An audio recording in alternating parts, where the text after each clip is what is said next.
Step up in this game like I'm hammering nails. Burst a flat plane, listen up, I'll tell you tales. Home Depot vibes on my tools, no fails. Level up my vision while the world just derails. Jaron said it first, now I'm chasing the truth. First wanna know, is he shilling or aloof? Now I'm flexing with the facts while they playing the fool. Flat earth, no curve, I'm breaking all the rules. Release the tapes, all of them. Earth is like Home Depot, got my crew on deck. Home Depot, we ballin'. All this knowledge better show respect. Home Depot, flat earth, they saying no way, but we out here grind. Home Depot, motivated, determined, leave the lies behind. Like a Home Depot. Rolling deep through Antarctica, you know what's up. Snowflakes in the air, yeah, we sipping from the cup. Well, Duffy said, trust me, I came out of the blue. Started from the hustle, now I'm building my crew. Wait, I'm stacking up truth like I'm lumber from the store. Got the blueprint, baby, I'm ready for war. See the horizon straight, no dip in my sight. Thug life on the flat, bringing knowledge to the fight. Release the tapes, okay? This is like Home Depot, got my crew on deck. Home Depot, we ballin'. All this knowledge better show respect. Home Depot, flat earth, they saying no way, but we out here grind. Home Depot, motivated, determined, leave the lies behind. Like a Home Depot. So I'm here to break walls, I'm kicking down doors, hash street life, I'm hustling what's mine is ours. A whole new vision, we gon' stack and we gon' rise. With my crew by my side, we defy all the lies. Release the tapes. Earth is like Home Depot, got my crew on deck. Home Depot, we ballin'. All this knowledge better show respect. Home Depot, flat earth, they saying no way, but we out here grind. Home Depot, motivated, determined, leave the lies behind. So remember this hustle, keep your eyes on the prize. Earth is flat like a board, like the ones on a 5. We'll build this place together, ain't no mountain too high. Home Depot mindset, we gon' reach for the sky, yeah. Like a Home Depot. Like a Home Depot. So remember this hustle, keep your eyes on the prize. Earth is flat like a board, like the ones on our 5. We'll build this place together, ain't no mountain too high. Home Depot mindset, we gon' reach for the sky, yeah. Like a Home Depot.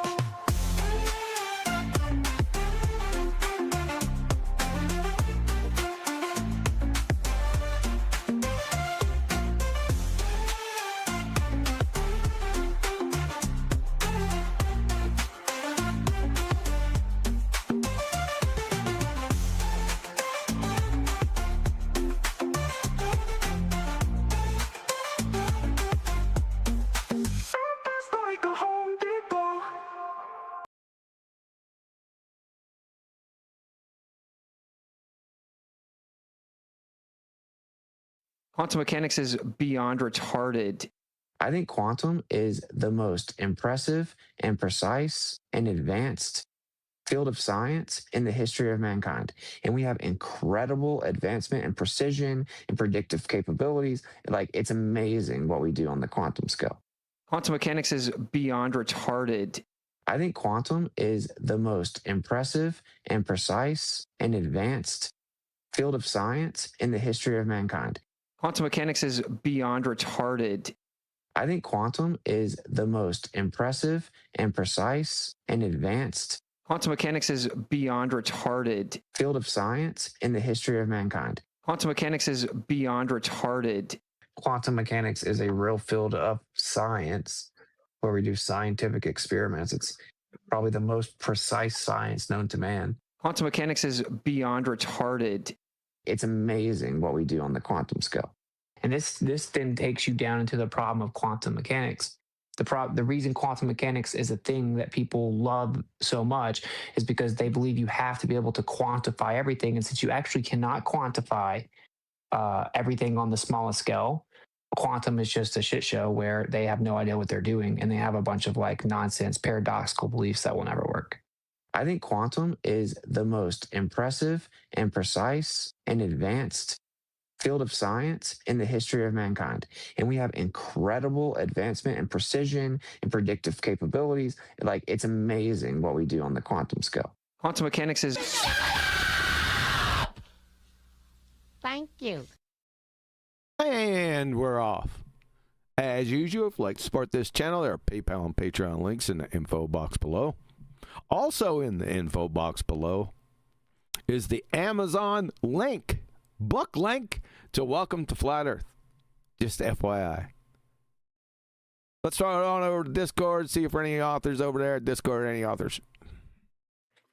Thank you. I don't know why that was so funny, but it was. It was funny back in the day too, boy. In fact, I was just talking to my sister, by the way. Oh, me too. That's pretty funny. No, you weren't. And she brought it up. She says, do you remember all she knew was CCR, Led Zeppelin, and shut up. Thank you. She brought it up yesterday. I said, oh, yeah, I know which one I'm playing today. Yeah, too funny. There's just about another author in here. So. Just about. Hello. The unresponsive one. Yeah, I've had a run of bad luck there, huh? Yeah, it's all right though. You seen my answer? I did. I was busy anyways, Brian, so no worries. It wasn't a big deal. What was the answer to your unresponsive comment? I'd have to go read it. I'll tell you. Don't worry about it. I'm sure it's all in God's plan. Well, listen to what I thought about it afterwards. I was like, that's kind of justice. When my internet dropped, because there was only me and Flatsy left on the call, and Flatsy said, "I'm going to have to mute you." Like, who do I talk to then? Do you know what I mean? So if you're muted, there's just me here, and then I lost signal. Like, so it was kind of justice that she came back in and there was no response from me.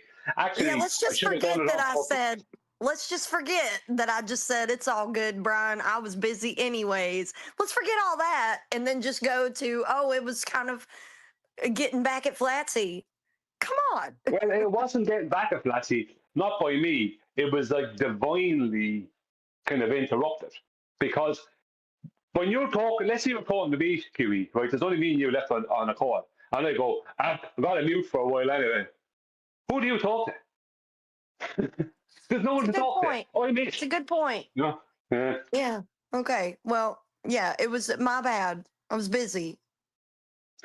This is me. You're at the falling for it. I've just manipulated you into thinking that you were at fault when you weren't. Okay, whatever, dude. Yeah. Total power move. There's a reverse. It was a reverse stuff.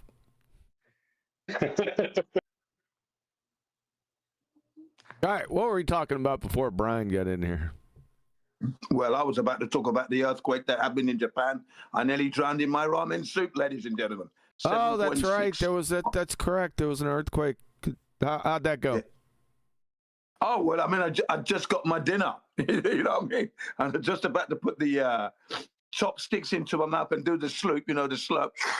And suddenly everything started shaking. Oh, sorry. So this just the earthquake just relax. So the earthquake just happened. Yeah, it just happened as I had my dinner. That was a few hours ago now, 4 or 5 hours ago now. I didn't know that. You know what? I'm getting confused. It was the Philippines earthquake that I was thinking about. I'm sorry. Okay. Yeah. So how big was it? 7.6 on the magnitude scale, Richter scale. That's pretty. That's a doozy, ain't it? That's right. People were screaming. Where did it occur? Oh, okay. Well, I'm in the Aomori area, so it was like northeast from my position, which is just below Hokkaido. Okay, so the biggest island, Hokkaido. Yeah. So it was on land or under? Okay. It was actually out in the ocean. So 7.6, about 49 miles from the coast. Uh-oh.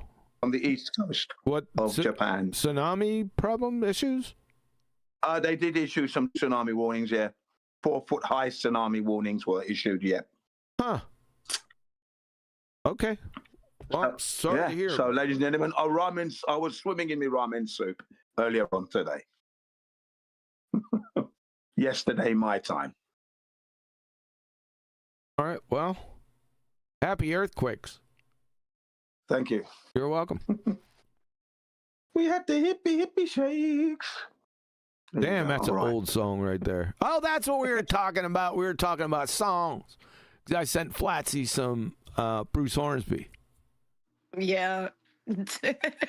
Talking about playing dash piano. Yeah.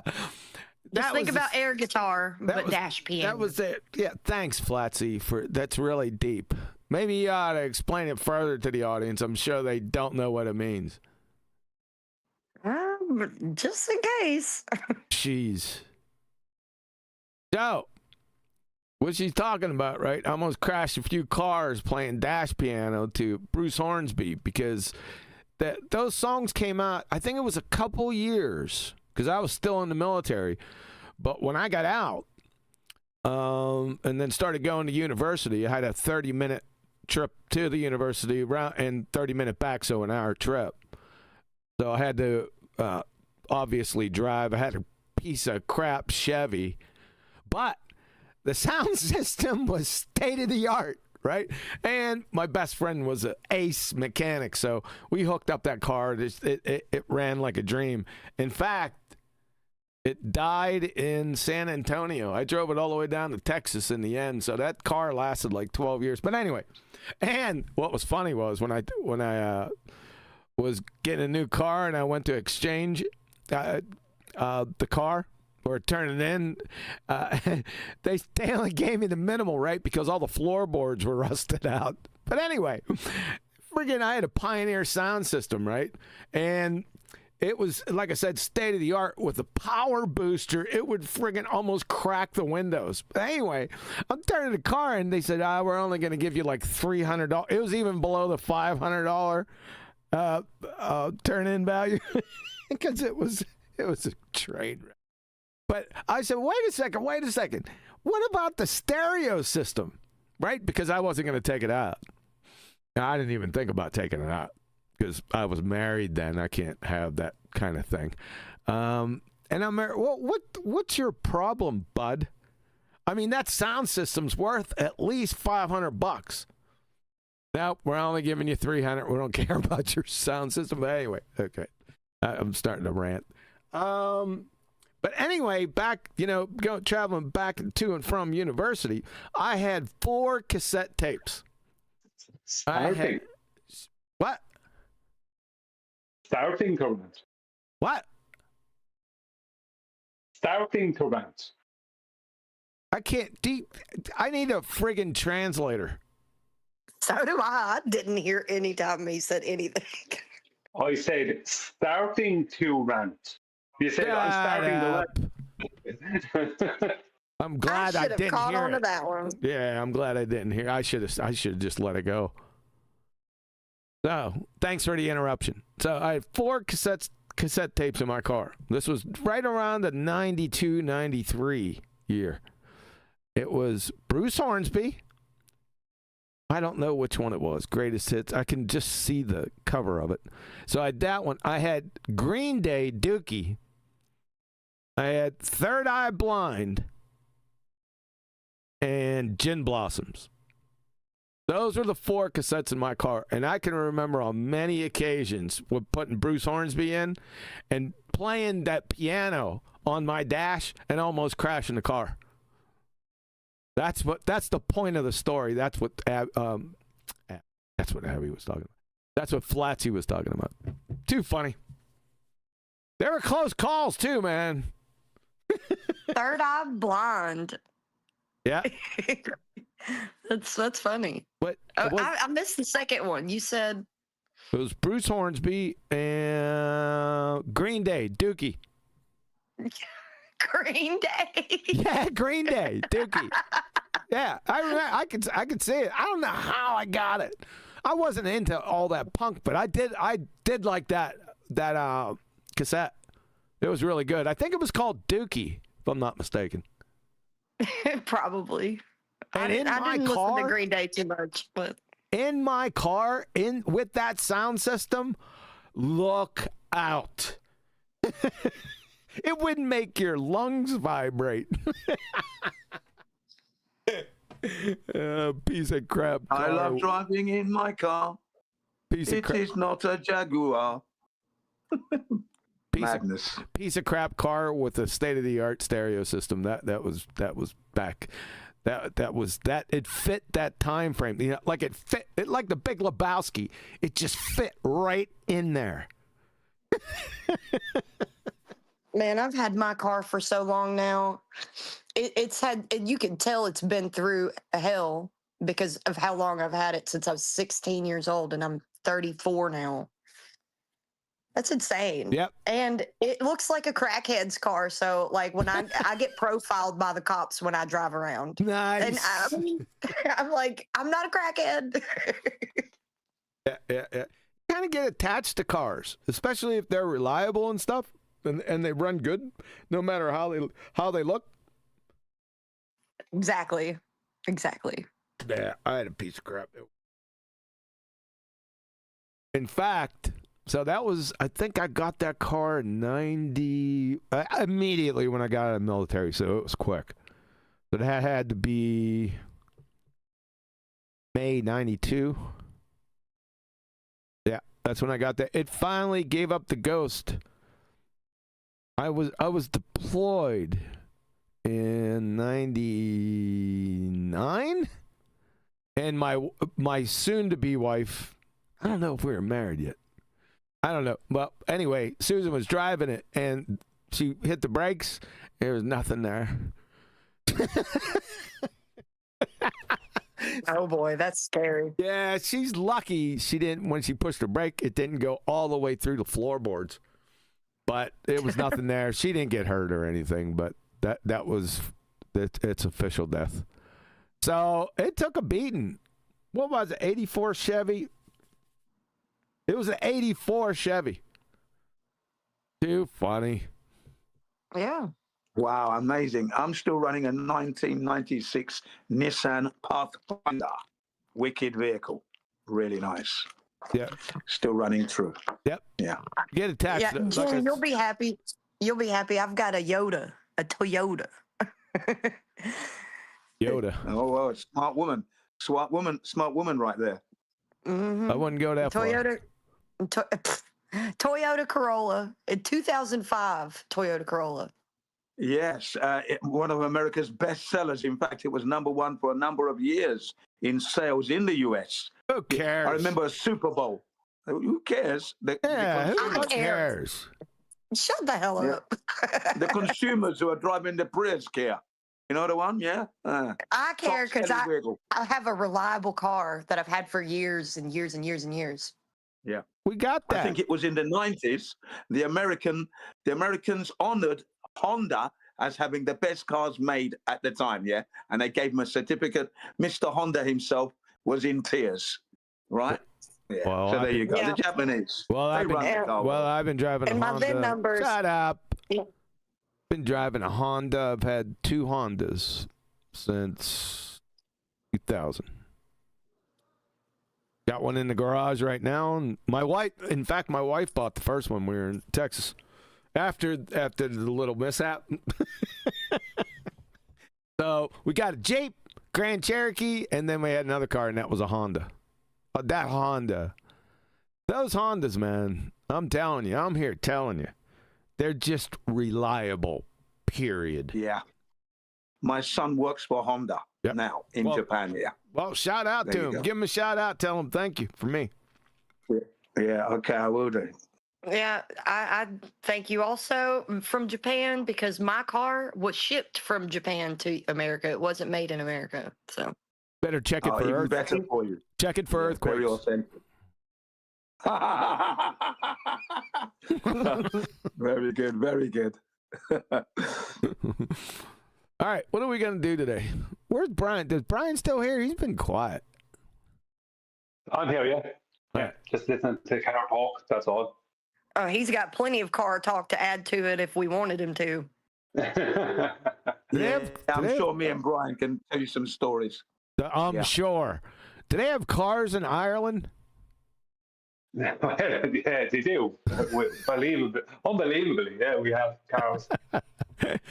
Yeah. The big sellers here are obviously the Toyotas and that, but the big sellers, actually, I think more so are the German cars, the Volkswagens, the Audis. Mercedes up to a point, but it's more expensive. Makes sense. Yeah, you just got to check out for that ticking sound, you know. Be careful. When do you guys get books when they're over there in Ireland? Same time as you did, maybe beforehand. I don't know when did America come into being. Gracious. Shout out to Adam, who looks like he can't be here. He fell under the weather, big time. So shout out to Adam. We're thinking about you. Yeah. Okay, Mr. Aiken. Yeah. Get well instantly. Mr. Aiken. Is that what you said? Yeah, Adam Aiken is his name, isn't it? Adam Aiken, but you said Aiken. That's pretty darn. I meant Aiken. Sorry. Yeah. That's pretty darn good. Thanks. Yeah. Well, anyway, get well instantly. Get well, Mr. Aiken. Hey, what the hell? He's aching all over, isn't he? He's aching all over.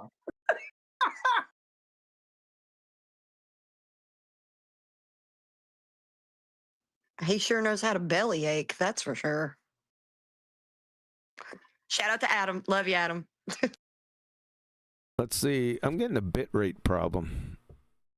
Maybe if I just don't pay any attention to it, it won't be. Let me check down here. They're full of it. Bit rate's fine. OBS is just screaming right along. No problem. This is false news, man. Or is it fake news? Sorry. All right. So what are we gonna do? Brian, you wanted to review something before we got started in on Danny Faulkner, train wreck of a belly laughing disaster. Finish that up today. What was it? Yeah, it was. What? It was to do with gases. Oh yeah. Hold on. Yeah, let's see. Oh my God. All right, who was it? 1 second. From Rig server. Witsit came out over on Rig server for like 4 to 6 hours or something, but 4 or 5 days ago, and it was just it was a train wreck of a disaster with all the idiot baltards.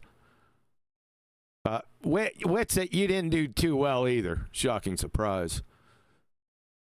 Let's see this. Oh yeah, it's Skeezer and Mole Man. That's who there. Check this out, man. Wait a second. How can I get Skeezer? Can it give me another one? Hold on a second. Yes, it. Get up there. Desktop. I don't know where it is, so I'm gonna just have to type it in and hope for the best. Skeezer. Yep, got him.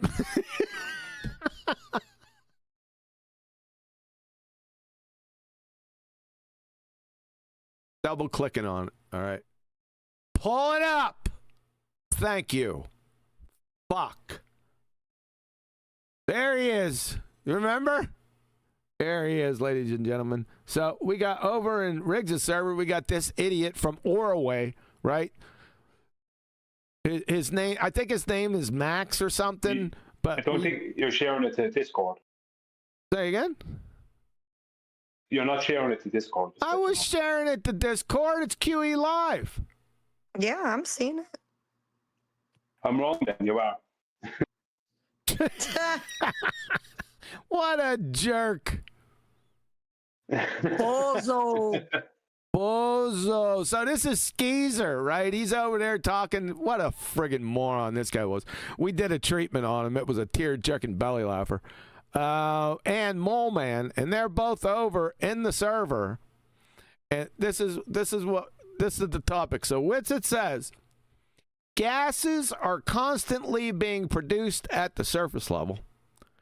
You got these two Dunning-Kruger retards, Mole Man and Skeezer out there. Skeezer responds, nope, that's not been proved. I was like, wait a second. This is 2026. This is on the level of Sean the Crackhead Hawkins talking to his merry band of idiots over there on Jose JG Retard Show. You know, remember that show, train wreck, along with Phil Bell, and talking about how we thought the Crackhead Hawkins said he can't believe, and they're all laughing, that we thought water vapor was gas. This is what this reminds me of. Yeah. They laughed about it for 3 days. yeah, Professor Phil Bell, that's the dumbest thing I ever heard. Oh, 4 days. And when we started laughing at them after the fourth day, they found out that water vapor was a gas. Their defense was, we only thought it wasn't for 3 days.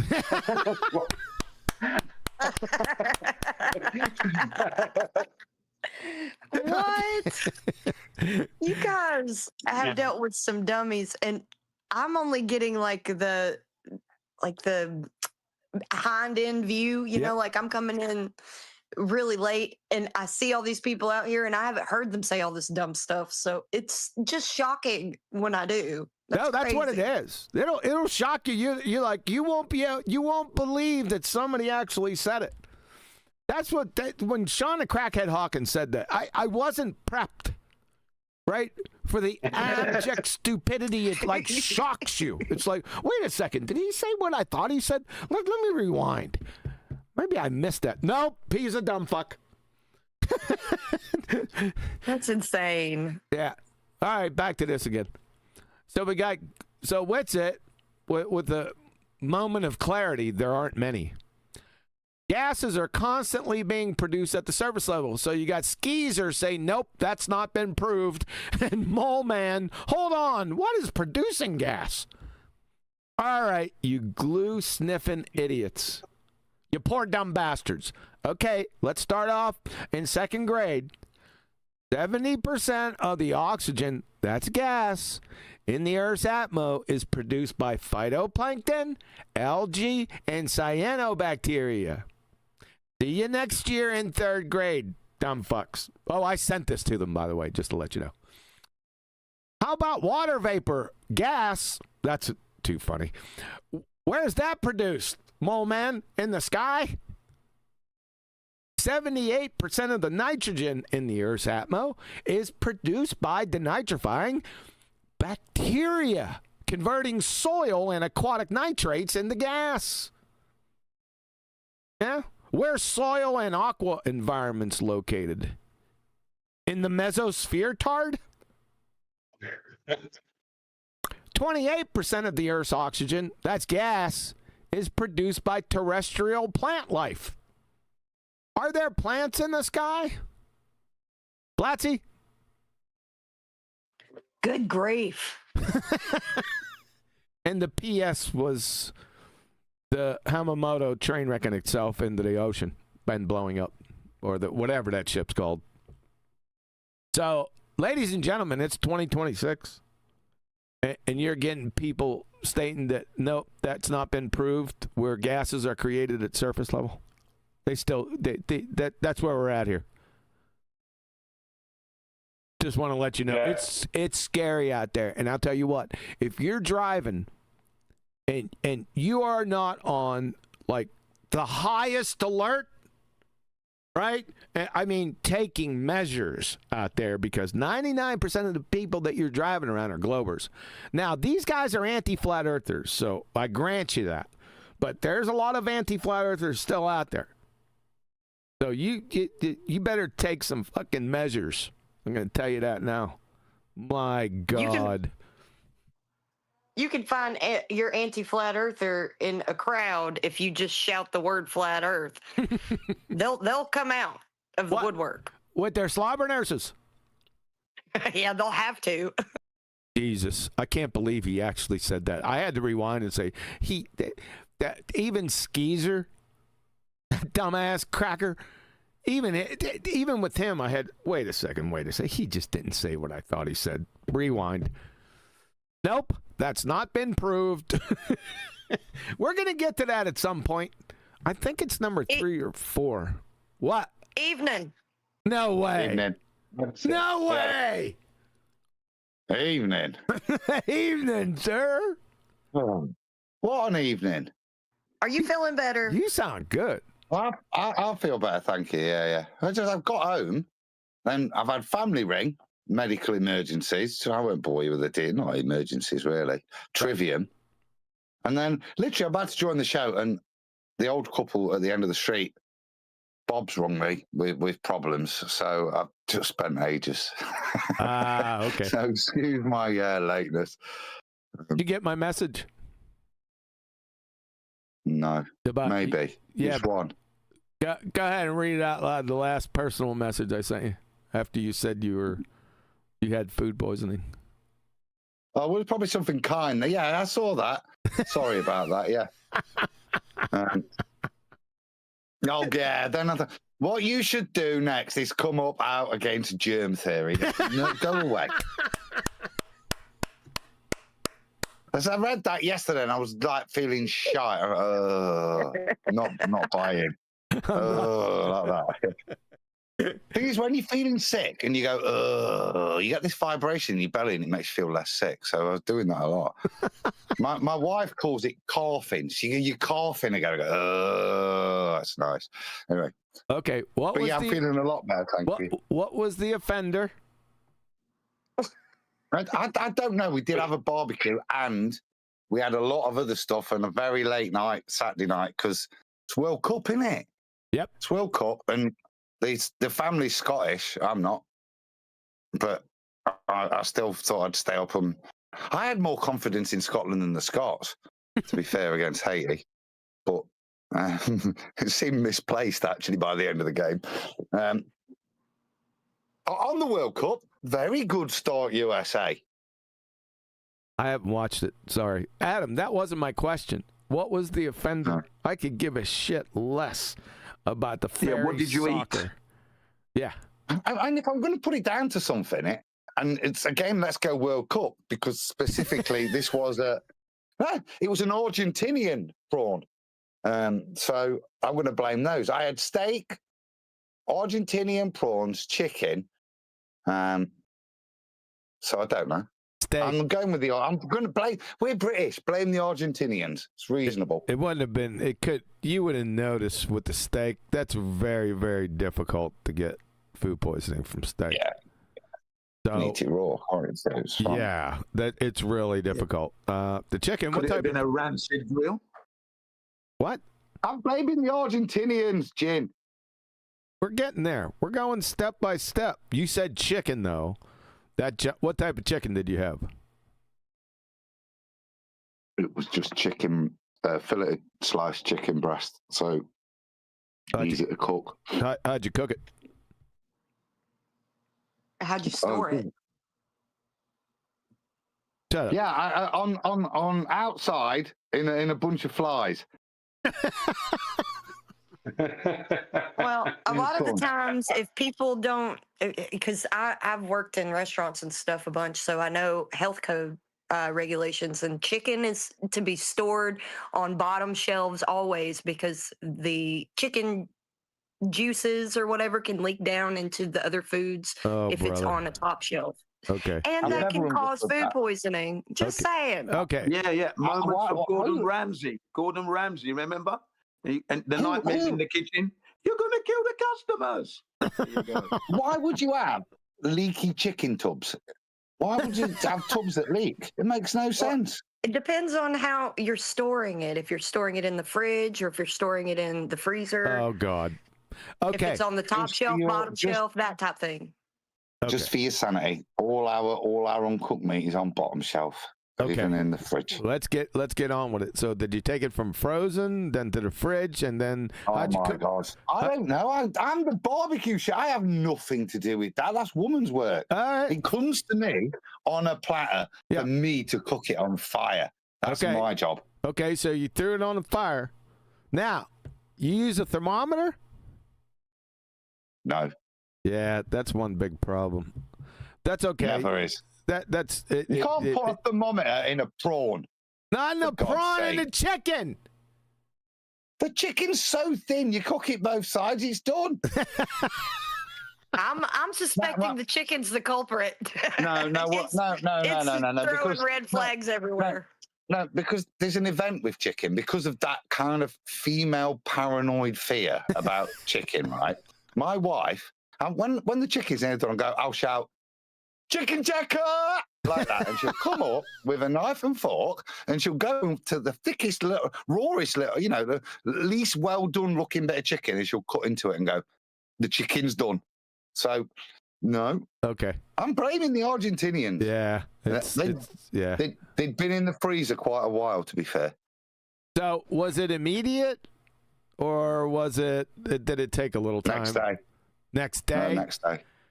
So we can rule some of them out because some are quick. I'd have to go back in my notes. Sorry about that. We ain't going to do that. Was it bad? Was it both ends? No, it was mostly vomit. Verbal diarrhea then. Yeah, we got a lot of that. I've had that since birth, Jim. Are you sure it wasn't a hangover? No. To be fair, I was not too bad. It was only later on the next day I was yakking. So, We'll Monday. We'll track that down. We're going to track that down after the show, Adam, because there's definitely. So it's 24 hours. About less than 24. 18 hours. Mm-hmm. Okay, we're going to track it. We're going to pinpoint it. At any point, did you appeal to the Lord to kill yourself? No, it's not that bad. Oh, okay. I just wondered. Because now, you might think I would have to be on my deathbed to not want to talk to you guys. But I wasn't that bad. You know when you feel like shit and you can't be asked? It just can't be asked. Oh, yeah. That's what it was. We're going over the food poisoning cases in your honor. Was it last night or the night before? Might have been last night.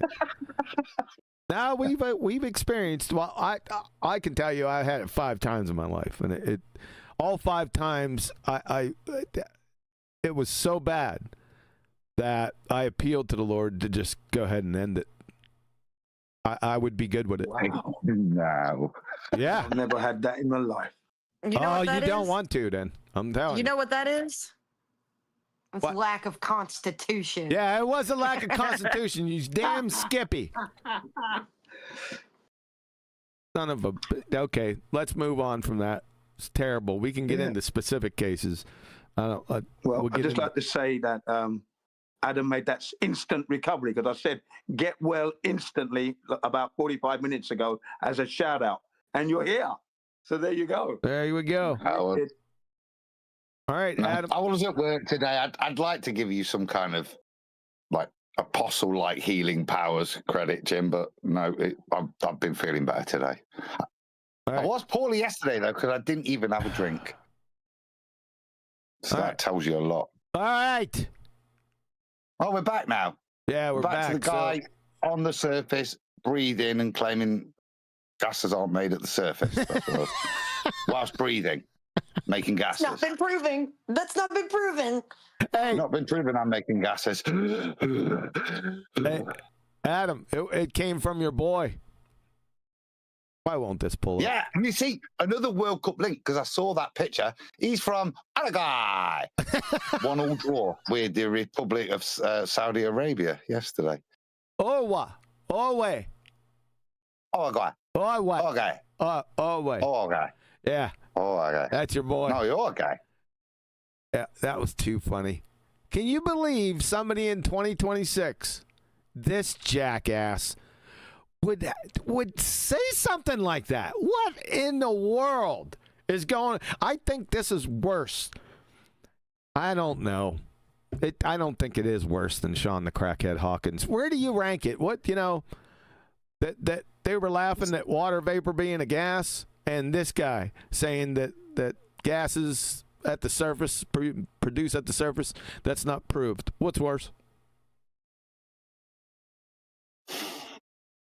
It's a tough call. I mean, the thing I'd say is, it's all for a reason, isn't it? It doesn't matter. Like I said, they'll hang. We always said this for years. They'll hang themselves and make them look like retards to save their ball. They will kamikaze themselves, even though it is so. When I joined, I heard Brian say, "Yeah, well, we only said it for 3 days," and I think that's fine. I was only a spastic for 3 days. Yeah. But they don't care about their own reputation. They really don't care, especially if you're happily to go, oh, they're retards and focus on that, because then you're not critiquing the ball. Because why would they do that? Because, gas pressure needs a container. Anything to deal with that issue, even to the point of, well, I don't think gases are made at the surface. No, I see lots made. Aren't they embarrassed? Aren't they? They don't care. No. Like, come on. I would be so embarrassed if I said something so stupid like that. But they're just like, well, carry on. Okay. No, what they'll do is they'll say that kind of thing, and then when they hear they're being corrected on it, they'll not really respond in such a way to say, I was wrong about that. They'll somehow kind of fade back into the background, then turn back up in 6 weeks' time or 6 months' time, like nothing happened, and everyone will just carry on. That's what they normally do. Are they that delusional, Dunning-Kruger? We're talking a level like this to say, if somebody says gases are constantly being produced at surface level and your retort is nope, that's not been proved. All right. Where are we at here? Where exactly are we? Okay? In 2026, if somebody says that. Yeah. Oh, what? Well, I guess we're in our way. Somebody clips that out so I can hear you and Adam doing that back and forth. It definitely shows that, your average everyday person who's just a bored believer would not accept that as a statement. So the fact that, and they wouldn't make it as a statement. Even someone who's ignorant wouldn't make it as a statement. So you'd have to say that the anti-flat earthers, are they possibly stupider than your everyday borer? They're happy to be made, happy to make themselves look stupid to save their ball. As you said, Brian, right? Before the average person who's well informed, before they become a proponent of the ball, they wouldn't have an issue with that, would they? Where gases are made. They'd remember back in primary school, the cycles, and then maybe recognize their breathing and look at the plants next to them and things like that. And they wouldn't have the only reason you can't just get along with that statement is because you think there's a trap there. It's a trick that will mean that it's not a ball anymore if I say answer in the affirmative, the logical, the honest. You see, it's as you say, it's only when they become the anti-flat earther that it's necessary to respond like that. Yeah, could be right, because I don't know how to make sense out of it. Not logic, but how to make sense out of that. Like, how would you even publicly or even privately even think that? And no one's proven that. I mean, what? If you said this, if you were in a third grade class, and the teacher said, gases are constantly being produced at surface level. And if you said, as a third grader, nope, that's not been proved, you'd have been sent to the principal's office. All right? And then administered psychological testing after that. I mean, you wouldn't have got out of third grade. It's that bad. This is that bad. And this is a level of pseudo authority to the statement. Nope, that's not been proved. As if like he's the arbiter of what's been proved on such a fundamental thing. As if it's like a prove or disprove. It's just it's obvious, isn't it, that for the majority of stuff, it's such a disconnect from reality to make the statement, isn't it? That's the weird thing. You have to be. Yeah, retarded. Where do you have to be? No, not even a retard who's breathing and looking at plants and as the basic fundamentals. It's not retarded. You see, it's just. It's an agenda-based statement. Is what I say. No way. He was. No way. No way. He was it's serious. Like a politician answering. No way. They can't answer in any normal person's way. They have to say no. No, that's retarded. He's retarded. He was actually serious. He wasn't trying to save any ball or anything else. He came out as a matter of fact and said, nope, that's not been proved, Adam. Look at the friggin' statement. Yeah, but I think Adam's point is where it's coming from. Go on, Adam. Where's the context? I know he said that, and I'm saying, what's the motive? What's the reason to make such a retarded statement, as you call it? Yeah, and I agree with it. A standalone, it would appear that somebody's got to be very retarded to not look around them and not just go. Well, I would say, yeah, probably most of it is. Yeah, there might be. I don't know in detail, but I mean, obviously, being a living being that wanders around, seeing things, breathing, I would agree with that. But he's not produced a reason why that is false. And it's just like I say, it's a politician's response. And I'm sorry. No, it's not. No, it's not. This is stone cold retardation at a level that's not been discovered yet. Well, you want what I said about you want the context. Be unresponsive. The context, Adam, is gases are constantly being produced at the surface level. That's the fucking context. His response, nope, that's not been proved. There you go. Yeah, Whitsitt. So there's let's just add a bit more context. So who's he talking to? Whitsitt. Okay. Yep. So we now are definitely in the realm of flat earth and cockwaffle. So what you get, yeah, but what this is my indictment to all of them. And flat earthers the same. Instead of just being honest with a statement like that from Whitsitt, you protect yourself and say, well, no, that's not been proven.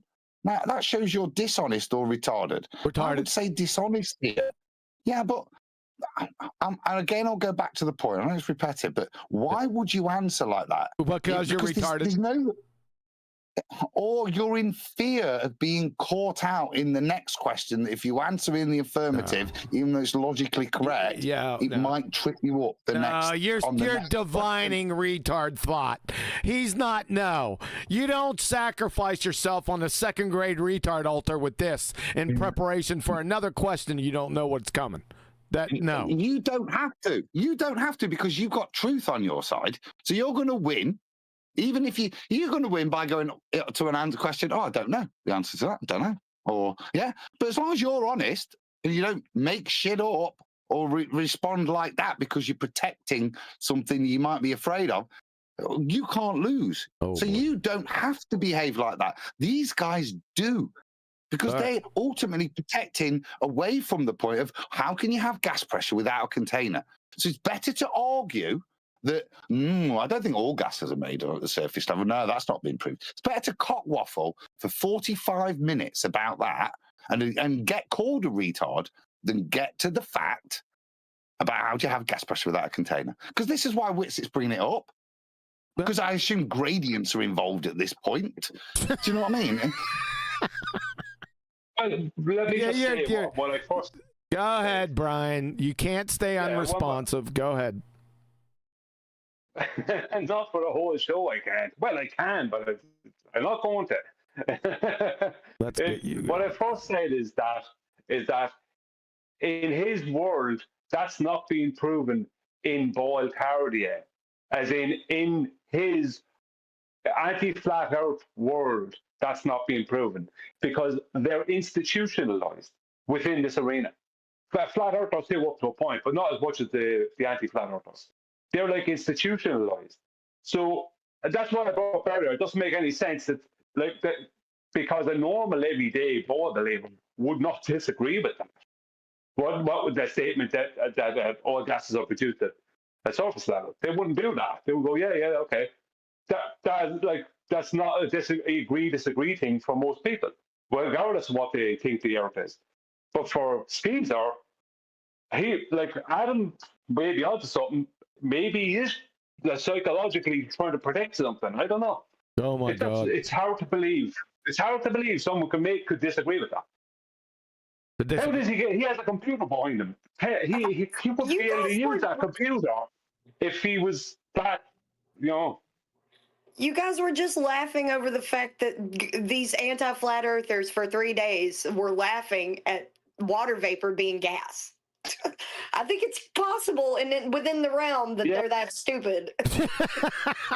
That's true. Now you have a point there, but that also helps out what Adam is pointing at, because they were having a problem with it because we said it was gas. It was because we were saying it was gas. If Frank Huck said it was gas, they wouldn't have disagreed. That's the problem. Now, you've also got that compounded now, Flatsy, by the fact that most of them are spineless chicken shits. And when one of the big chickens says something as stupid as that, none of them have got the nuts to go, no, that's wrong. So for 3 days, their echo chamber, politely patted each other on the back as they mocked us. Yeah, that's the reality. That's a proof of echo chamber, yeah, for sure. Well, actually, Adam, it was 4 days. But Sean Hawkins' defense was that it was only for 3 days, which was actually a lie. Wasn't a lie. You just can't count. I'm not surprised he can't count, though, because, it's funny that water vapor's gas to them. So, right, again, so there then. Was it 3 or 4 days? Can he not count, or is he a liar? Which is it? Retard or liar? Retard. Retard. They're not mutually exclusive. That's true. Hey, don't be stealing my stuff. Can't be stealing if it's true. Used in the right context. We should have a Venn diagram for this. We need a Venn diagram. Over here, they're mostly lying. Over here, they're retarded. They're somewhere in the middle there. See? Are those equal circles of equal elevation, by the way? Venn diagram.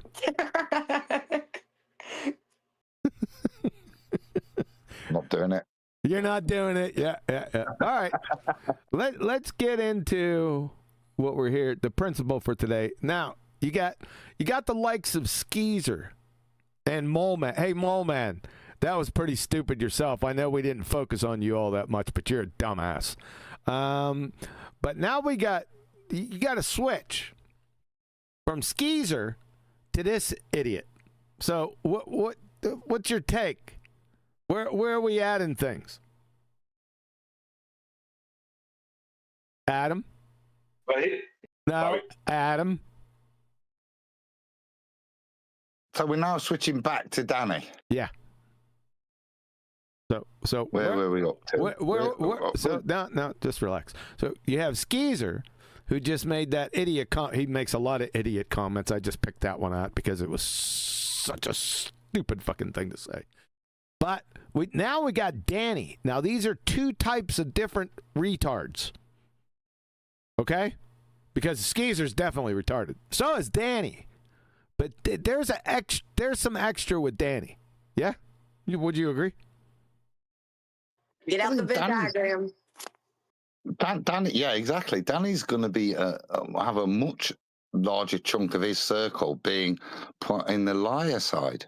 Yeah, it's much more difficult when you profess to be this intelligent and you've had things pointed out to you to continue on in the same vein. But this guy does, and he produces straw mans and weak, nonsense arguments. He's not even recognised what field his profession's in, for goodness sakes, which would be very helpful to be honest, moving forward. Yeah, I don't claim to be a scientist. I'm a pharmacist. Yeah, he should do the same. But he doesn't. So in his case, I think there's a lot more indictment where you could say this is intended to deceive.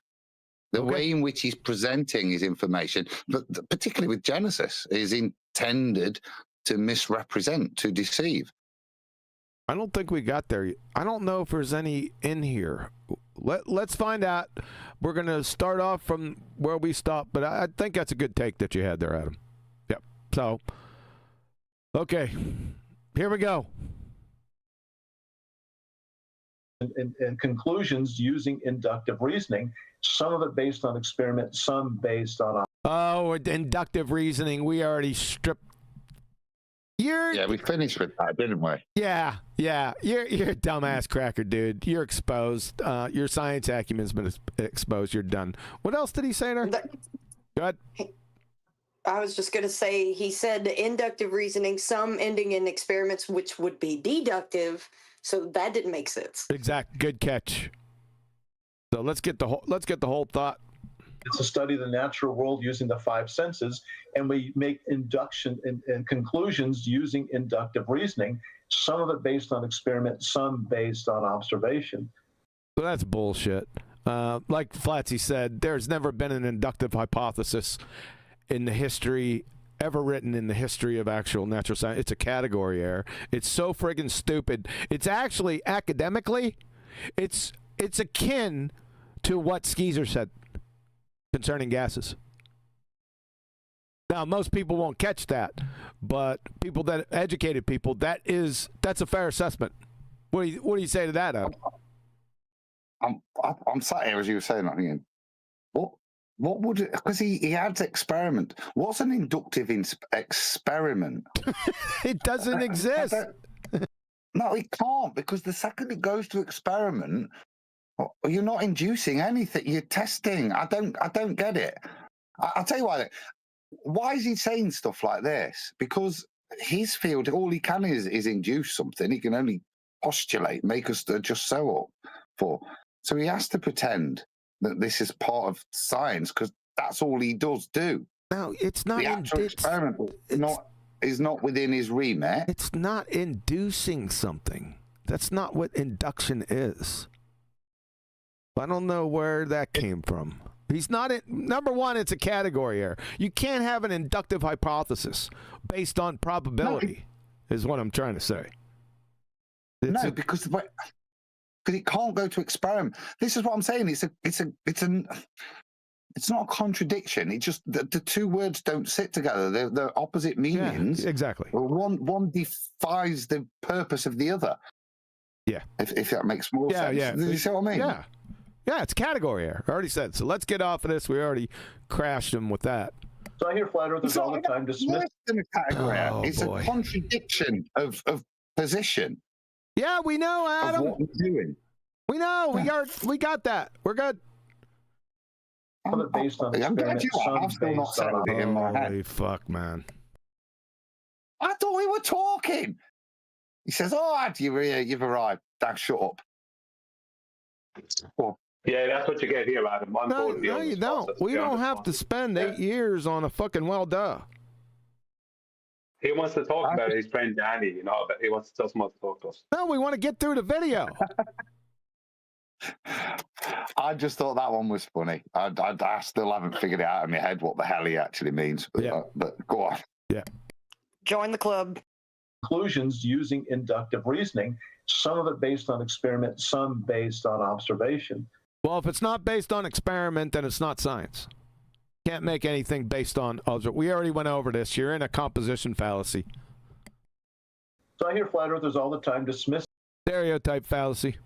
Everything after that, after this is is fallacious. Sorry. A lot of conclusions we can safely reach, such as the phases of the moon. The phase of the moon is pseudoscience. What you're giving are just so stories, you dumbass cracker. We can watch the moon over the stuttering fool. We cannot watch the moon. Idiot. Course of month after month after month, and it's And year after year after year, and millennium after millennium after millennium, mountains and mountains and mountains of evidence. Huh, Danny? very clear then, using inductive reasoning, what's going. You're done. So it's not science. You're a pseudoscientist by definition. And a clown. You can use inductive reasoning to come up with just so stories, right, Danny? That's what you should say. Going on. The moon is a sphere. It's a ball. It's a globe. It's a sphere. It's a ball. It's a globe. Oh, my. Sphere, it's a ball. It's a sphere. A globe's not a sphere, by the way. Has he actually, see, this is the problem with this kind of stuff. We can safely induce. No, what's safe about that? You just made a claim about a celestial body that may look spherical, but that doesn't mean it is. You can't say, you know what I mean? So this is the world Danny's in, where I'm now that I've promoted, or now that I've relayed enough bullshit to you, I'm now going to make the big claim I want to make that I couldn't make 10 minutes ago because I needed to reel you in with all my bullshit first. That's all it is. And he contradicted himself. Spheres aren't globetards, technically speaking. And the sun is illuminating it from one side. So how Sun can't be illuminating it from one side. Can't. He's already proved that because he's watched the moon for millennia, and because it always does the same thing, then therefore he can proclaim it's the sun because it always does it. And the sun was there as well. So it has to be true because statistically that makes sense. Yeah, but there's another problem. Because we have uniform reflection. We have uniform light from the moon. Yeah? When you go outside... no, you're getting bought in. You're getting mugged off. No, I'm not. So... Yeah. I'm not. So, is the light from the moon uniform or not? Yes or no? Yes. That's impossible on a moon that's a globe, that's a ball, that's a sphere contradiction, because you can't have that. I think I got it in here. Because of diffuse and diverging rays don't exist. Right? Because the moon's surface is ruddy. Yeah. So what you're going to have is what they call diffuse reflections. Yeah. That's one problem. Where light going every which way. That's your number one problem. Number two, if it's a sphere, if it's a ball, it's a globe, you're going to have diverging rays because of its shape. Follow? Called diverging light. If you don't believe that, then there's a more apt example. Reflection off a curved mirror. This is convex. What's happening here? Diverging. Yep. From flat, see, uniform. Yeah. Of course, they have fucking refraction going through a prism and shit. Yep, that's the reason why, Adam. So I'm not getting mugged off. I just mugged him and stole his wig. Yeah, good. I said, his proof that he stated, not what you've rebutted with, was his standard is that if he looks at something for long enough, he can then suggest a solution, suggest a cause. And as long as he's got enough time repetition of a cycle, he can postulate any cause. Yes, because it's based on induction. Yes. Yeah. He can. That was his actual standard. Because we've got the moon cycle for so long, well, it's definitely the sun. Yeah. Well, fine, but that's not science, mate. Well, number one, it's not science. Number two, he's using induction for a just so story. And number three, he's screwed because I just technically whooped his ass with 60 level optics. So he's done 3 ways from Sunday. Thanks, Danny. Any other dumbass quackery you got? Half of it is fully illuminated, one half is dark. And as the moon orbits around the Earth every month, the amount. Oh, yeah? Define orbit. You won't be Now, able to. this is what weird. This is what Brian alluded to. He's now just going to chat shit to give himself some authority. And listen to what he's telling you. The moon goes around the Earth, and then the sun shines a different way. Really?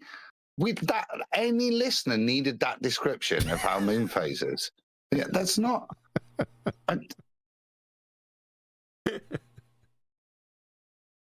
Yeah. Oh my God, Danny. Oh, Danny, boy, this is an epic train wreck of a disaster. A dumpster fire rolling down the mountain you got going on here, son. Aren't you embarrassed? Too stupid to be embarrassed. Amount of that lit half changes. That's why we go. Adam, it changes, okay? Changes, okay? Fucking clown. From new to crescent to first quarter to waxing gibbous to full. I got you a waxing gibbous right here, you gibbous douchebag. What a clown you are. And then through the waning phases back to new again. Give you waning. Your coherency been waning ever since you were frigging birthed. It's a very robust explanation. It's a very robust explanation.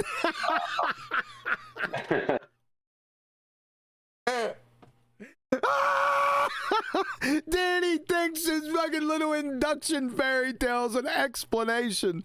Danny, you don't know what explanations are. I mean, at a second grade retard level. What you got here is a textbook just so story from a glue sniffer. You need to be able to... Hey, Danny, get your dumb ass in here. Because I'm tired of going through this shit. You get your dumb ass in here. I know you're listening. All right? We had messages back and forth telling you what I was going to do to your dumb ass. Get your dumb ass in here. The link is at the bottom in the description box. Okay?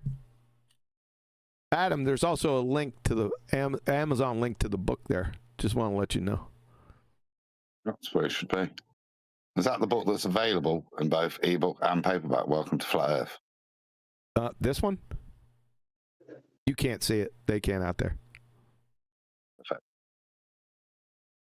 I think it's that one. I think it's Welcome to Flat Earth. It's that book right there. Yeah, that one. The one and the very same. Yeah, chapter 2, I think we're looking at really for most of Danny's stuff, because this is the point. It's just misrepresentation of what he's doing and where it sits right now. Yep. So identifying what is science is a very useful tool when dealing with bullshitters who pretend that they're giving you science. Yeah, chapter. And all they've actually said is, yeah. Oh, what's worse is when they claim an explanation when all they've given you is a description of the moon phases. But that explains it. Waxing, waning, gibbous. What? That's when. So, does he genuinely think that that's an explanation, yes, or is he mugging people off? No, he thinks it's an explanation. He does. What's interesting is he called it a robust explanation. You know, it's like a strong refraction. You know, this kind of thing. It's like that precursor word is in there to help him, smooth over his bullshit. You know what I mean? If it was an explanation, a genuine explanation, and it was a proven thing, there'd be no need to use the word robust, would there be? Nope. A robust explanation. You know he's bullshitting. Yeah.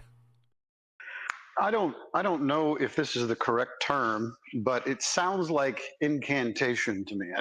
It's a reinforcement, not an explanation, but like it's a reinforcement of gaslighting. Why does he have to go through this diatribe? I mean, he's probably talking to somebody that knows the story already, but why does he go to the trouble of describing it over and over and over? Unless he's trying to reinforce it. Shout out to Says Who. Yeah. Shout out, just give me a minute. Shout out to Says Who the other day took an ether believer And shout out to Flatsy for cluing me in on it. Just ripped an ether believer just to shreds in seconds. You know what? As an honor of you being here today, let me go snatch that up. Oh boy. It's only That was great. It was great.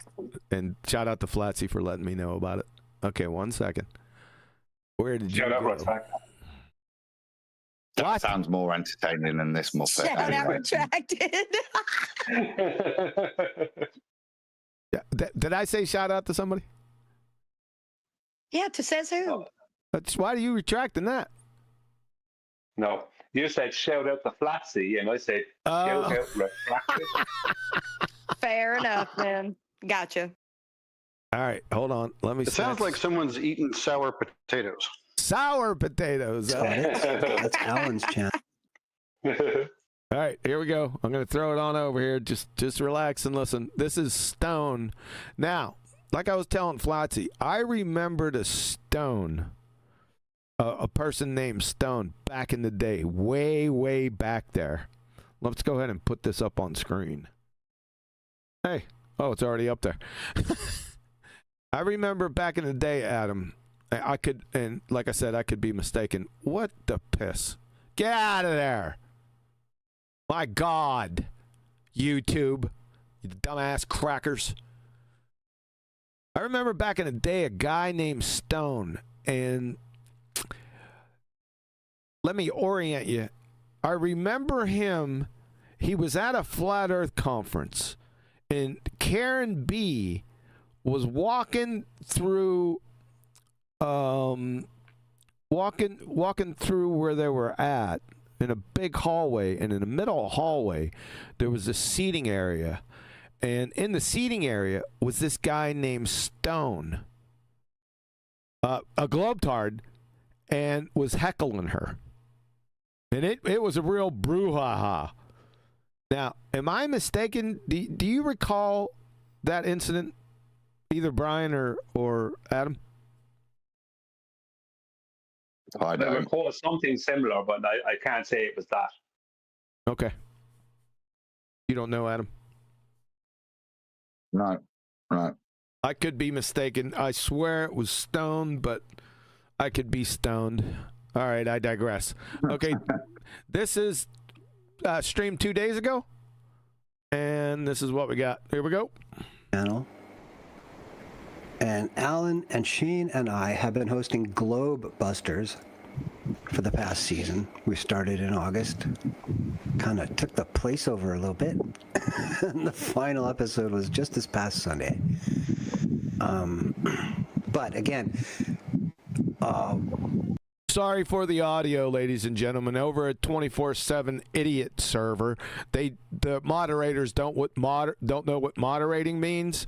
So somebody's in there with their mic open, probably Dylan, and it's muffling what Stone's saying. So my apologies for poor dumb bastards. With Glowbusters, which is so he can't be who you've suggested, because he's just said he's a guy that's taken over Globebusters. It must be one of the... I know. That doesn't rule out... Unless he's a convert from that initial interaction with Karen B. Yeah, cool. Okay. Exactly. I understand. I caught that, Adam. Thanks for that. I didn't. That came out as I was thinking it. But again, with Globebusters, which is not the same as Space Audits, that's like his own, that's just Alan's work, you know what I mean? But he does also host a lot of Ether Cause Discord stuff, if you've ever been to Ether Cosmology here on Discord.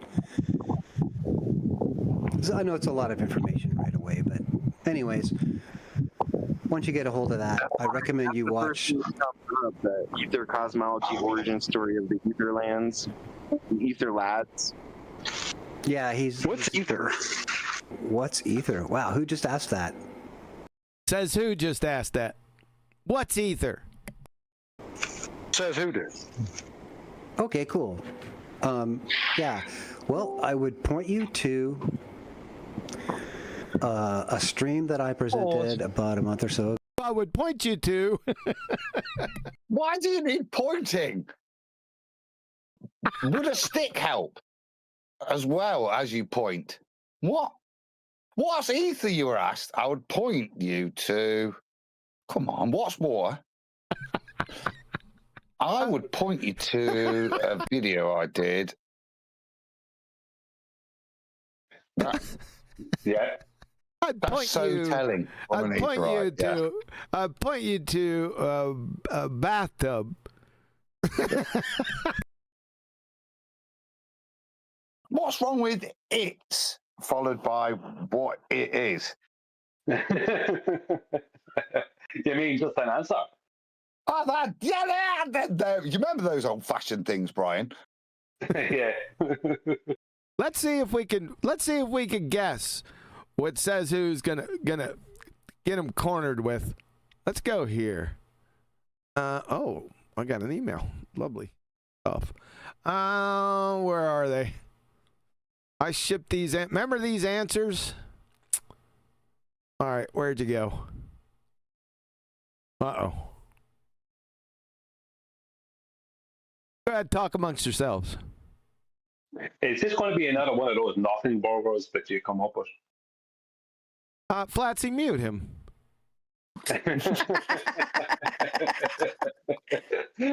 You're supposed to be unresponsive. Yeah. It's going to be the types of ether, isn't it? So it's going to be luminiferous ether, thank you. And the nectar of the gods, ether. Special pleading. Is that what we're talking? Yeah. No, y'all missed it. It's going to be ether believers claim what ether is. Remember the list? This is what. So this isn't a nothing burger, Mr. Almost Muted. As far as you know. Yeah. So this is the ether list. A good percentage of these came out with a whole boatload of ether believers in 24/7.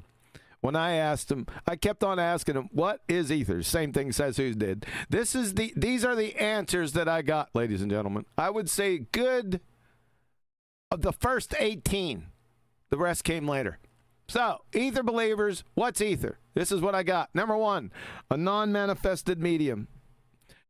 That's a train wreck contradiction right there, by the way. The oneness, the dome, magnetic fields, space, the substance of space, liquid flowing in and out of matter, everything, photons, the background medium, we can see it, we can't see it, quantum foam, subtle energy, inertia, lightning, no cookies, vacuum energy, air pressure, spirit of creation, and cosmic goo. Subtle energy. Do we get to pick a favorite? Yes.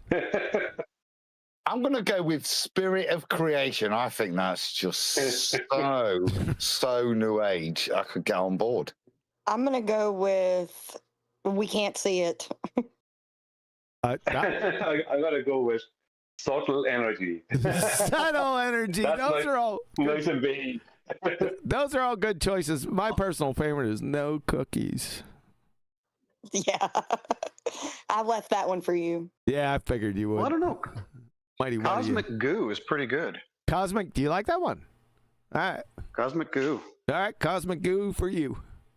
Cosmic. I thought Adam would go for that one for sure. Cosmic Migu, maybe. My God. All right, let's continue. Ago, maybe actually 3 or 4 months. Stream that I presented about a month or so ago. Maybe actually 3 or 4 months now. It's called. No, I'm asking you. You presented the stream. What's ether? Yeah, I'm trying to help answer the question multi-part. This is one part of it. You can't just go ahead and tell me what it is. I sure can, but you see, it involves a number of concepts that are combined that you need to understand fully before you. Oh, so it's conceptual. No, it's just conceptual then. Everything in the universe is conceptual. Oh shit! So I guess my skin is conceptual. Yes. My bike is conceptual. So we're not dealing with the material realm. If you really want to delve that far into the semantic, I don't think we're going to be. You're not delving into semantic, you dumbass cracker. You don't know what semantics means, and you're a glue sniffer. You can't answer a simple question. You're an ether clown. Spending a lot of productive time together. Can I answer? Oh, okay. Well, then no worries. I find it troublesome. It's a bit like a religious preacher at your door. First, I need to introduce you to 3 conceptual topics I want to combine so you can believe my story. Drink the Kool-Aid. Yeah, well done, Trevor. No, I'm not having that nonsense, pal. Thank you very much. So it's conceptual. Brilliant. No, he didn't say it's conceptual. He's got to first give you conceptual topics that you must understand before he tells you what ether is. Yeah, drink the Kool-Aid. Yeah, you got to do a 6-week night course before you get actually tell 6 week. My point of praise was I would have wanted to go through that, but no, I thought that was very succinct. Oh, so it's conceptual then. Summarized nicely. Yep. Put him on the spot. Yep. Now he's got him saying skin's conceptual, bikes are conceptual. You need to be institutionalized, Stone. There's a brain in the jar already. Exactly. We're going to be spending a lot of productive time together. Can I answer? Oh, okay. Well, then no worries. Then don't bring up the ether if everything's conceptual. I guess you can go ask me into what it concept land. Yeah, and now you're going to direct me to something conceptual. So it's about concepts. I want to talk about reality. In reality, is there any ether? Oh man! So, the live stream that I recommend you watch is called Electric. I don't give a fuck about your live stream. I want to know what ether is.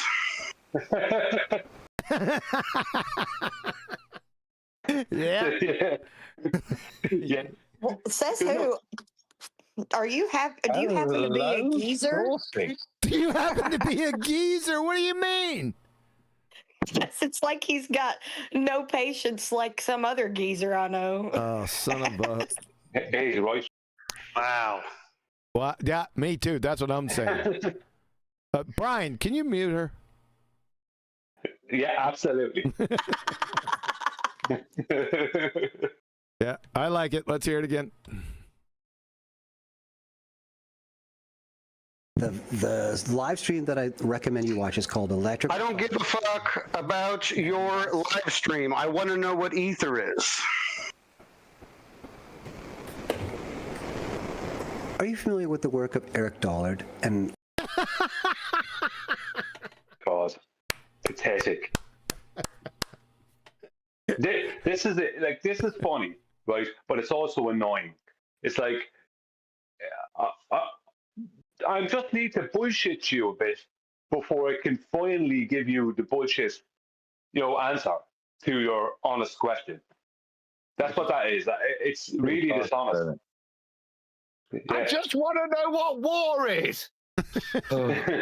Are you familiar with the work of Jacques Cousteau?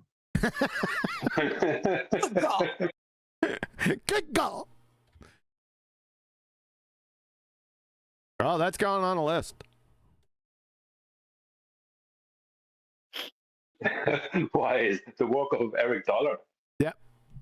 Are you familiar with the... Oh, I'm sorry. Are you familiar with the... Dollard? Yes, I am. I actually talked to the gentleman. We had a conversation on Robert Bassano's channel.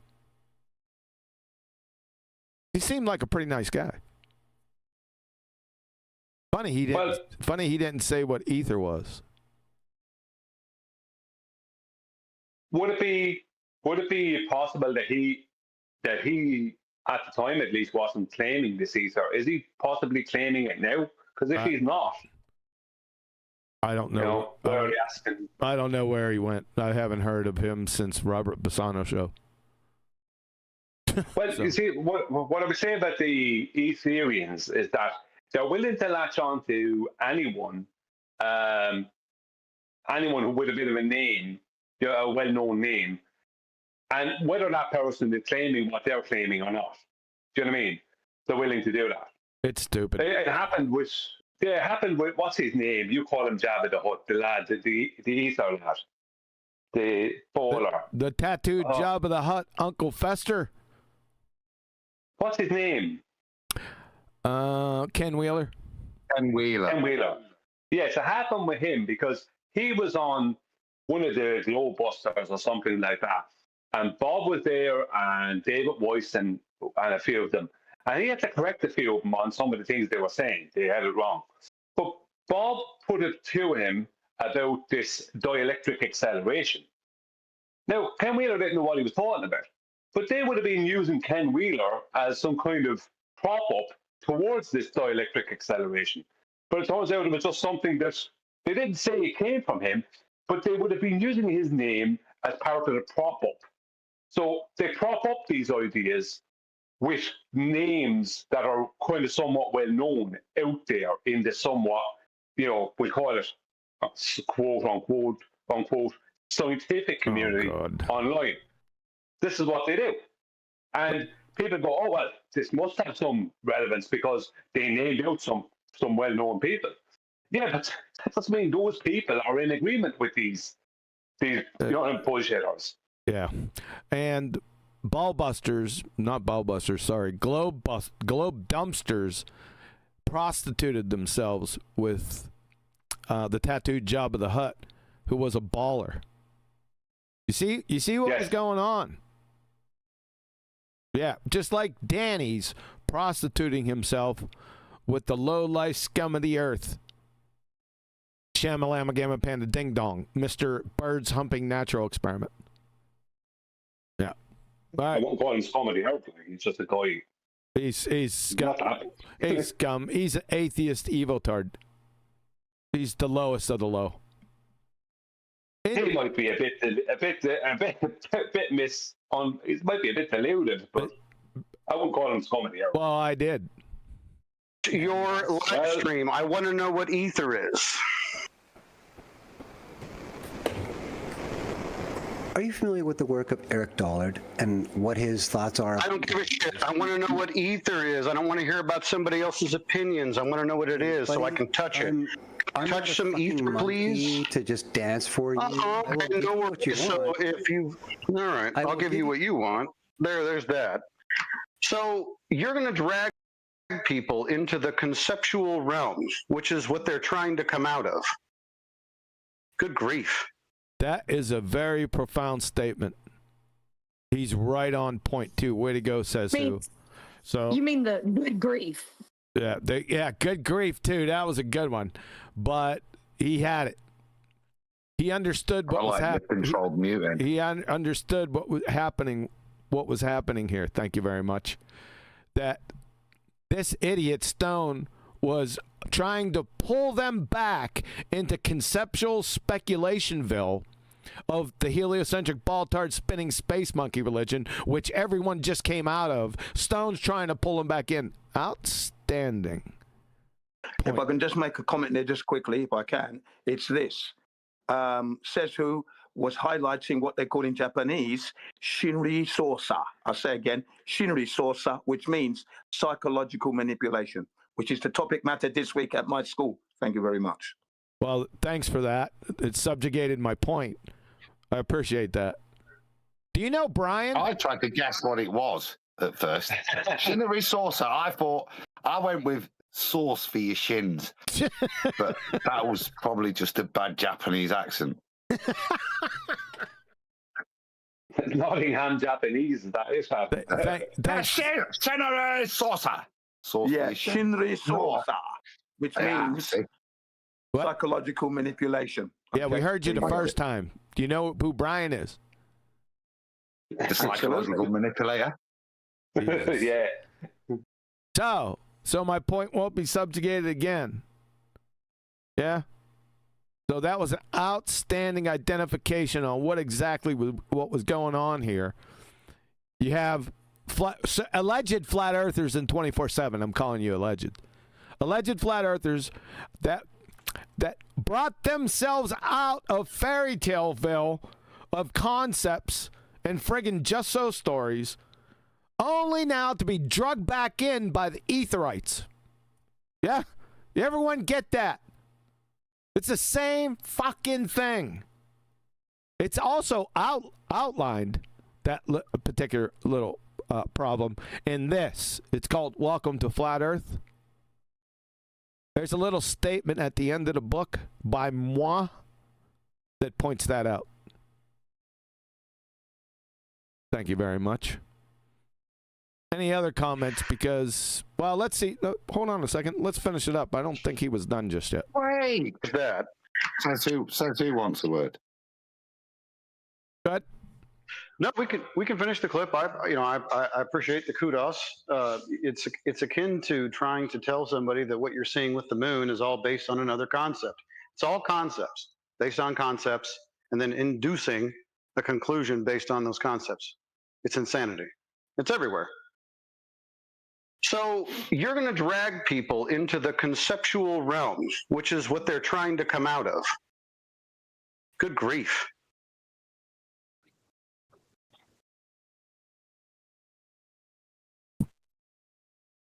Slimy globe buster, frickin' ether peddling, model peddling. Slimy globe buster, ether peddling.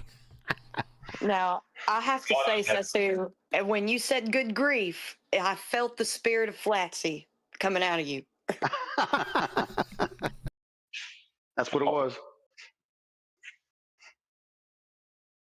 Can we get a J? I want to hear this rant starting. I'm feeling it, Sasu. I'm liking it. That's the end of the clip, by the way. But I can give you a J. Let's hear it again.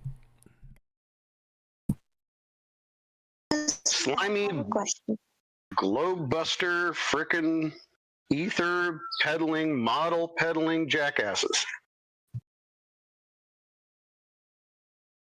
Yep. Did you read the back of my... You haven't read that book yet, have you? Dude, I'm waiting for the hardcover. Yeah, that's what you told me before. You are going to be shocked. You're going to be shocked when you read that from your statement right there. Yeah, just wait. I'm looking forward to it. Okay. Anything else, Adam? That's the end of it, Adam. That's the end of the clip. No, just respect, really. Succinct, to the point, and clean with your point of objection. Yeah? And you got the opportunity, and that's very telling. As the emissary, that's all we ever asked. I mean, the only thing I could have added was, you said it in a way, I want to touch some ether. I would always ask for a big bag of ether, please. Yeah? So that we can move forwards with that. What is it? And it's very telling how that simple question, what is it, leads to that. So no progress, whether they're now hosting up, I'm not attacking Globebusters, whatever you're doing, but it's the same cockwaffle, the same just imagineering shit that is very frustrating. It's all the same, built on the back of actual giants. So real people that do real things, that may conceptualize ether once in their life, and you're then having back down as the exponent. So Tesla as well as another one.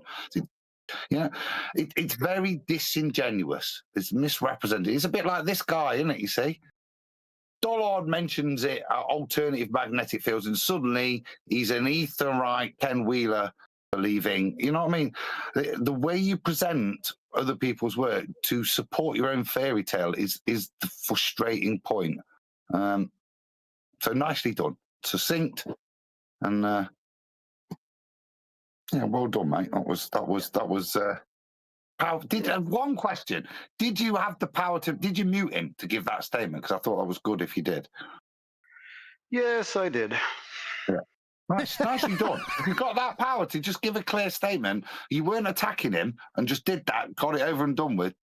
Well done, I think, because it's no, as Q said, it's no better than an anti-flat earther baller pissing in your face, these idiots. And in actual fact, these guys do us more harm than the anti-flat earthers, because they're supposed to be on our side. Yep. And what we witness is them just abandon all the standards that got them to realize why it's not a ball. Yep. Yeah, it was interesting. I have never seen him in there before. Appeared out of thin air and talked Matrix off a point that he was trying to make. and then instantly kind of into ether cosmology or whatever. And I thought, well, this is bizarre. I've never seen you before, but directly into the ether, you must be peddling something. And obviously he was. Go look at my live stream. Go watch Globebusters. Have you heard of Eric Dollard? I mean, he's sending people off to get, re-indoctrinated with some other nonsense. And I was like, nah, not today. So anyway. Good on you, man, because it was so satisfying when I heard it. I knew that QE would love it, so I told him right away. Yeah. Well, I appreciate it. Yep. Wait till you read that last page. Oh, my God. You're going to just wait.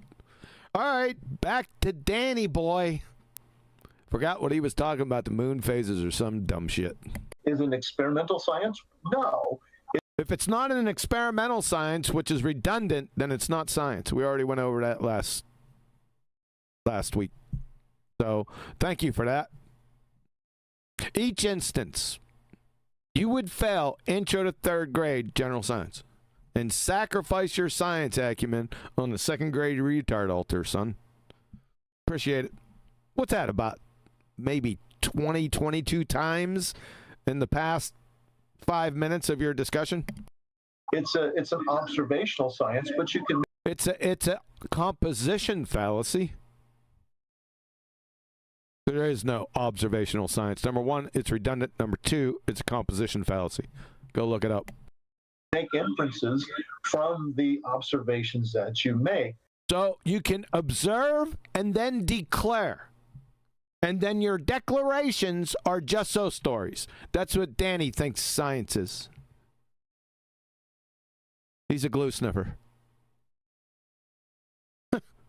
It's pathetic. And so I can't emphasize this enough. People who make this criticism are just simply going through life with a very elementary view of what science is.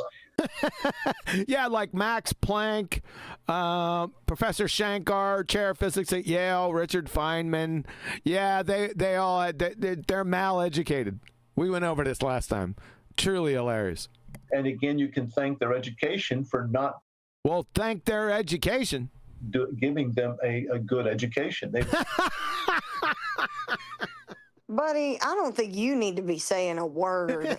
Goodness. What he's got like this arrogance about him that is just where is it coming from? He sounds like an idiot. Did you hear what he said? Let's go. You guys need you a can Jay. thank your education. Yeah, let's do it, Jay. Let's hear it all the way through again. This is friggin' hilarious. Listen to this. Going through life with a very elementary view of what science is. And again, you can thank their education for not giving them a good education. So we can thank our education for not giving us a good education. Thank you, education. What a retard.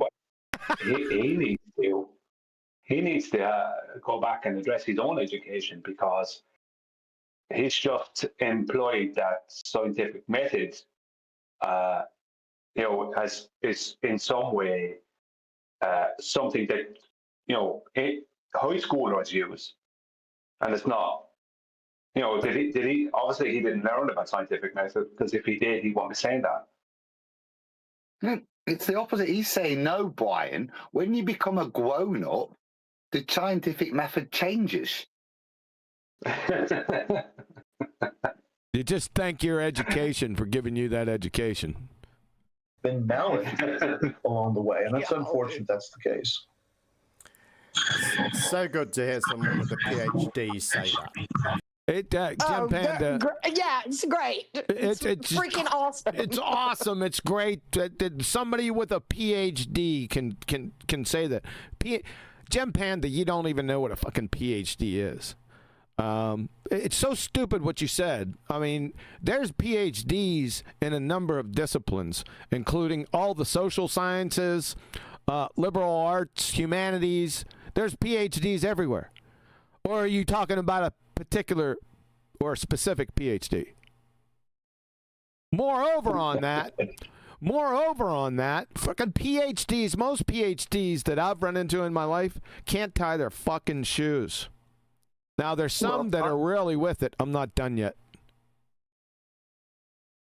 There's some that are really with it, but for the most part, they're so far away from their master's degree that they're dumbass crackers. They only have a microscopic viewpoint on what their thesis was, right? And it's a new novel concept. It's out there in Speculationville. Most don't have experiments validating it, by the way, in the physics realm.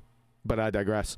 So the further you get in your education, the more narrow your education begins now, or starts, or ends up at.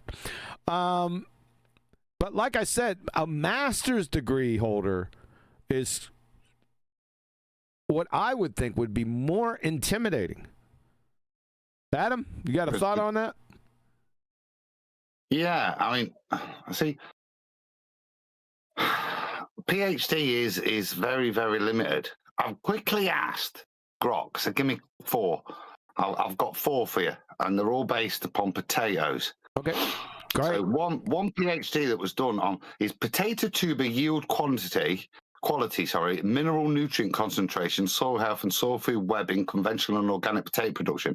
That's a PhD done by one individual. Somebody got a doctorate from that. Next one, the genetic sources of resistance to potato blackleg soft rot caused by Dickia dianthicola. Another PhD awarded on that minute thing. Yeah. Third one, bioengineering potato plants and phytosensors for gamma radiation detection. Another PhD on that. Mapping resistance to the potato cyst nematode, Globidera something or other, right? Do you understand? Each of these things means you are absolutely, you've done a PhD in it. If anybody wants asking on the mapping resistance to the potato cyst nematode, these guys are the ones to ask. As for anything else, genuinely, they've dedicated their whole life to the mapping resistance to the potato cyst nematode so that they're able to be given a PhD on it. So for the rest of the real world, they're probably not the greatest because they've not been able to read anything. They've been focused and made a doctorate, and that's what they specialize in. Yep. They are specialists in those ridiculous things I've just given you. Yeah? That's how you can't just, see, the master's gives you a master's of the gained knowledge. The PhD, you go off and do a bit of geeky research like that may then get included in later masters. Yes. With most PhDs, if you ask them something outside their PhD, I said most now, some are sharp. They remember all their previous education and their master's degree. They're the exception rather than the rule. However, if you ask most PhDs something out of their tiny microscopic thesis, they're as deaf as a post. Ladies and gentlemen, go get one. I'll give you an example, real live example. Fucking ass clown, Gem Panda. The problem, if we take what Gem Panda said there, he said, this is not verbatim, but it's in the ballpark. It's good to hear some facts from a PhD or a real PhD. Yeah. See, the problem is someone like Gem Panda is of the impression that if someone has a PhD in whatever, just the PhD is enough. That means they're a doctor. That means they're an authority. You know what I mean? And it's an authority issue as opposed to a knowledge issue. You know what I mean? That's a lot of people, once they hear someone has a PhD, they instantly give them that position of authority. Sure. As opposed to that person ever actually displaying that they have an authority. Sure. Yep, that's a good point, bro. It's amateur night at the Ritz. That's what it is here. That's why I picked potatoes.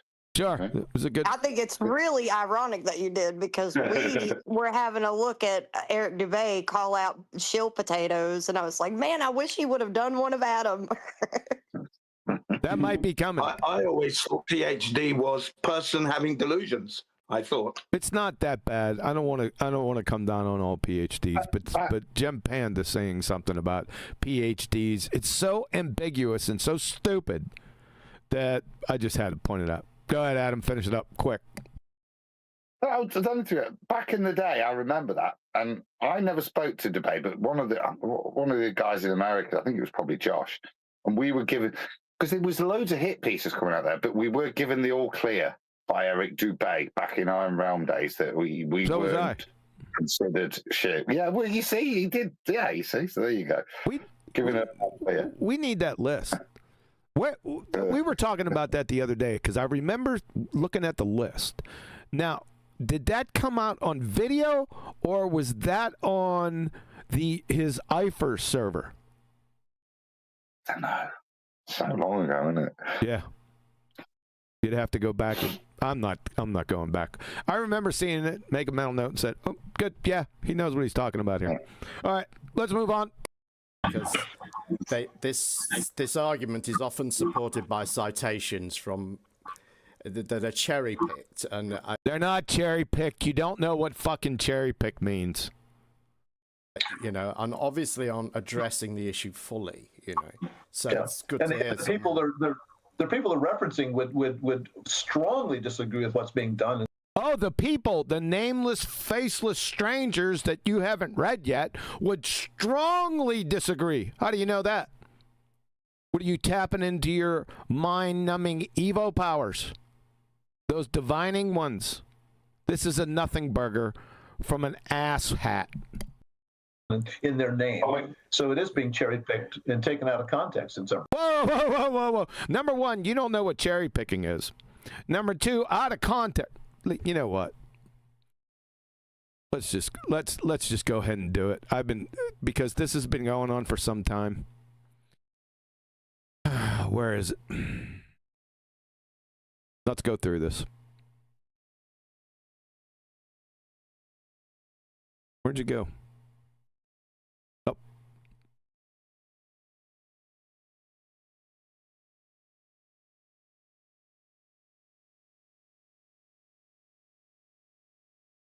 What are you off for?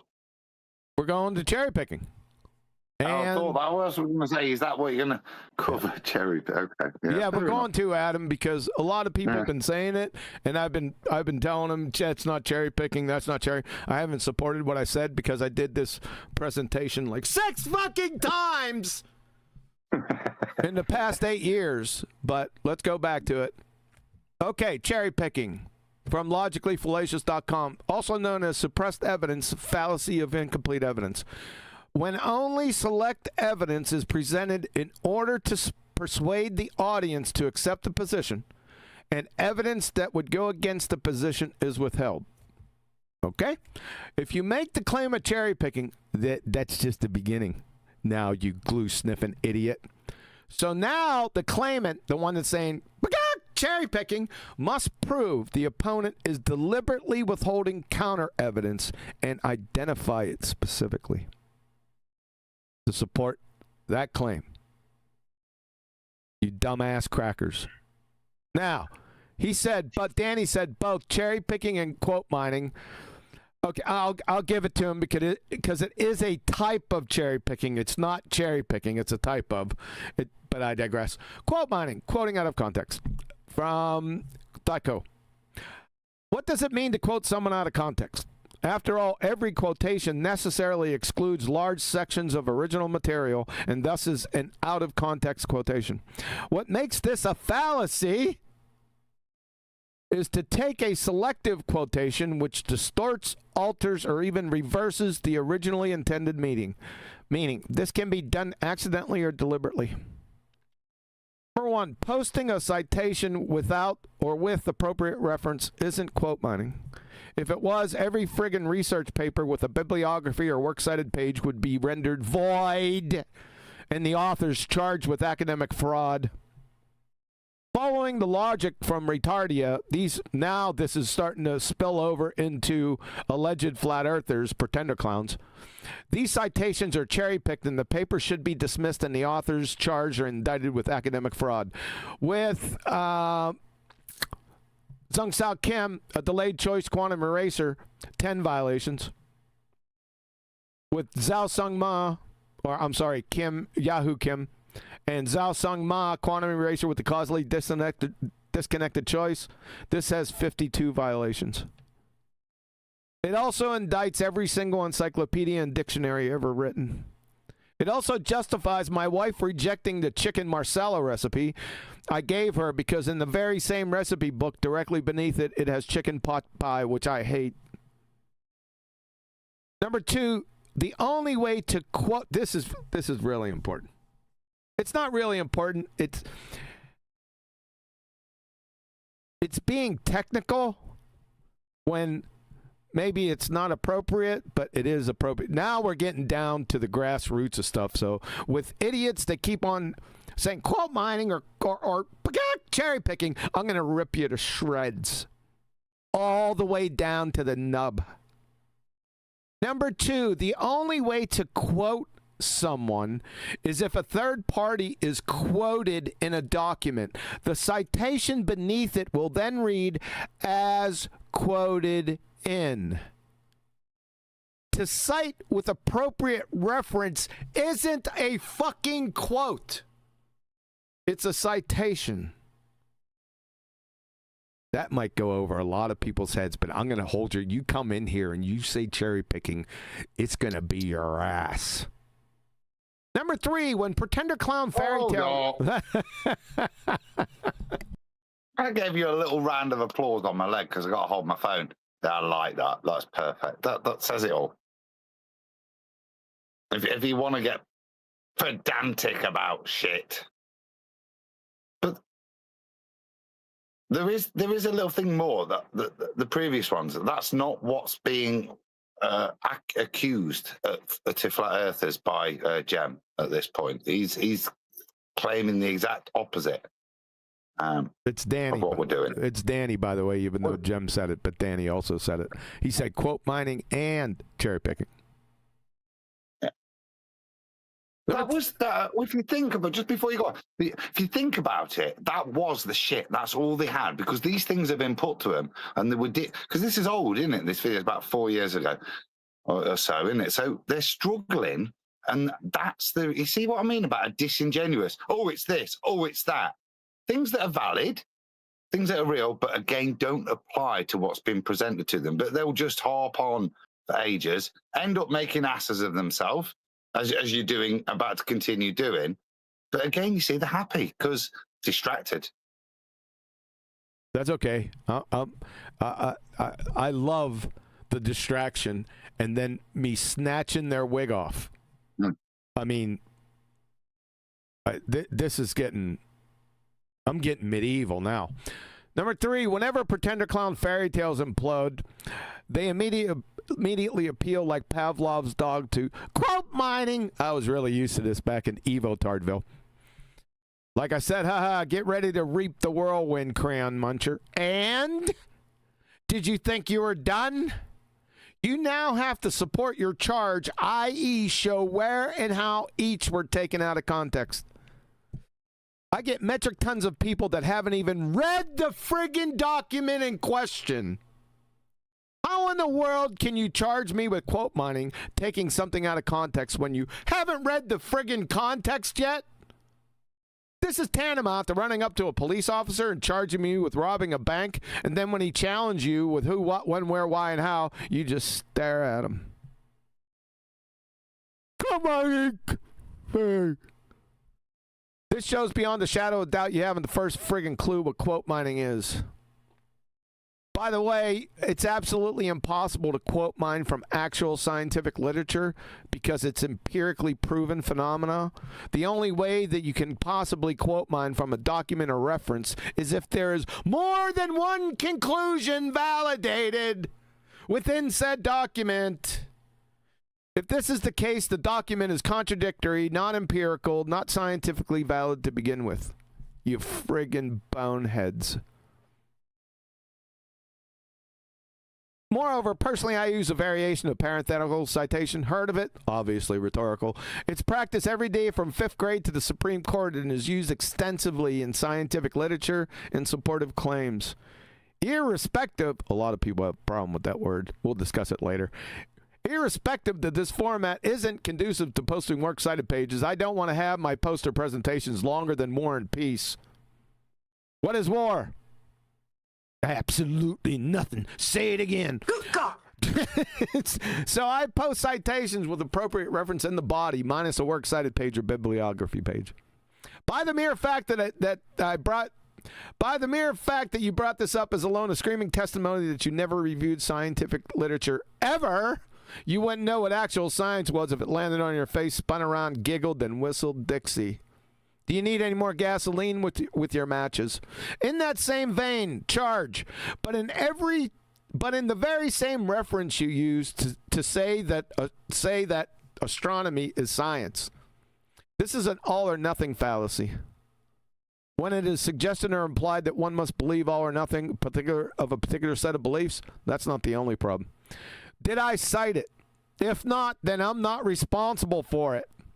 If I post a citation discussing the crucial importance of the bond force constants in the water diameter, however, within the very same reference, it goes on about how the bond force constants in the water diameters are created by invisible three-toed gnomes behind the Crab Nebula throwing pixie dust in a black hole, and how they are the cause for invisible three-toed gnome calcium oxalate stones.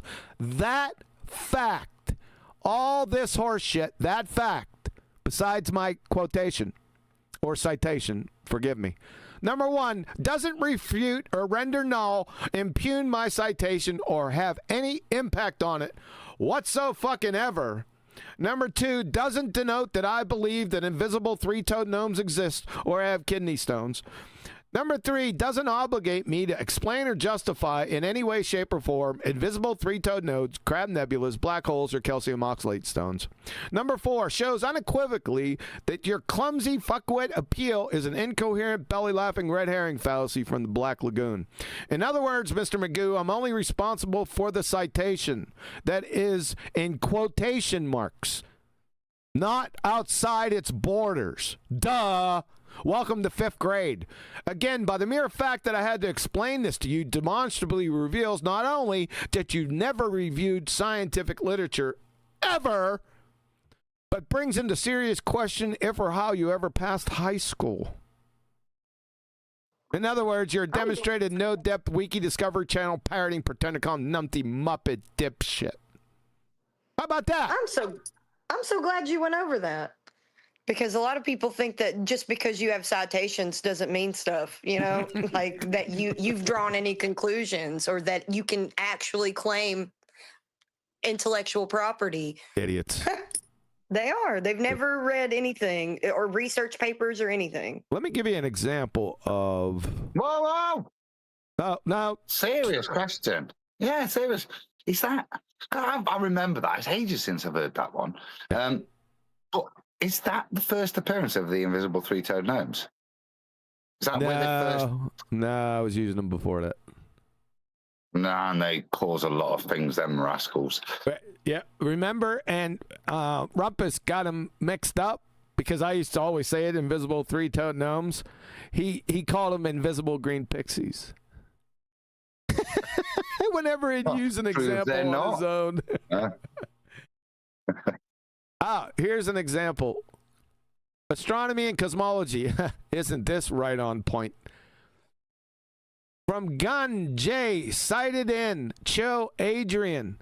You see this? You see that? That's what I was talking about. It's not a quote. It was they'll say cited in. Yeah? Cosmology may look like a science, but it isn't a science. A basic tenet of science is that you can do repeatable experiments, and you can't do that in cosmology. That's the example that I wanted to show you. That's how it's actually cited. And one for you, Danny, with your twisted little sister cosmology. Unlike the other sciences, this is from Professor Nick Strobel, Bakersfield College. Unlike the other sciences, astronomy is entirely observational. You cannot run experiments on things. You cannot manipulate the objects to see how they work. You're finished. This is pseudoscience by definition. If you say astronomy is science and you can't run experiments, which are the sine qua non of science, you are by definition pseudoscience. And they knew this 483 years ago. Andreas Osiander, Forward on the Revolution of Heavenly Spheres, 1543, by Nicholas Copernicus. This is in the foreword, ladies and gentlemen. So far as hypotheses are concerned, let no one expect anything certain from astronomy which cannot furnish it. Lest he accept as the truth ideas conceived for another purpose and depart from the study a greater fool than when he entered it. Ladies and gentlemen, they knew in 1543 astronomy was pseudoscience. You know why? They can't furnish this, which leads to experiment. That'll put some hair on your back. Go ahead, Thank Adam. you very much. Excellent. But that wasn't my point, but it was ironic that it was in this section. Gun J cited in. Your ass hats. So come on, bring it on. Hey, DJ Dumbfuck, did you understand that? Fucking ass clown. Here we go. Have you heard of any accusations of cherry picking with regards to that new Flat Earth book that's out?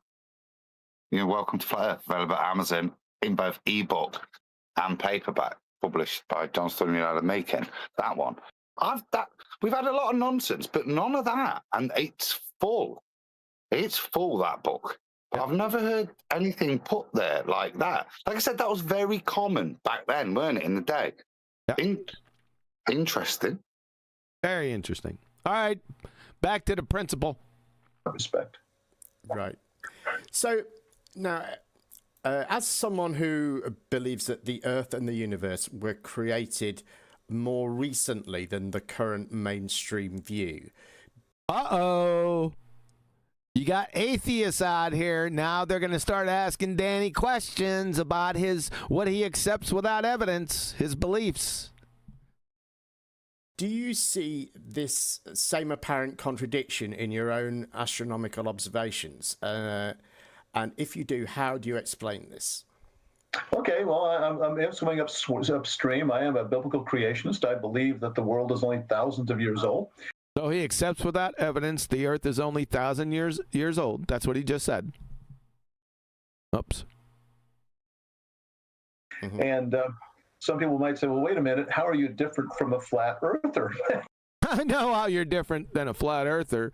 You're a dumbass cracker that has no science, logic, or geometry acumen.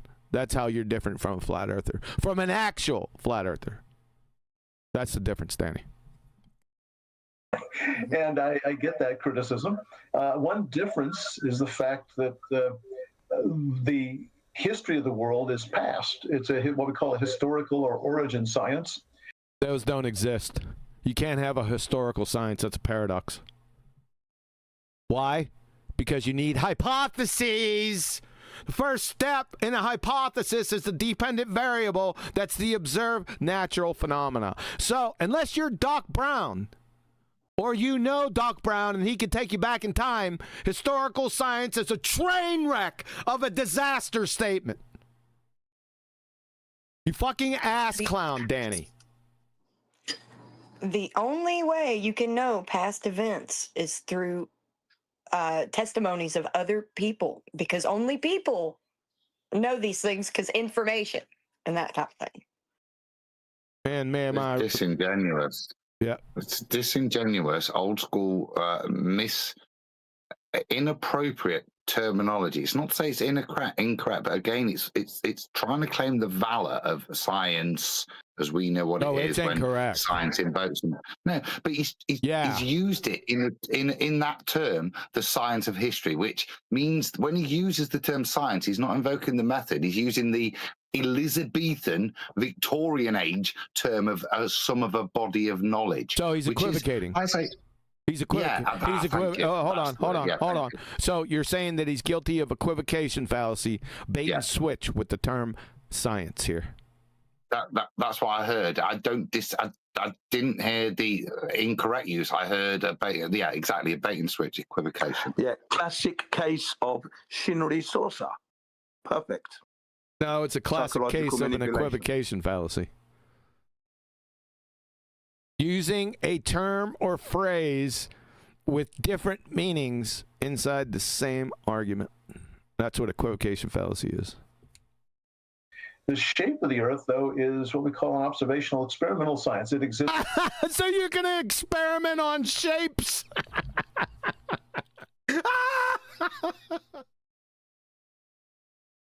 Observational. Yeah, it's experimental science. It's What's that? I like that title. Sexy. Yeah, it's real sexy. Number one, there is no observational science. It's redundant and it's a composition fallacy. And you don't experiment to discover shapes, Danny. Did he blink a few times? Yeah, it's preposterous.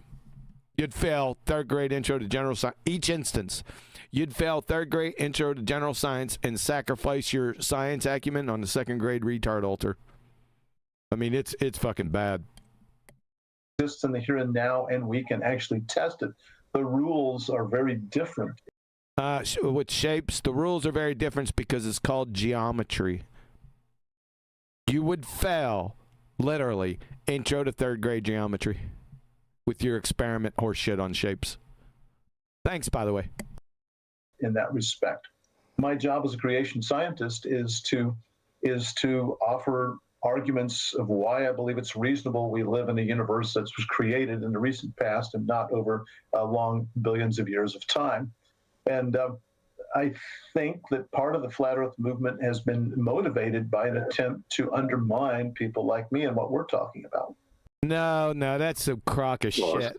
That's a crock of shit right now. That, number one, is a non sequitur. Your premise didn't have anything to fucking, or your conclusion had nothing to do with your premise. In fact, it's in opposition of it. Number one. Go ahead, Adam. You paused me. Yeah, sorry. I thought. See, what he just said there, it should be a reason he's on our side, even if he still thinks it's a ball. And again, it comes, I think, back to a lot of stuff that tend to used to get frustrated by these half Bible believers. So he's standing there and he's telling the world, yeah, well, it's dead young, but it's still a ball. Now, the dead young bit's there in Scripture, and I'm not citing Scripture to prove anything, but he's taking part of the Scripture and saying, well, this has to be true, I believe it's young. But the bit that describes the containment, the obvious set of the astronomy, the way the heavens are laid out is described to him. He ignores that because it's not convenient to his field of study, because there isn't a flat earth equivalent of it. But my point to make is it's that cherry picking, frankly, of the Scripture. So he'll take those bits, but he'll ignore completely the fuller description, which, like I say, even if it's troublesome to him, he should be on our side because, because of what his Scripture that he's standing up in front of and supporting to the world with regards to age of the earth. Yep. It's very odd. Nobody can know. Nobody can know what he says he studies. Nobody is ever going to know that unless they die and ask Jesus themselves. Okay, so the whole we don't undermine him. He undermines the truth that we're able to demonstrate. Yeah, the dating game is a train wreck, and scientifically speaking. And Danny's getting his ages, which I do also, from Genesis. So. I mean, those are just going back. If you go back into the generations, that's how they come up with the 6,000 years. I can't validate that. However, with my epistemology, I put Scripture as number one position, right? So that's what I take as my validation. It even trumps the scientific method for me. Yeah, but it's not even important to know the age of the Earth. It's not. No, but the important part is no one knows. Nobody. Exactly. That's where I'm getting at. Nobody can know either. Right. You're not going to know. You got it. You're all over it. Yep. Not with chronology. No. But with regards to certain, if you're going to validate Scripture so much as you say, it's number one. It doesn't. over time, you realise, it always turns out to be bloody true. Which you can look at that. So, but you can't take it as evidence to prove things other than to yourself. To me, yes. I certainly don't cite scripture, right? So, but this is the trouble. What's he doing in his mind? Where those bits that demonstrate our position, which is so clear, clearer than his chronology to me, yeah, because you have to infer that, but the scripture clearly lays out positions, shapes, frankly, flats, yeah, that's clear. So to have to then try and pervert it when actually you stand in front of the world defending stuff that's harder to defend, in my opinion. Like a solid container. We can demonstrate that with an antecedent consequent relationship. We can demonstrate that. And the Bible also reaffirms it. Exactly, Flats. It's easier to defend with science the rakia, than it is what he's doing. Yet it's not that he chooses not to defend it; he'll attack it. No, scripture don't mean that. Those Hebrews that picked that word for one specific reason didn't really mean that. It can't mean that because why? It always has. It's only recently that people have said that the container that the mentioned in the Bible that it's the air or something, that it's nothing. That's a novelty. That means that it has always been considered a barrier or like Did we go over that? Has lattice windows. Yeah. Did we go over that last week in this video, or did we go over that separately? Separately, we went over that. I think it was separately. With John Lennox and that. The other thing. Oh, we were kind of forcing you. Yeah, I'm kind of forcing you to show the audience. No, I don't think you'll have to force me. I think it's coming, so let him go. I wasn't. Could I get a When have you been talking about this? Holy shit. No, you can't have a J. You guys have got an in conversation. I don't want a J. I was wondering what you guys have. So you've been chatting about this independently. Chat. Yeah, we've been chatting. We've been going over that video, which that's going to be next week, hopefully, if we can get through this. By the looks of things, it's not going to happen that way. No, because this is a really pertinent point we've stumbled upon. I know. So, would you let him continue? No, I want to focus on the point still, because you said it's in another video. All right, then. Let's plod through with Captain Slaphead. How does science... This is probably could be a huge answer to this question, so I'm not sure how fair it is even to ask it. But how does science lead you to the conclusion that the universe has a creator as opposed to any... oh, goodness gracious. Only naturalistic origins? Oh, boy, yeah, that gets into a lot of philosophy. No, it doesn't, Danny. No, it doesn't. It doesn't get into a lot of philosophy. In fact, I got a page on it. I've had this for 16 years. And it's been a page on my website, Danny. Right here. Scientific proofs of the creator. It's not based on any fucking philosophy. You glue-sniffing idiots. See, this is the problem. And it's a problem I have with Lennox. It's a problem I have with Stephen Meyer and the other joker. Who is he? Who's the other one? James Tour. James Tour. They placate these atheist evotards. They're placated by these organizations. Answers in Genesis, which is a tear-jerking belly laugher. They placate evotards and atheists to keep the conversation going. They're terrorist sympathizers. They're like 24/7 Flat Earth Discord. Well, we just want to hear the conversation. We want to rub their feet and give them some hot chocolate. When you could just cut them right off at the fucking ankles, like this page does right here. Yeah, it's that lukewarm stuff that you're talking about. They're yays or not yays, and their nays or not nays. They want to keep the conversation going and placate people. You see this, Danny? Scientific proofs of the creator.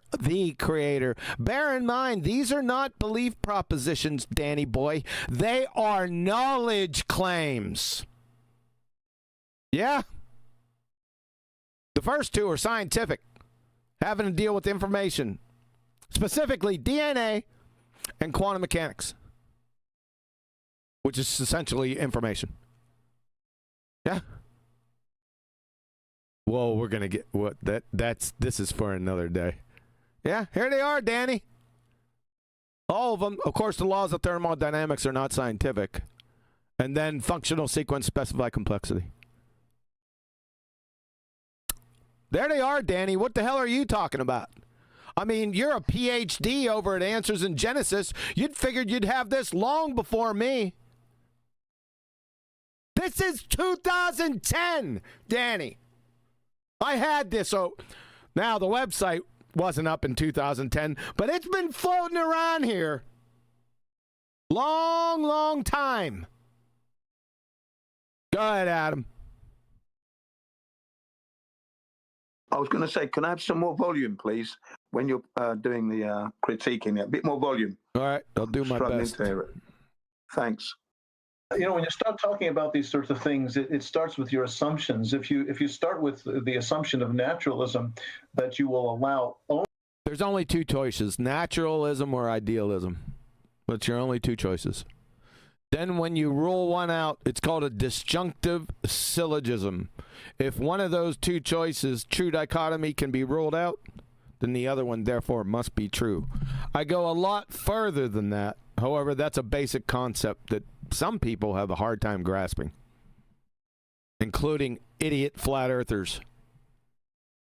I won't name names yet.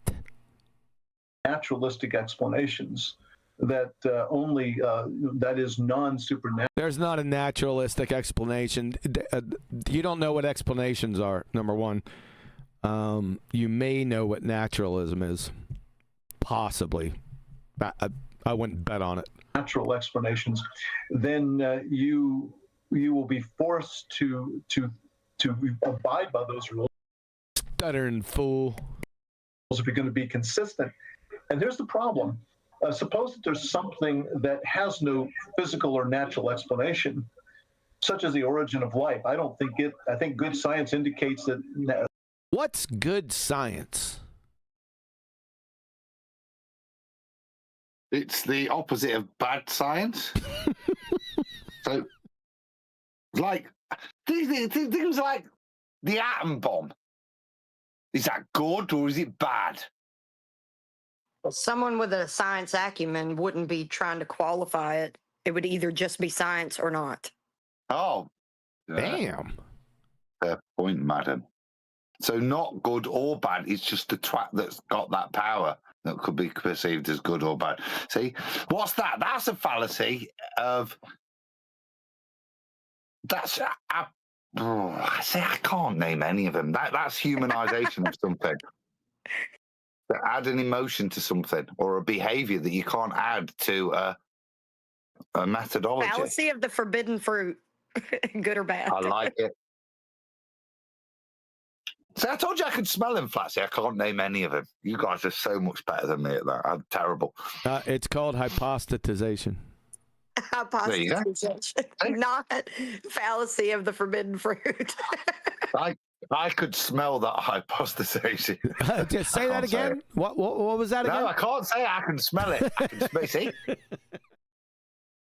it. It's hypostatization. Yeah, it's probably not hypostatization. It's an anthropomorphic fallacy. It's not hypostatization because he's not giving human qualities to science. He's just qualifying it as good or bad. So it's just an anthropomorphic fallacy. In other words, reification. Good. There we go. Life does not have a naturalistic origin. Mm-hmm. So if you're committed to naturalism, you've got a conundrum here because naturalism can't answer the question. So what's the question? What you end up doing is creating an explanation. guess we're not going to get that. Creating an explanation. Yeah, you've been doing that the whole time, especially with your moon phases. Yeah, that's what you were doing. Now you're going to indict yourself. What? He's talking about the origin of life. I know he is. So? Okay, just didn't know if you forgot or... I didn't forget. I know what he's talking about. I'm just taking his statements one by one and train wrecking them. Gotcha. It doesn't matter how improbable, how illogical, or how convoluted.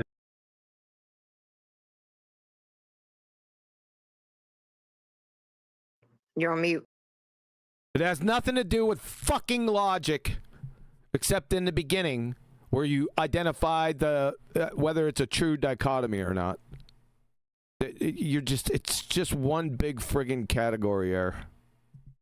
It is because that's the only option you have. You go with that. He's sort of kind of saying that there's only two options. He didn't say that. He said option. So yeah, it's your answer's incomplete. That is, you fail. I mean, good science. Talked about life. Good science. We have this law. Here we go again. Good science. We have a law with good science. No, that's incorrect. That's a category error. Laws aren't based on science. Dumbass. Law of biogenesis, that life only comes from life. Yet, if you believe in a naturalistic origin, you must accept the fact that somewhere along the line that rule was broken. And there's now that's true. No science indicating that's the case. Not science, dumbass. And I think, the modern idea of the origin of the universe is the Big Bang. And I don't know if we want to get into that at all. Big Bang, the Big Bang theory. Yeah, you could get into that. It's not a scientific theory and just stop right there. And then force the people to think that it is a scientific theory. Number one, to ask them what a scientific theory is, which 99.9% of the population doesn't know. They don't know what it is, including actual scientists, by the way. It's fucking scary out there in Shangri-La. Today, but that to me is an attempt to explain the world in a naturalistic way, and it has a multitude of problems with it. To me, it's not an explanation because it's not science. It's not natural science. Good. Isn't the Big Bang the starting premise that he's going to use to induce his information he's going to impart? No, because it's all based on all the positions of everything are based on it coming from a Big Bang. So he will tell you it's this far away. No, he's indicting it.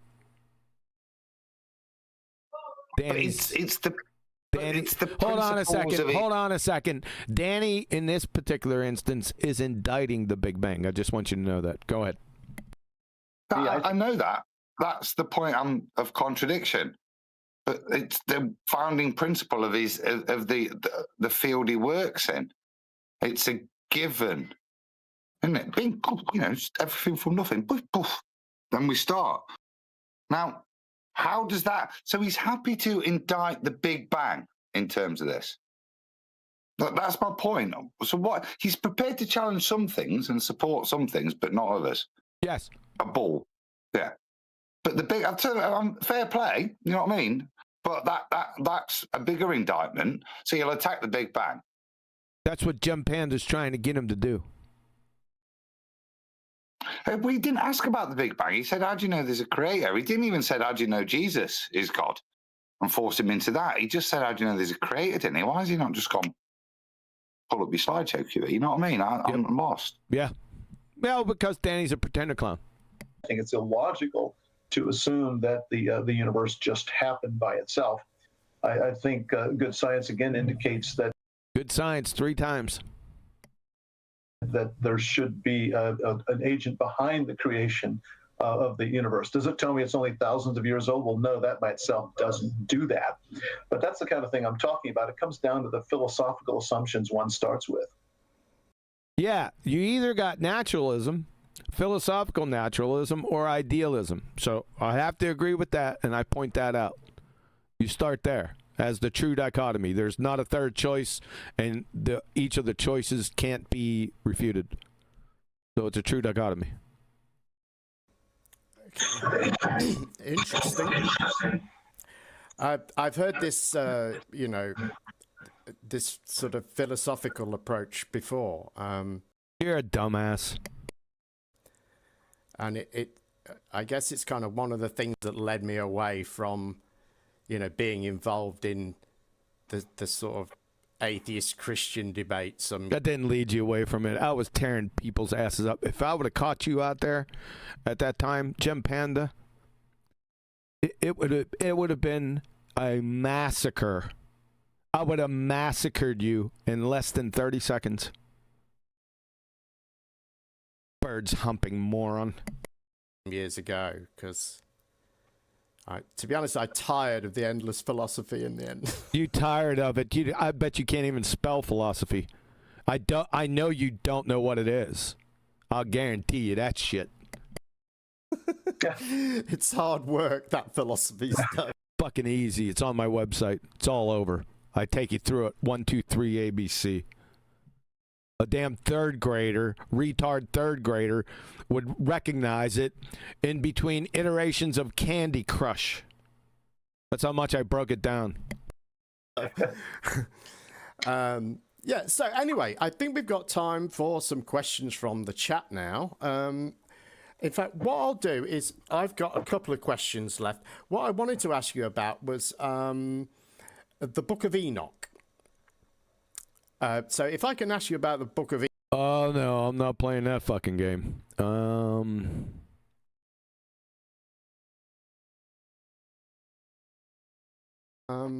This is an interesting one. Where is the problem with the Big Bang from an observational sense? I know what you did there. Yeah, I'm not putting up with it. I'm just not. So just as he said, Book of Enoch. Yeah. Yeah. Well, it's not scripture, so fair play. Fair play. No, it's not technically scripture, unless you're Ethiopian. So it's fine. Where is the problem with the Big Bang from a strictly observational sense? Maybe lots of problems. Number one, that no one's observed it. Yeah. That might be number one. What a total ass clown you are, Jim Panda. Danny, you gonna fall for it? Let's see. Oh boy. That can take a while. I'll just give a few things. That could take a while. How about that no one's observed it, Danny? Oh my God. Danny's about to do what was done to Seizu. That's what he's about to do. Things. I've noticed over the past 50 years, it's been the dominant cosmology. What I'm about is what you've just accused Lennox and all the other procreation guys, which is to entertain, which is interesting because you've got Danny Faulkner, who's clearly siding with the ballers in this, but look at what he'll entertain. He should be destroying Jam Panda here. This is his the real reason he's here, isn't it? Answers in Genesis. And yet he's entertaining it and not really dealing with it and batting them away. Yeah. The same frustration you have with Lennox, etc. No, I have the same frustration with, I've had it first with Answers in Genesis because they placate evotards and atheists. That's what they do. They're terrorist sympathizers. It's the same thing 24/7 been doing, and the mothership, Ether Awakenings, the Canker Sore server. Same thing. They've been doing it for years. It's the same thing. It's the same concept. Hey, Danny, do you remember me reading this to you? Because you're saying cosmology, and cosmology. From science, like I said, Gunjay cited in Cho Adrian, A Singular Conundrum. How odd is our universe? Science, I would say the second most prestigious science journal in the entire world. Cosmology may look like a science, but it isn't a science, Danny. You got big fucking problems. You know why it's not a science? They say right here you can't do repeatable experiments, or you can't do that because you can't do any experiments. You can't even come up with a valid hypothesis. Not a single one in cosmology's entire history. Neither can you come up with one from its twisted little sister astronomy or its other twisted little sister astrophysics. No hypotheses ever. So, y'all claim that these are sciences. And to have natural science, you must have hypotheses. According to one of your king priests, what was his name? Where is it? I don't know. Hypotheses aren't just useful tools in some outmoded vision of science. They're the whole point. Remember that one? I don't even need... It's featured in the book Welcome to Flat Earth. I didn't even come up on the citation yet. I just knew it. Here we go. From Nature. Here we go. Just relax. From Nature.com. I'm promoting my book. You will you will hear in a second. From Nature.com, California Institute of Technology physicist Sean Carroll arguing in The Edge that hypotheses aren't simply useful tools in some potentially outmoded vision of science, Danny. They're the whole fucking point. I got a question for you.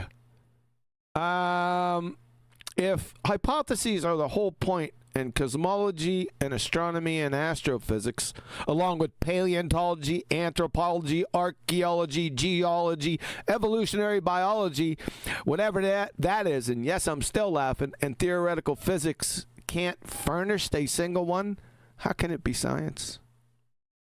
That's my question. Bueller! There we are. They can't do any experiments. No one can run any experiment. They can't even have a hypothesis. Then how can these be science? Little conundrum there, don't you think? Ass clowns. I'll just give a few things. You know, I've noticed over the past 50 years, it's been the dominant cosmology. And it's been the dominant pseudoscience, is what he just said. Well, the Big Bang's basically belief that the universe suddenly... Why should we believe it? Except without evidence, the Big Bang, if it is science, Danny. You see what happens when you lie and you bullshit and you double speak? Shout out to Witsit. See what happens to you? Appeared in a very hot, dense state a few billion years ago, now thinking 13 billion years ago. Something appeared as a hot, dense state. 13.8 billion years ago. It was expanding, and the state it came into, and as it expanded, it cooled, and into the universe that we see today. Into the universe that we see today. Danny doesn't know what the Big Bang is. He doesn't even know the fairy tale fuckwit story of the Big Bang. That's not the way it is. It didn't expand into the universe it is today. It was the universe. Danny. Let's go. This is important. This may be a little bit harder. There it is. Shit. It's not that hard. Hey, you three guys. They're cute at that age. What'd you say? What are you fishing for now? Oh, I'm gonna be fishing for something. I'm gonna be fishing for muskellunge, baby. Watch this one. What was that word you just used? Muskellunge, musky. That's what I'm fishing for. That might be my new favorite word, not effluvia. We're gonna go to. Oh, I might have passed it up, man. Yeah, I think we passed it up. Uh-oh.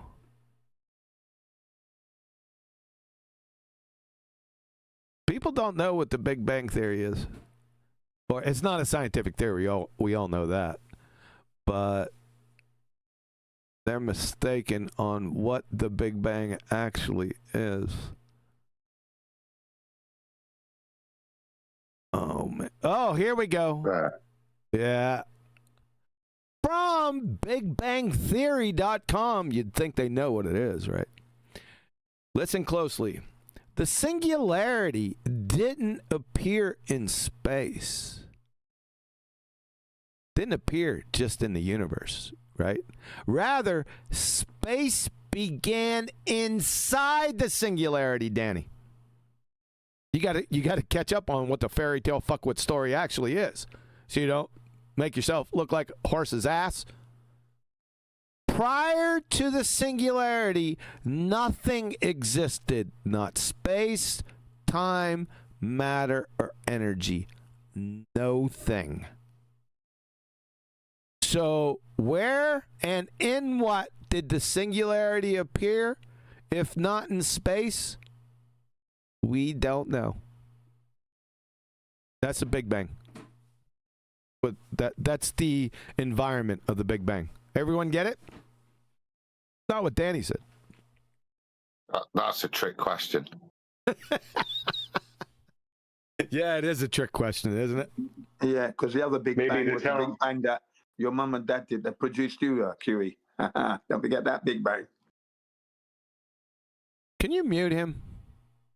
Latty.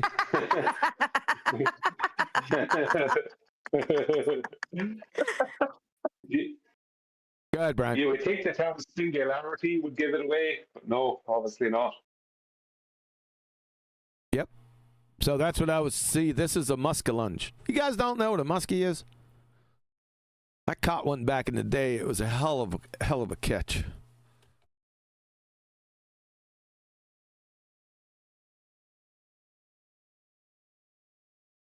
Give me fucking images. That's what I'm talking about. See that? Yeah, we do striper bass fish around here, boy. See, this is the king of freshwater fish, the muskie. A fish of 1,001 casts. I went muskie fishing my first time. My first cast, I caught one. First cast. Now, I'm not saying that's some type of achievement. However, it is known as the fish of 1,000 casts. I did it with one. My dad was beside himself. He fished for One muskie. in 1,000. He fished for muskie his whole life. Never caught one. I went out first time, first cast, and caught one and brought it home. I could see he was proud, but then there was part of him that was utterly disgusted and complete contempt. I know it all too well. You know, I have it. I got it mounted. It's upstairs in my attic. It's been up there for like 7 years. I don't think I want to go up there and get it.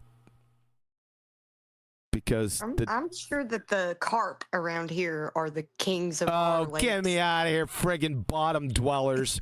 Carp, they're the anti-flat earthers of fish. Oh, yeah, they're huge around here, man. They're scary. You'll think they're a freaking whale or something. Oh, brother.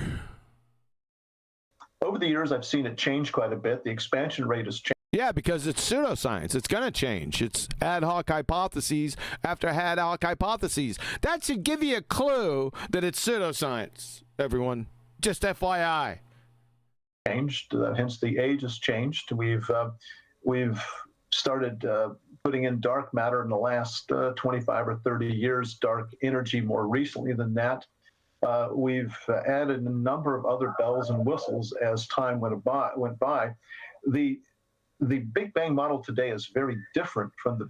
There's no Big Bang model. You don't know what a model is. And Big Bang definitely doesn't have one. Big Bang model of, say, 30 years ago. All sorts of things have been added to it. The model's almost unrecognizable. Model.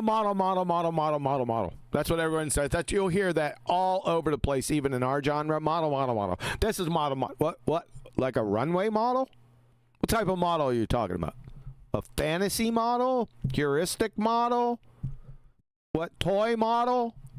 Airplane or computer model? Which model are we talking about, Danny? You're an ass clown.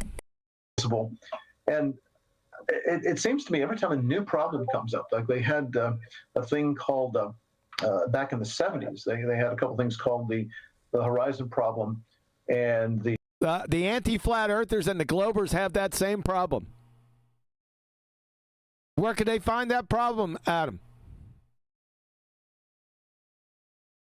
Well, that whole problem is addressed in a recent publication available on Amazon on paperback and ebook called Welcome to Flat Earth.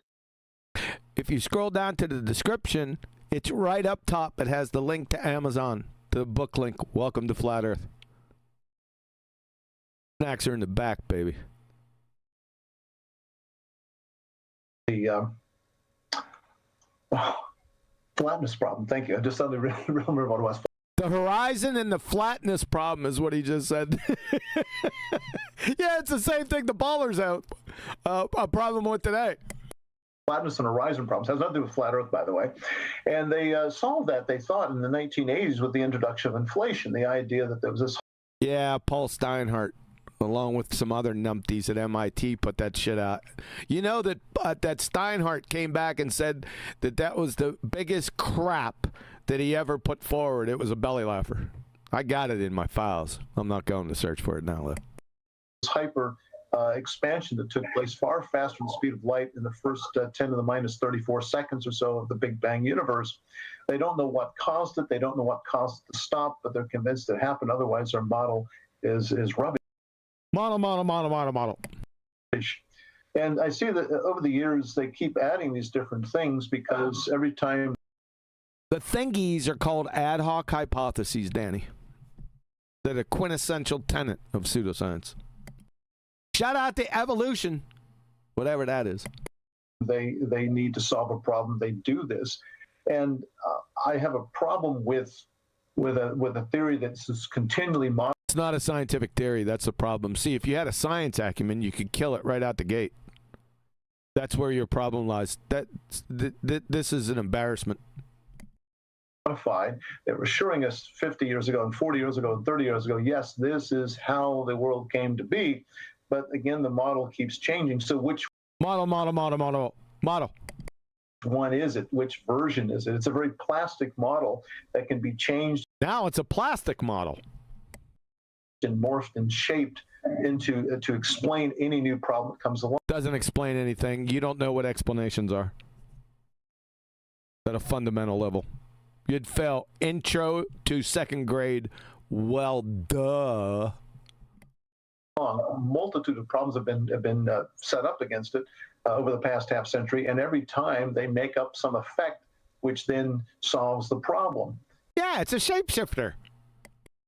Well, if you're going to do that, then no, that's not how science is supposed to work. How does science work, Danny? Ultimate, the Big Bang model, I don't think is falsifiable. I don't think it can be disproved because it's... Well, because it hasn't have a modicum of proof to it. Because it's a just so story that you think is science. You're an ass clown. A placater. He's placating. Adam, you see it?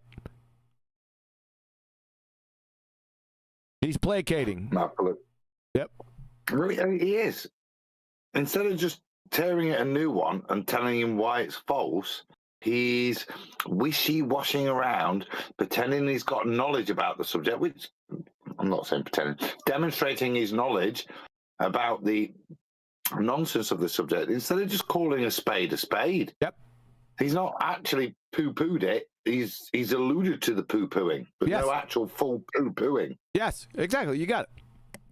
It's very plastic. Changed. Sorry. No, go ahead. He deals in beliefs and opinions, and he never, just like most of the others we've addressed, but he deals in beliefs and opinions, and beliefs and opinions never debunk anything. That's the problem. Yep.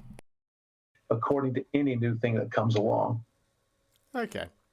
Next question. This is from Gleam. He says, there's your boy. This question's from Gleam. Glue sniffing Gleam. One of the original Etherites. Adam likes him. Shout out, Gleam. Respect, bro. Hope you're doing all right, fella. Yeah, Glenn's okay. Yeah, he's okay. Yeah. That'll piss him off, won't it, Brian? Nice. Double down on it with me. Thanks, Paul. Yeah, Gleam's okay. He's just a certifiable dumb fuck. Just let me get so I can see it. How is the current model going to resolve? Model. How's the current model? What's the current model? Model. The current falsified theories of gravity, as they do not work outside the domain they were designed in, aka the solar system. Was he talking about dark matter, perhaps? I think probably, yes. No, okay. No. All right. Now that sounds like it. I'm very bullish on dark matter. I'm very bullish on the OJ market. Frozen one particularly. The frozen OJ. the frozen. You're really bullish on the frozen fish pie market. Yeah, that's still frozen. Boo.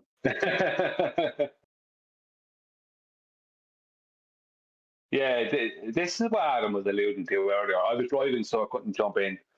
And I was afraid of being told to shut up. Not really, I wasn't afraid at all. I was just driving. But it's like he's saying, he's kind of promoting the dark matter. Yet he's trying to say that he's going against the Big Bang. Where do you think the whole dark matter thing originates from? Where do you think that idea, although there was a reason for them to come up with it, the point is that it all comes back to the Big Bang, the very thing he's trying to claim that he's against. He's not against it. If you're like bullish on dark matter, you're not against the Big Bang, you know. He's bullish on dark matter. If there is a statement in this whole presentation that doesn't just absolutely confirm that you're an ass clown of megalithic proportions, I haven't heard it yet. That was priceless, Danny. Can you say it again? Let's hear that again. Yes. No. Okay. All right. Now that sounds like it. I'm very bullish on dark matter. There you go, ladies and gentlemen. He's bullish on dark matter. All you Christians out there. Oh my God. We have evidence for that going back 8. You do. What's your evidence of dark matter? This is another ether question. See, this is the baller's ether. Dark matter. What is dark matter, Danny? What's the evidence of this dark matter? 55 years now. We didn't know what to make of it for the first 50. To make of it? To make a what? Is dark matter in the ether list? No, they didn't say it, so I didn't write it down. Yeah, it really should be, shouldn't it? Really, it is. I thought they'd come up with it by now. It is. I mean, quantum foam's in there. Yeah, that was a mind screw by somebody that knew better. I ain't gonna indict him fully now. I think I mentioned him before, but yeah. So, dark matter is the glue sniffing Baltards ether. They're the same. 40, 50 years. The argument to age fallacy. The gravity does work. It just gravity does work. What the fuck is gravity? Yeah, and didn't it come from dark matter, from the Big Bang? Gravitational accretion. The thing he's denying, the Big Bang. Yeah. It all starts with the Big Bang.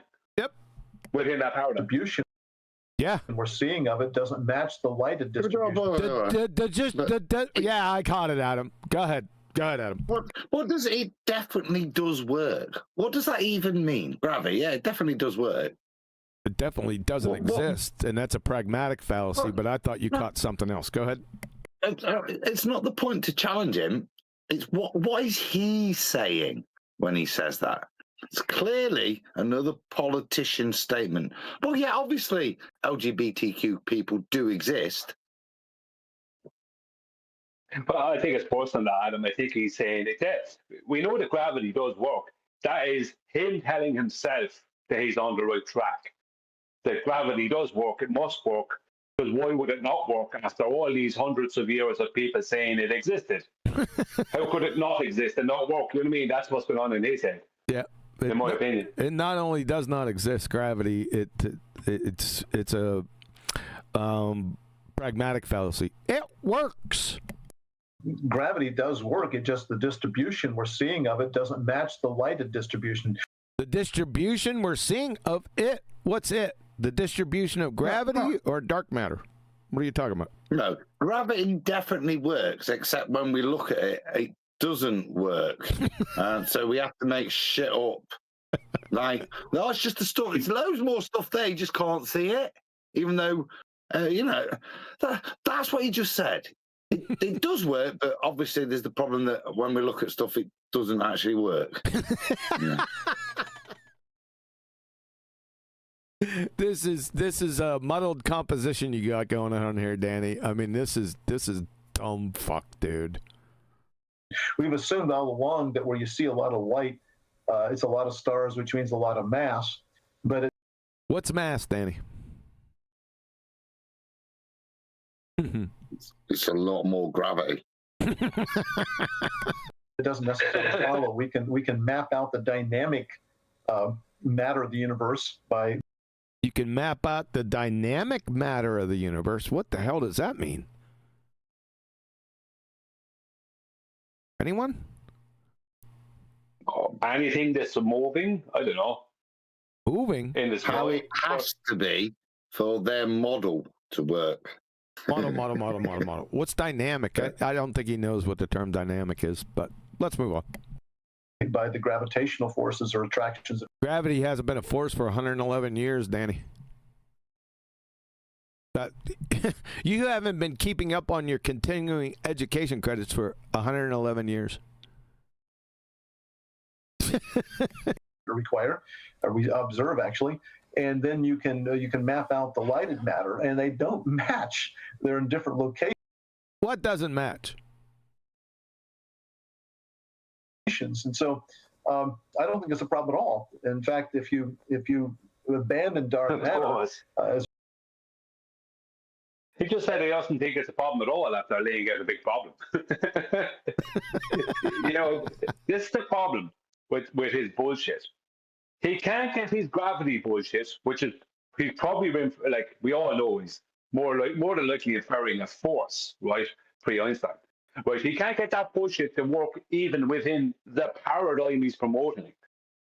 Right? Never mind reality. But he's telling you, we know it's totally there, it totally works.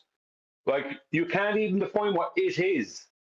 You can't show it because it doesn't exist. Yet you're telling us that there's no problem with it when there's, after laying out a complete problem with it within a hypothetical paradigm. Do you know what I mean? Yeah, and within his fairy tale paradigm. Yeah, I got you. I don't think it's a problem at all. In fact, if you abandon dark matter, yeah, we've abandoned it long ago. As weird as it is, you have to then alter physics as we know it. Alter physics? You don't know what physics is. Alter what physics? So if you abandon the thing that you made up, right, to fix the problem that physics as we know it denies, because it points out the problem, which is why you have to make the thing up, then the best thing to do is probably just change the physics. Like it. You're an ass clown, Danny. Oh my God. Keep prostituting yourself, Jim Panda. Go ahead and dance for him. Stand up and dance for him. Of gravitation. It's possible that's the case, but I think dark matter is a far less radical approach to this. And approach to what? He's presented a dichotomy: either dark matter exists or physics is wrong. Oh my God! I think eventually we will identify what it is. Uh-oh. Ladies and gentlemen, dark matter is the globe-tard's ether. Thank you, Dan. Good. He's completely out of his mind because within his own paradigm, like all this rubbish after 1915 out the window. Yep. Nothing to do with anything. Yep. Awesome. Okay, from Gently's channel, he says, Just pause a sec. creationist.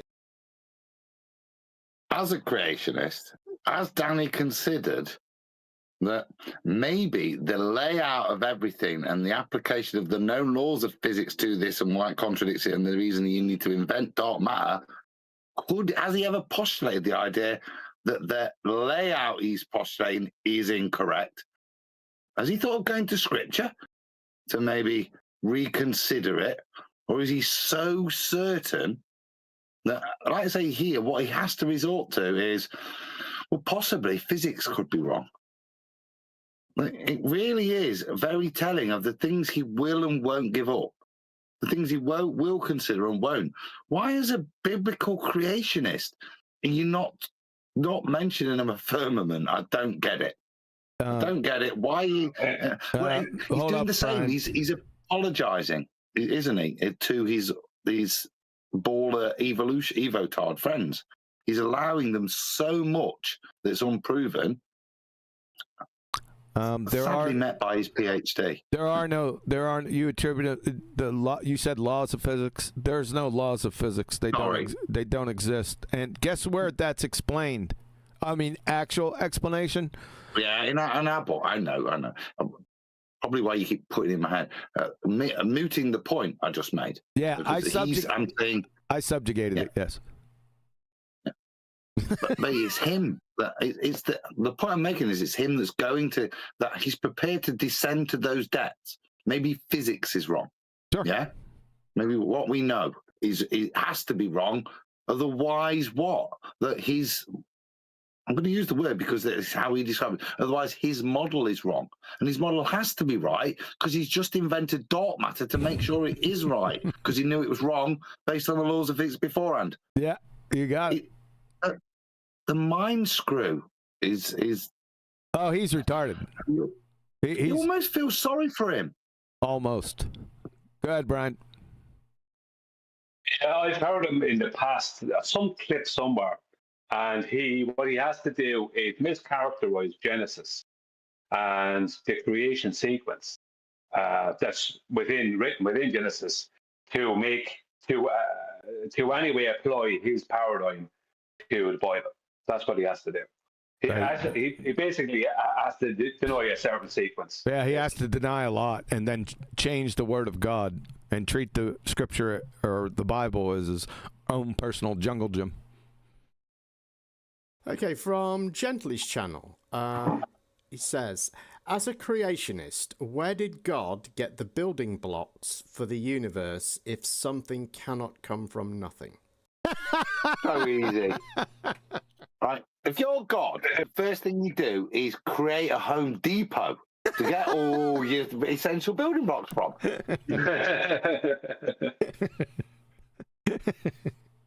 What a train wreck of a disaster. See, they're confusing natural law, which was made by the creator, with the creator.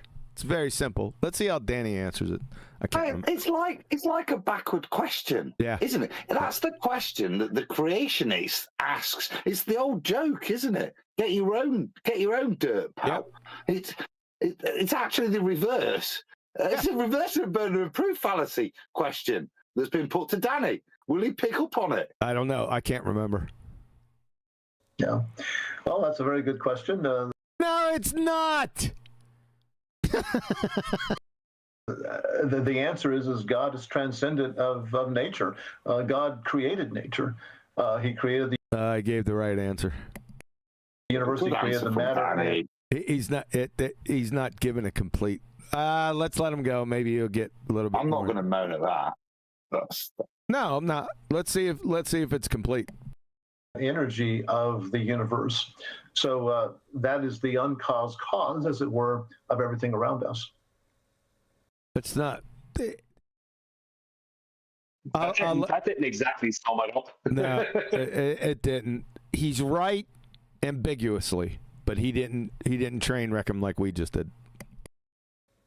Okay. Let me just read this one. Sorry. Again, it's a point where, John, I'd I'd allude to what you said about Lennox, and you're given the opportunity to evangelize, and you're careful not to actually give your message clear. There's a real opportunity there. Yep. Correct. Slap it, lay it down. He's just asked you.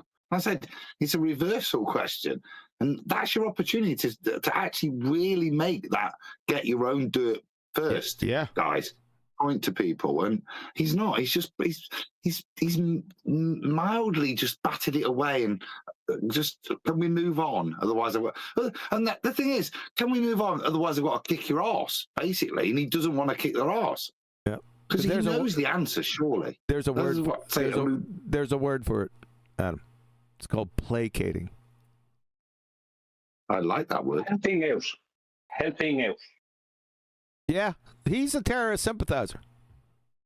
Yeah, definitely. Okay.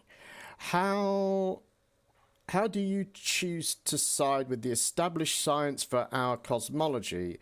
And cosmology is not science. So you have a malformed question on your hands. We already been over that. I'm not going to do it again.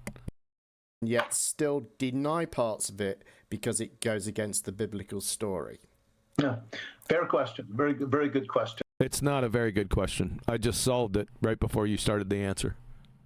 Pseudoscience. Question's malformed, Danny. But since you don't know what's going to use, go ahead. I thought there was the P word, placating. I thought that was what you were going to say. Is that what you're waiting for? Because you placate. Yeah. Well, he's a pseudoscience scientist, so he must placate. I don't know whether he's placating now or just pseudoscience. He's in his pseudoscience ramble mode. Let's see what he said.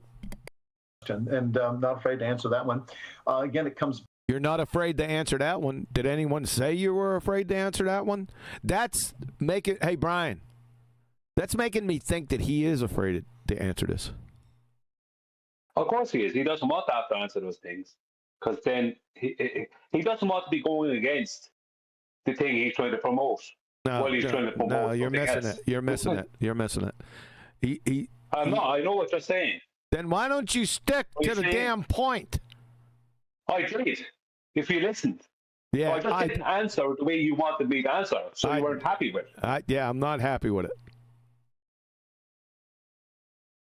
Okay, I give you the answer you want. Yeah. Hang on. Brian. We're not here to make him happy. In fact, half the time it's fun to make him unhappy. So don't placate him. Don't go placating him. Yeah, I have to placate him. Yeah, Danny said that because he is. We heard you the first time. Yeah, that was your point. Yeah, the point was that he made it a point to say that he wasn't scared. Yeah, which suggests that he is. Thanks. To the difference between historical or origin science. Here we go again. Historical science is a paradox, unless you're Doc Brown. And origin science, it's nonsense. And observation or experimental science. No, observation. Here we go with the observation or experimental science again. Observational science is a composition fallacy and painfully redundant. And you don't have science without experiment. We've already been over that countless times. You know, we creationists, we don't have. But 400 years ago, they had moon cycles proving it's the sun that does it, doesn't it? Because it happened 400 years ago. Observational historical science. Like 500 years ago. No. This is really good science now because 1,000 years You're ago. missing it. He's combined observation and experimental science into one branch over here, and then historical science into another branch. You missed it. Yeah, that's what I'm saying. Talking about looking at the moon for thousands of years. Did he contact Doc Brown? No, he doesn't need to, because like somebody else told him that the moon was there, and he did the same thing. Gotcha. Have a problem with most of science. That's a mistake. You wouldn't have a problem with most of the science. You don't know how to recognize it. Many people make. I know many fellow creationists who have PhDs in various fields from very. I guess PhDs mean something important here. From various fields. good universities. We agree with most of basically what science says. You agree with what does science say? Has anyone heard science speak before? Hey, Jaron. No.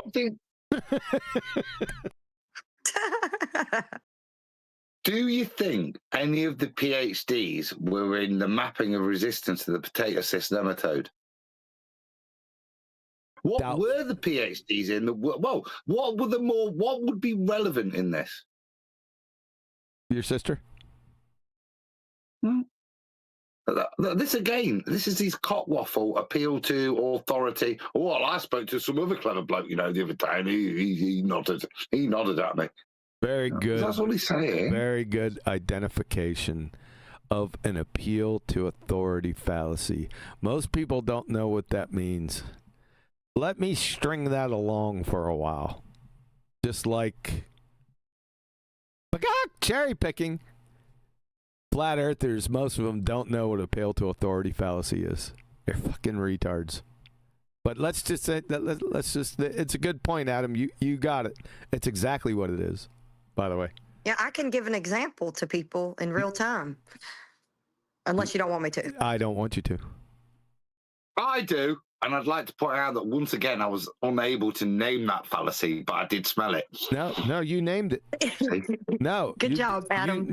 You were able to name it. You said appeal to authority. Now, you didn't say fallacy. No, I have to describe it. I like dark matter. I like black holes. Shut up. I like all sorts of cool things in astronomy. What are the cool? He likes a lot of cool things in astronomy, guys. Really cool things. Hang on. Paul, just a second. He just said he likes dark holes. Where does he observe these? These what? These black holes. In astronomy is this, looking at the sky, right? Detailing the cycles. Where does he observe black holes? He doesn't. It's the bit where you don't see anything. Black holes? Why are we on black holes? I thought we were on dark matter. He just brought it up. Did he? Yeah. He didn't say black holes. He did. He said lots of cool things in astronomy. One of the things was black holes. No, he didn't say black holes. Why did he say telescopes? Let's go back. He didn't say black holes. You're assuming that he thinks that one of the cool things are black holes. He didn't say that. No. Give it a J. Okay. I gave it J. I heard black something, but I didn't hear black holes. All right. You know what? Since you guys have behaved yourselves, I'll give you 2 J's. Get the fuck out. That's a fucking power move. That's a fucking power move right there. Yeah. Science. We creationists, we don't have a problem with most of science. That's a mistake many people make.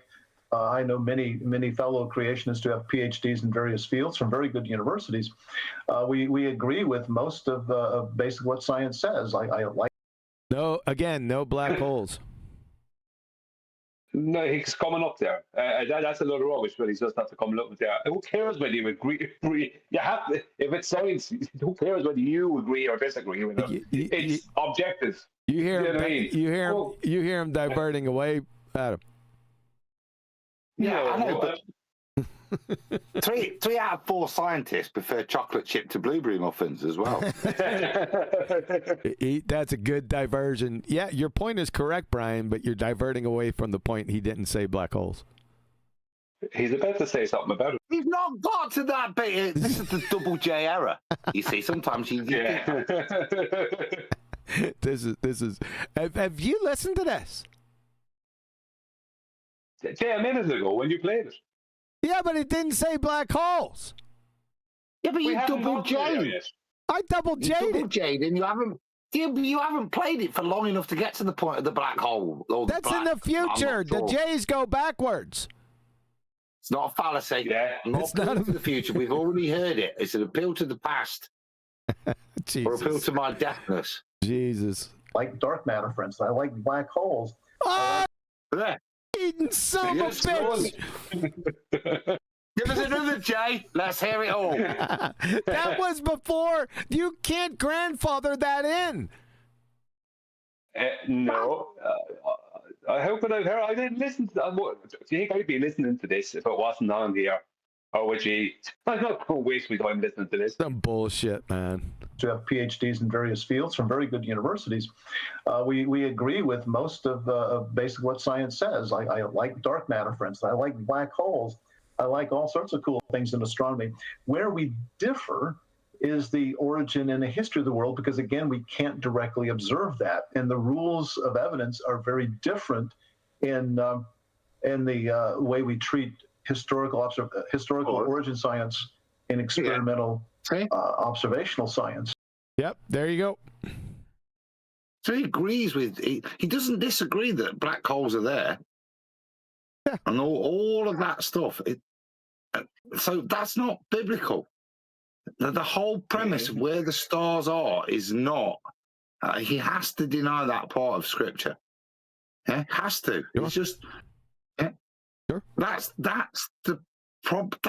I don't stand there and say answers from Genesis. You know what I mean? And espouse that I'm giving biblical truth. It's the contradiction that there's this stuff there. Sure. Absolutely denies the cosmology he's painting, yet believes in and subscribes to, and it's so contradictory to Scripture that it's worse than the flat Earth stuff. Yeah, it's so there's actually bits telling you where the stars are. Is he working it out based on that bit of Scripture? No, he's what did you? It's his own personal own personal jungle gym. Garden. Jungle gym. Yeah, jungle gym. Yeah, and that's exactly it. It's this. Brian, do you agree? Me and Brian aren't like you, Huey. To look at this and watch supposed Christians who espouse the Scripture as truth, the way they cast it aside, how can you then hold another bit of Scripture up? You can't be taken. You shouldn't be taken serious at that point. But what I would say is, I think the point he was making, I might have to take back what I said. I think the point he just made there is that black holes and dark energy, dark matter and that are cool, but he then disagrees that they're not observational. He then basically points out they're not observational. So me asking him, kind of with my statement, where do you observe them? I think his point is that he doesn't observe them. Yeah, that's bullshit. And that gets confused all the time. But that's the only difference we have here. Okay. Now, there's a couple of Hebrew words that we hear. Pause. Yeah, that's the only difference we have here. Placate, yeah? Yeah, you got it. Really... You're on it, Adam. You're right. I missed that. Yep, you're right. Now let's get to the Hebrew. Here we go. Oh, God. Shalom, baby. All right, give me a minute. Give me 90 seconds. I think he's going to have to put his head into a Faulkner voice. Calm down. He's off to get his English Hebrew translation Bible. He's on the shelf behind him. He's in a closet. So shouldn't there be clothes on the shelf? What? Nothing. Kiwi he has his desk in his walk-in closet, is what he said, I thought. His roll top desk. Yeah. Yeah, that is a bit, just something to point out a minute ago, Adam, there. That is a difference between us and people who are Christian. Is that if I hear someone like Danny going against one part of the Bible, but then promoting another part, for me, that's just someone who's not the real deal. Now, other Christians would accept Danny. For me, I couldn't accept that. It's like, you can't claim it's the Word of God and then say, well, not this part. Do you know what I mean? You can't say that, like, you know what I mean? But I just don't, it's like, I don't respect that. I don't take it serious. in Christendom, there's because most Christians would say they stand on the authority of Scripture, but then they will defer to someone else to tell them about the Scripture, and they will go with the so-called expert. And so they really aren't trusting the Word or even God, because it's supposed to be the inspired Word of God. They're trusting what men say about the Word of God. Yeah, the Pharisees. All right, I'm well, back. Jesus warned you about these people. Yes, he did. And he gave you a comforter so you'd know yourself. Yep. Yeah. There we go. Now, there's a couple of Hebrew words that we hear a lot, which are the one that they use for NASA, that they say means deceive. And there's another one, I think, is it rakia? That we hear a Rakia, lot? yeah. Yeah. Can you tell us about those? Sure. Yeah. The word they're looking for NASA in Hebrew is nashah. All right. It's pronounced very different. The first consonant is the same as NASA, but the second consonant is very different. It's an SH sound rather than S sound, and the vowels are pronounced a bit different. Again, if I say nashah, I don't think anybody other than flat earthers would think NASA. And if I That's a blast from the past, isn't it? Yeah, it's a stereotype fallacy, number one. I never said no shit like that. I don't care about the NASA and the Shah stuff. It's nonsense. Overall stereotype fallacy. But yeah, it's from back in the day. You identified it. Yep. But that's not a flat Earth thing. Okay, that's a anti-Zionist propaganda that all of the stuff we're being fed. Yeah, that was just NASA's lies. That's an anti-moon landing. This is all fake. They're pissing your money away. Yeah, that wasn't flat earthers. That was about way before flat Earth. That bit. Fair enough to pick it. Yeah, rakia as a word that's actually there. No, and that's what's relevant to Danny. Well, to be fair to Danny, look, you just pointed out. No, well, it's not even the actual Hebrew word that you're on about. And that's got nothing to do with anything. That's a conspirator thing, isn't it? That's a Illuminati anti-Jew thing. Yeah, good. We spent enough time on this. It drives me up the wall, that does. Because what they do, these conspirators, hang on, I'm going to say something about it. Unless Flatty can mute me, I'll be talking. Flatty! Just go, Brian. It does my head when I see that stuff. It's like, what this word really is, if we just move the J over to here, add in a K and an 8, and then make it a bit longer and add an ING at the end, you see it's the same thing. It's like they have to completely manipulate a word to make it be the same as they want it to be. It's ridiculous. It's like, no, we wouldn't be reading that until you decided to add in all this stuff. You know, it's shit. Like, that stuff is nonsense. Yeah, it's childish. If I say NASA, no Hebraic person, no person knows Hebrew would think Nashah. So this is kind of a lame argument the flat earthers like to. It's not flat earthers. It's a stereotype fallacy. I never used that argument, and I'm a flat earther.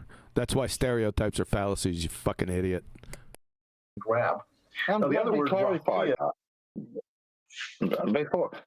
Before the castigation on Earth, suddenly that's a flat earthers thing.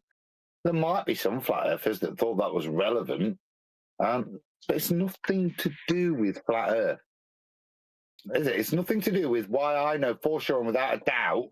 It's not that you can misspell the word Nashir for NASA, and therefore, yeah, it's definitely a flat plane. That's not. That's part of the frustration back then, isn't it? Again, of dealing with bullshit. Yep. And straw man arguments that are put to us. Yeah, it's dumbassery. Yeah, is a key part of their argument. It's not a key part of any argument, Danny, you dumbass cracker. Let me tell you something. A baller some years ago told me that ink molecules were alive. Do you believe that ink molecules are alive, Danny? I mean, you're a baller. You must believe that. Yeah? I'm turning that stereotype back on your dumbass. So this is one big nothing burger.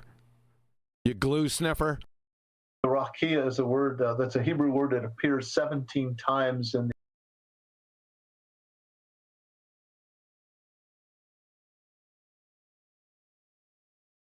the Old Testament. It occurs. So I said 17 times. So Danny thinks he's going to fucking grease the skids with his 17 times in Scripture. What Bible are you talking about, Danny? If you want to go down this road, I'll follow you. What relevance does that have? None. But I'll follow him. It seems that he's asking me. It seems it's that only Danny's dodgy word. Oh my God. Tom, sorry. Well, you might as well go ahead, Adam. That's very gracious. I thought I was answering your questions, and then maybe make the point, and then I'll make mine. But he's putting on that. We're actually there asking a bloody question. So go on. Really, this time we good? So Danny Fuckstick is putting on an air that he knows what this word is by saying it occurs 17 times, this many times in the Old Testament, and this it's nonsense. It's irrelevant. It's not going to help your dumbass. Because I'm gonna. It's about Thor's hammer time. But I'll let you get there. Anything else, Adam? Yeah, it was to add to that point. I said an appeal to frequency fallacy. I'm not sure. See, there's only odd words that you don't know what they mean. It's not like Ricky has not got use in other texts around that time. It's an understood word. Might as well prep it. It's not a word of contention. It's not like this odd word that appears here and it's only used this once in this one situation. So what does it mean? And when we look at Scripture and stuff, we can look at words, how it's used, rakia being a good one, and then if we were confused, we can look outside of it and in the broader use of the word. But that's how you figure words out. If he's going to now try and indict this, that, like I say, I'll appeal to frequency fallacy. So it's only there 17 times. That can mean it could mean the same thing, but for different reasons. So I'm hoping what he's now going to do is show where the other 16 times it's used means it's bent, curvy, and permeable to gas. I don't think he's going that route. He just used it as a superficial air. Not error, air. To give himself some validity, like he knows the word because he knows the topic and where it's the frequency of it. You're an ass clown, Danny. I'm all over you. 9 times in the first chapter of Genesis, and then a few other times in the book of Daniel, and book of Psalms, and also in the Ezekiel's prophet. This is quite relevant. No, it's not. It's exactly what we accused him of earlier. Repeat some statistics, even vaguely, not even... It's just said 16, 17 times, right? Name them. Name them. Because if you're a scholar that believes in Scripture, name them and then cite each one to tell me why it means gas permeable and I can send a rocket through it. Damn. Prophecy. And the word was translated firmament by the King James, and more recently people have translated it expanse because that's... More recently, then it's a novelty. What the word actually means. Pause. Oh, that's what the word... Pause. No, shut up. That's what the word actually means. It means expanse. Danny. I don't think so. No, firmament. Oh, my God. What? I didn't know you were about to preach. I wasn't looking at the screen. I didn't know you pulled up a slide. I thought we were interacting. Good. Yeah. Good. I don't know. I've lost the point now. So please proceed. I'm sure I'll interject at another inappropriate time. I'm sure. I'll do my best. So Danny said it's a relatively new... His expanse is relatively new. You got that fucking right. Yeah, and that's what it actually means. No, it doesn't. Firmament, Strong's, number 07549. You see, Rakia. Yeah. Number 1, an extended surface. Solid! A solid expanse. Number 1, expanse, flat as base, support. Firmament, a vault of heaven supporting waters above, Danny. considered by the Hebrews as solid, Danny, and supporting waters above. Brown Driver Briggs, you're finished. Noun, masculine, extended surface. Surface, gases don't have surfaces. Solid expanse, Danny, as if beaten out. Compared to Job, Ezekiel, Genesis.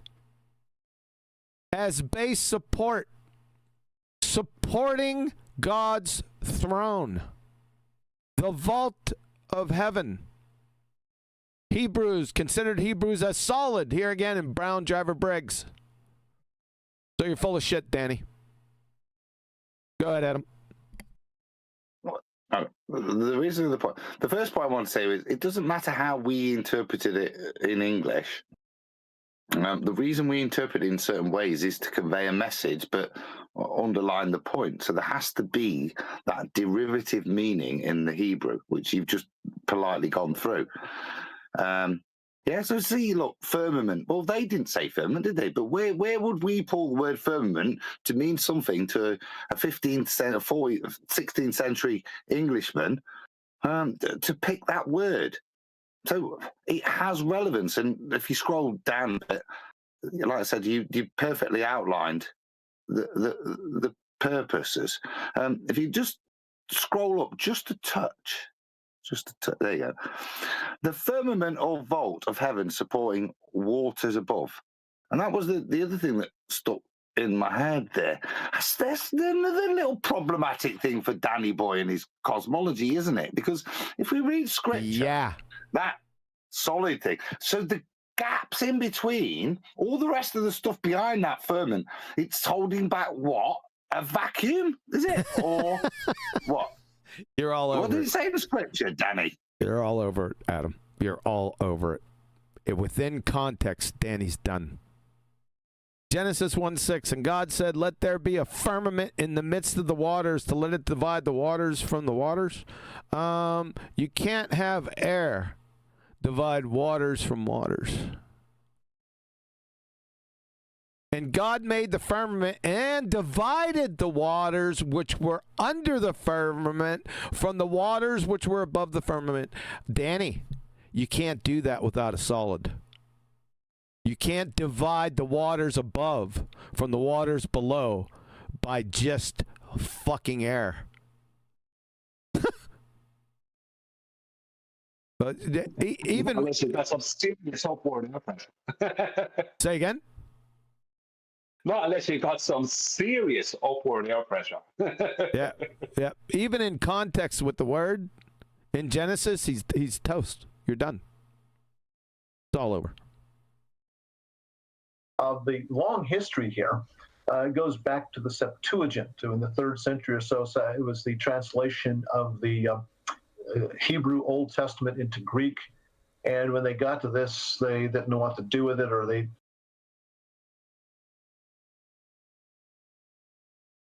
You're on mute. When they got to this, they didn't know what to do with it. The 70 scholars in Alexandria didn't know what to do with it. How do you know that? Let's hear that again. Old Testament into Greek, and when they got to this, they didn't know what to do with it, or they what? Thought they knew what to do with it. They translated it stereoma, which refers to something. Yeah. And you got support for this? Post a citation where they said that they didn't know what to do with this. Fucking liar. Something hard or firm. I believe that was because they did this in Alexandria. They were well versed in the ancient Greek cosmology.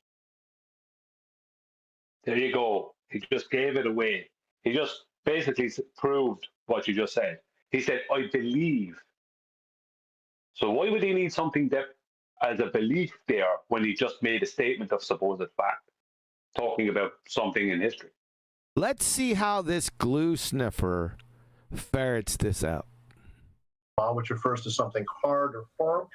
I believe that was because they did this in Alexandria. They were well versed in the ancient Greek cosmology, which had a spherical Earth surrounded by a hard crystalline sphere to which the stars were attached. Note it wasn't So what this jackass is implying is that the Jewish scholars, the 70 Jewish scholars back in Alexandria, come up on this word and they said, "Oh shit, we don't know what to do with this. I know. Let's use the Greeks' mythology and call it a firmament, a solid." Right, Danny? Is that what you're going for here, you dumb fuck? Oh my God. There's something else happening here, though. What he just said there about the Greeks having this mythology of this globe, let's say a sphere Earth that's surrounded by this solid sphere kind of thing, right? No, Danny, that there's no evidence for that whatsoever. That's Danny trying to input that the globe goes all the way back to ancient Greece. No, it doesn't, Danny. It goes back to 300 years ago, when it was required mathematically by Kepler. That's where it goes back to, not to your Greek. Now, I'm not a Christian, so I'm not jumping on this as much as everyone else in here is. I'm jumping on your bullshit of what you're trying to get underneath the carpet. Fucking liar. Can I get a J on that? Just because I'm really not sure what he's invoking. I just want to hear it. I just explained it to you. That's why I wanted to just hear it, because wow, is that really? Yeah, that's what he just did. He's treating scripture as his own personal jungle gym in a feeble fuckwit attempt to change the word of God. Here we go. I gave you a J and a 5.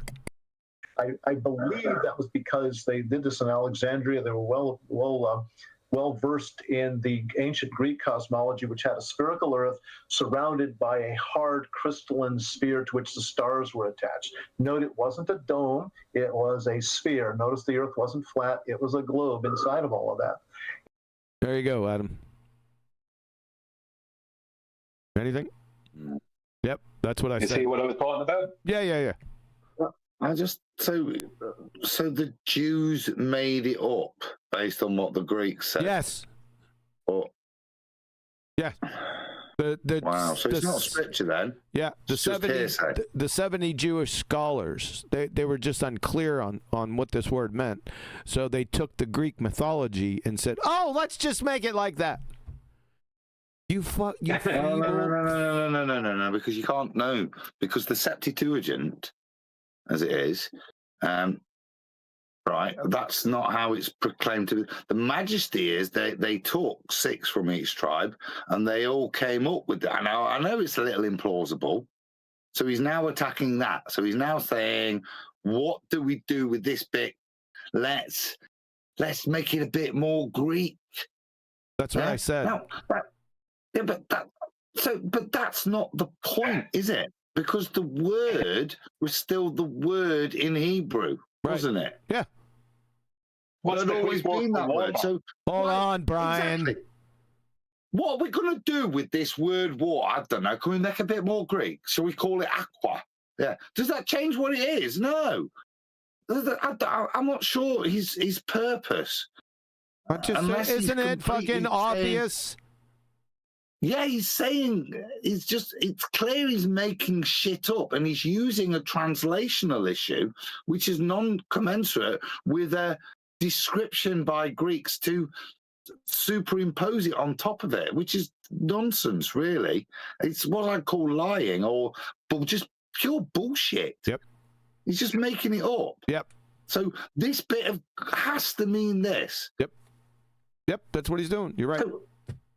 It's pure blasphemy, fundamentally. Yeah, because then it means in the Septuagint, they picked the word rakia because the Greeks said it was a dome that was solid and crystalline. No. Because they didn't have an explanation from God themselves. Yeah. It's kind of nonsense in a way. He's kind of strapping on the history in a way that means he's making a point, but he doesn't make a point when you analyze it because it falls apart because they already had the word and that bit of scripture before the Greeks. Yeah. So what the fudge are you on about? He doesn't know. Go ahead, Brian. Yeah, what's just the question he was asking? the question I was asking was, what's the Greek word for water? Because, I mean, what is there to understand concerning rakia, right? If you're the Septuagint or whatever. That's Right? What's there Septuagint. to understand? Septuagint. Yeah. I'm not Christian, so I can get that wrong. What's there to understand? Right? It's water separated from water. What would you need to do that? Container. So, Solid. Yeah, it would have to be solid. Yep. It has to be a solid, right? Yeah. So that might have something to do with it, Danny. Yeah, we already went over that. It's in context. He's fucking done. It's all Yeah, but the question of but 1 second. The question to him of what's the Greek word for water, Danny, ends him down there, biblically. Yep. And this thing was a stereomorph. So when they said, aha, when God made this thing. When they said, aha, the 70 Jewish scholars said, aha. Citation, please. Fucking clown. On day 2, this rakia, this is this stereomorph we're talking about. So we're going to translate that as stereomorph. By the way, on day 4, 2 days later, God placed the luminaries, the sun, the moon, and stars, in this thing that he made on day 2. Yeah, like I take my shoes and put them inside a shoe box. I put them in the box. Yes. That's why the translators of the Septuagint translated it rakia. Jerome, a few centuries later, translates the Old and New Testament into Latin. He picked the... Yeah, and the Vulgate. And he did what? What did Jerome do? He may have even... He picked the term... What's the relevance to this? See, let's pause for a second. It's none. He's just fucking... Latin's a language that gets to be invented for 2,000 years and certainly be a written one that's going to be used to write it in and down what was already there. Yep. I'm not. This is just like knowledge shit. Yep. Listen to me. I know what I'm on about. Yeah. It's not false what he's saying. Correct. But it's not relevant. Correct. Firmamentum. Firmamentum. You ass clown. If you look at the first 4 letters, it gives you this idea of firm. That's where we get that word from. And the King James translators merely transliterated firmamentum into English as a new word. What they should have done is gone back and asked, well, what does this term rakia mean? Well, they could just go back to the 70 Jewish scholars and they would have told you in the Septuagint. You dumbass cracker. It comes from a verb. It's a noun, but it comes from a verb meaning to stamp or spread or to beat out. You can... it's from a verb. It means to beat out. Yeah, what are you going to beat out some air? Refer to beating out a metal that way, but... yeah, exactly. Metal. Yeah, Danny. Also, you can refer to stomping your foot as being a raka. And so they say, well, this thing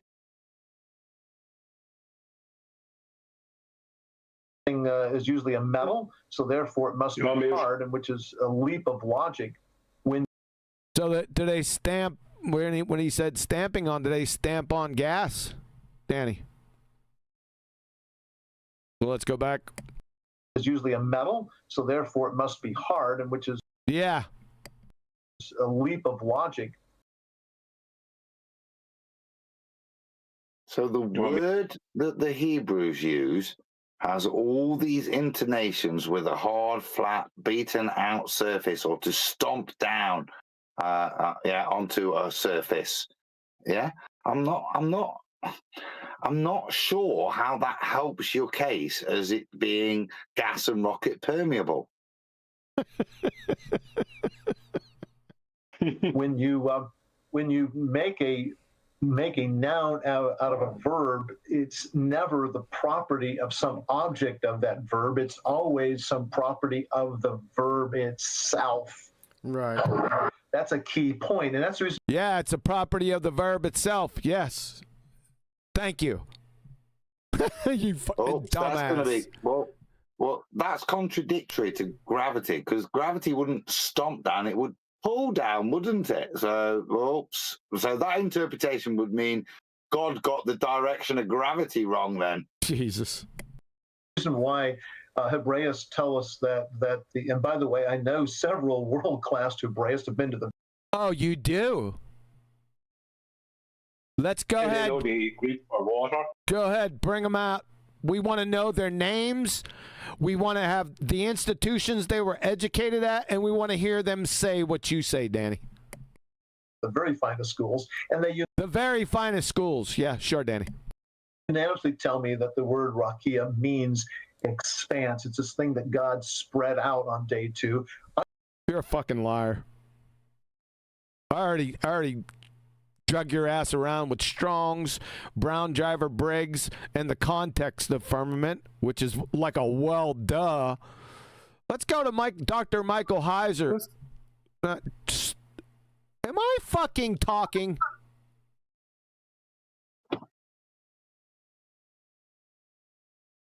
Was I talking?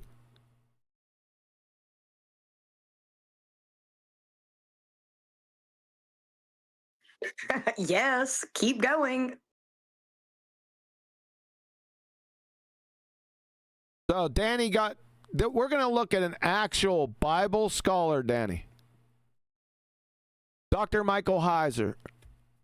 The issue is how literal creationists are actually only selective literalists, or as I would call them, inconsistent literalists. If one was truly consistent in interpreting the creation description in Genesis 1 at face value, along with other creation descriptions in both Testaments, you'd come out with a round, flat earth, complete with a solid dome over the earth, and the earth supported by pillars with Sheol underneath. Danny. I mean, I named him. And he's an actual Bible scholar. Let's hear your scholars, and I want to hear the context that they get around in Genesis. I want all those. By the way, you dumbass cracker. Are you aware that there were very serious warnings in Scripture for changing the Word of God? Danny, you aware of that? You want me to go search them out?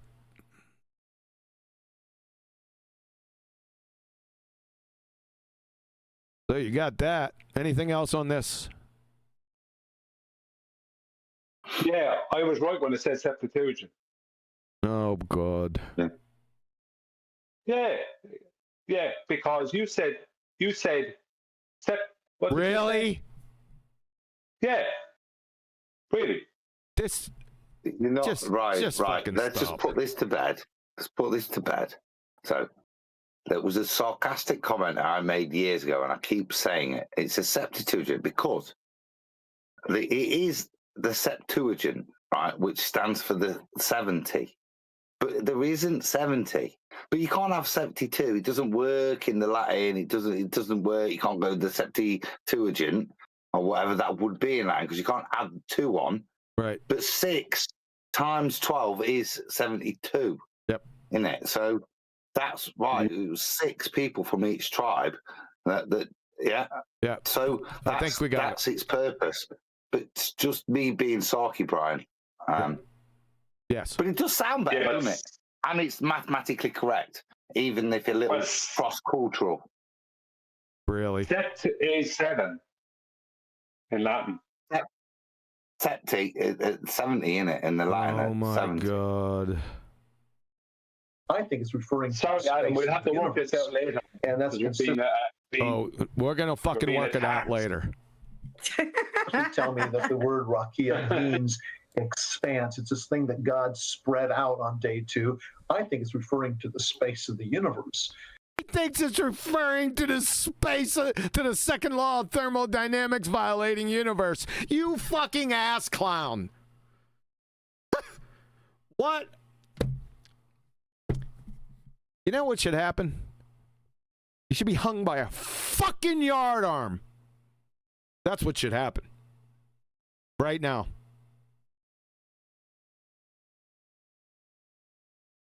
Pathetic, blasphemous weasel. Let me do a disclaimer here. Being hung by a yard arm does not mean killing somebody, by the way. Just Fuck wanted to you, put that out. I don't need a fucking disclaimer. Does anybody know that in Dutch? What a yard arm is. No, you'd think they would, since they're a seafaring culture in the beginning. They probably don't have a word for it. And that's consistent with what we find in the poetic and prophetic books of the Old Testament. What do we find in the prophetic and poetic books, Danny? What do we find there? Spreading out the heavens. I think that's what it's referring to there.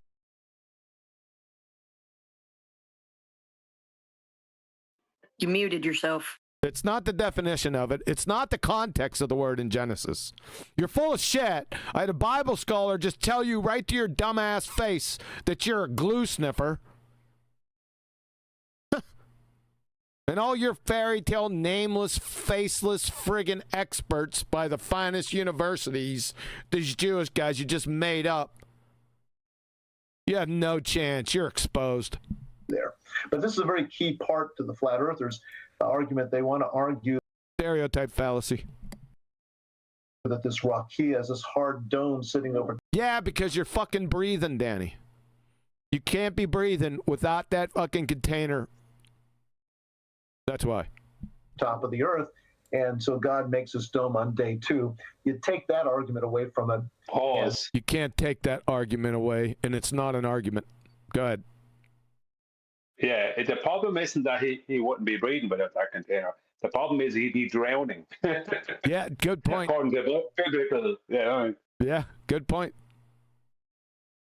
You're full of shit, Danny. And their argument starts to really collapse pretty Not an argument. It doesn't collapse. You're a dumbass. quickly.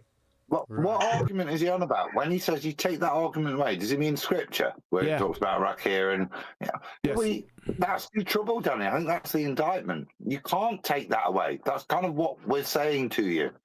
Even though you want to, if you take that away, then it's all clear. It's a ball. And that's lovely. But that bit you want to take away is the scripture that you use to use your other points about a young earth. It's nonsensical. Let's take this. Sorry.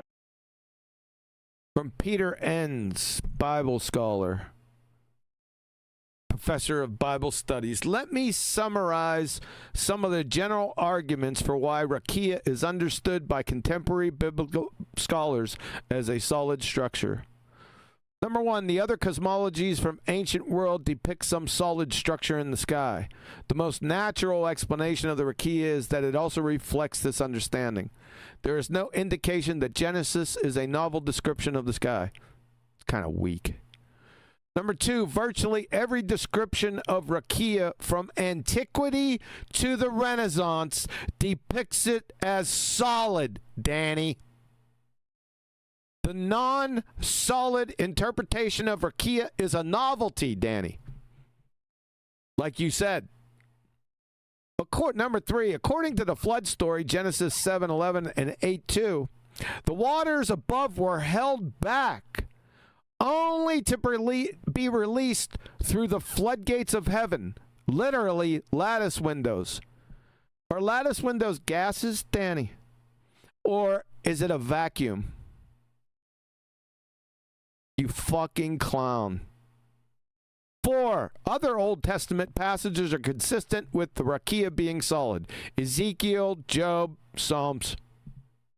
According to Genesis 1:20, the birds fly in front of the rakia, in the air, not in the rakia.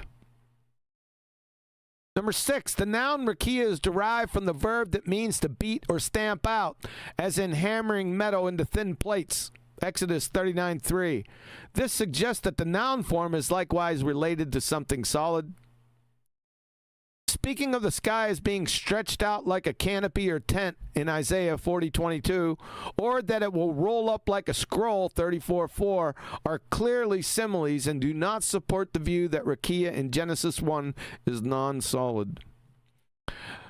The solid nature of the rakia is well established. It is not the result of anti-Christian conspiracy to find errors in the Bible, but the solid, nicely done, result of scholars doing their job, Danny. This does not mean that there is no discussion or debate, but to introduce a novel interpretation of Rakia would require new evidence or at least a reconsideration of the evidence we have that would be compelling to those who do not have a vested religious interest in maintaining one view or another. You're fucking done. You're finished. You were finished long before I brought this up. Go ahead, Brian.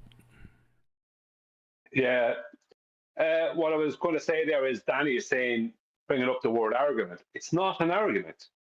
It's objectively within Scripture, or it isn't. You can't like this. It's it's like the flat versus globe debate. There isn't a debate. Yeah, that's what I said. I already said that. Right. Yeah, I said it wasn't an argument. You got it right. You went a little bit more detail, but you're correct. I've also heard that, seen that translated in some modern versions. They just translate it as space. Yeah, changing the word of God. Yep. Blasphemers. Yeah, I've seen that. And the term. I'm sure you have. You're part of it. In the way that we use the term space today, which I thought is, flat earthers didn't like that one. This son of a bitch, he's an atheist, and he's all concerned with what Bible scholars have changed the words in Bibles. That dog hunts, Gem Panda. You birds humping natural experiment dumb fuck. Jesus. Well, I think that's a very good translation, given the way we look at the world today. Now, that's a very good translation in the way we look at the world today. That's eisegesis.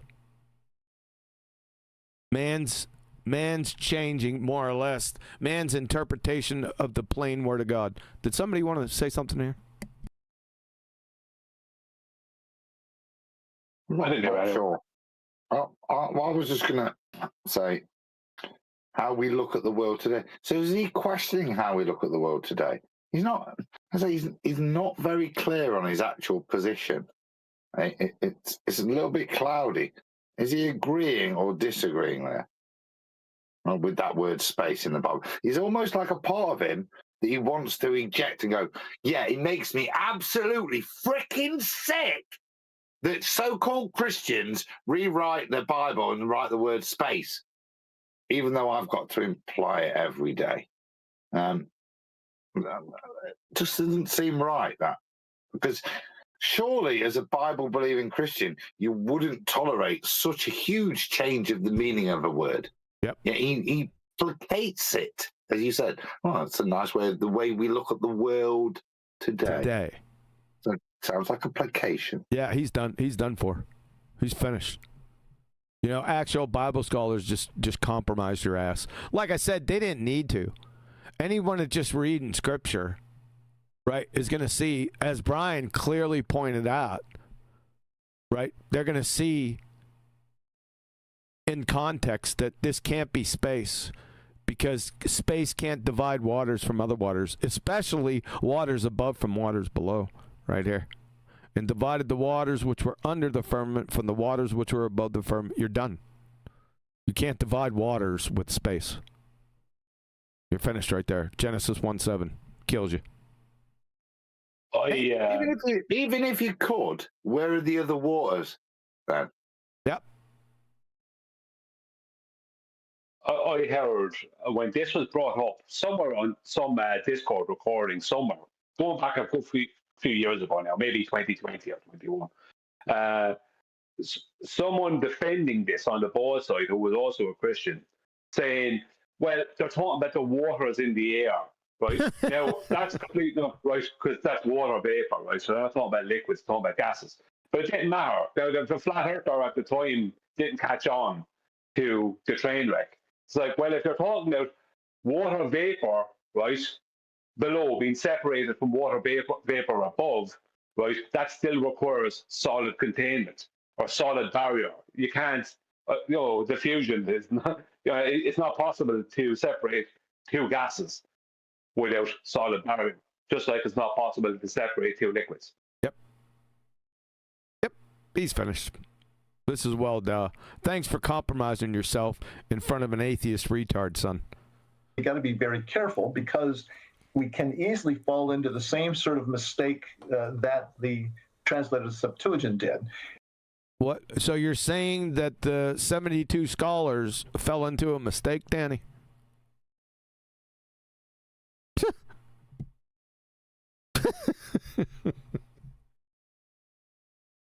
Ladies and gentlemen, this is what you have to kneel down to. This is what you have to bend to, right? To be a blasphemer.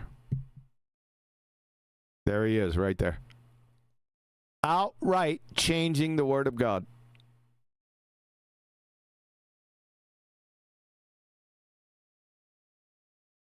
To suit his pseudoscientific beliefs. Yep. Yep. They thought their cosmology was this sphere around the earth. Here we go again with the Greeks' cosmology, with their solid sphere again. Do you think saying it twice is going to help you? Pause a second. No, just Flatsy, you have to correct you there. He's not trying to support these pseudoscience beliefs. He's trying to support his true faith, which is heliocentrism. Same thing. Same yeah, thing. trying to marry the two is what Kiwi said, blasphemous. Yep, it is.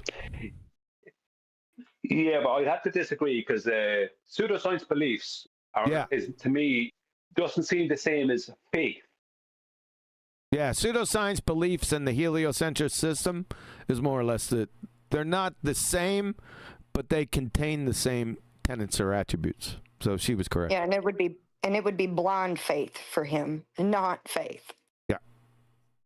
Well, she had teacher's pet, so. I'm glad you recognize it. They thought this is what God created on day 2. So it's okay to do that as long as you realize that maybe, just maybe, your cosmology is wrong after all. No, your cosmology wrong. Your pseudoscience, because cosmology is pseudoscience, that's wrong and scripture is right. I don't think it is, but I think we need to have enough humility to admit that. Pause a second. Humility doesn't have anything to do with this, you ass clown. You're just a dumb fuck. Treating scripture as your own personal jungle gym. That's all this is. It's pathetic, it's feeble, and it's blasphemous. And if any Christian is watching this and doesn't think that, you need to get your fucking head examined. Go ahead, Brian. Yeah, he's not bringing up this this solid dome or solid sphere around the globe Earth in supposed Greek mythology. Didn't we already go over this? Wait. I just want to point something out. What he hasn't talked about is why did they say that was there? Was there possibly, like, he's not bringing up as to why they suppose, now, not that there's any evidence they did, but why did they say that was there? Why would they talk about that? Would it be in case there's waters above to be separated from waters below, even though you can't have it above and below on the globe? But you know what I mean? Yep. That possibility. But space is a good translation, I think. Space is a good translation from a complete ass clown fuckwit. Changing the word of God.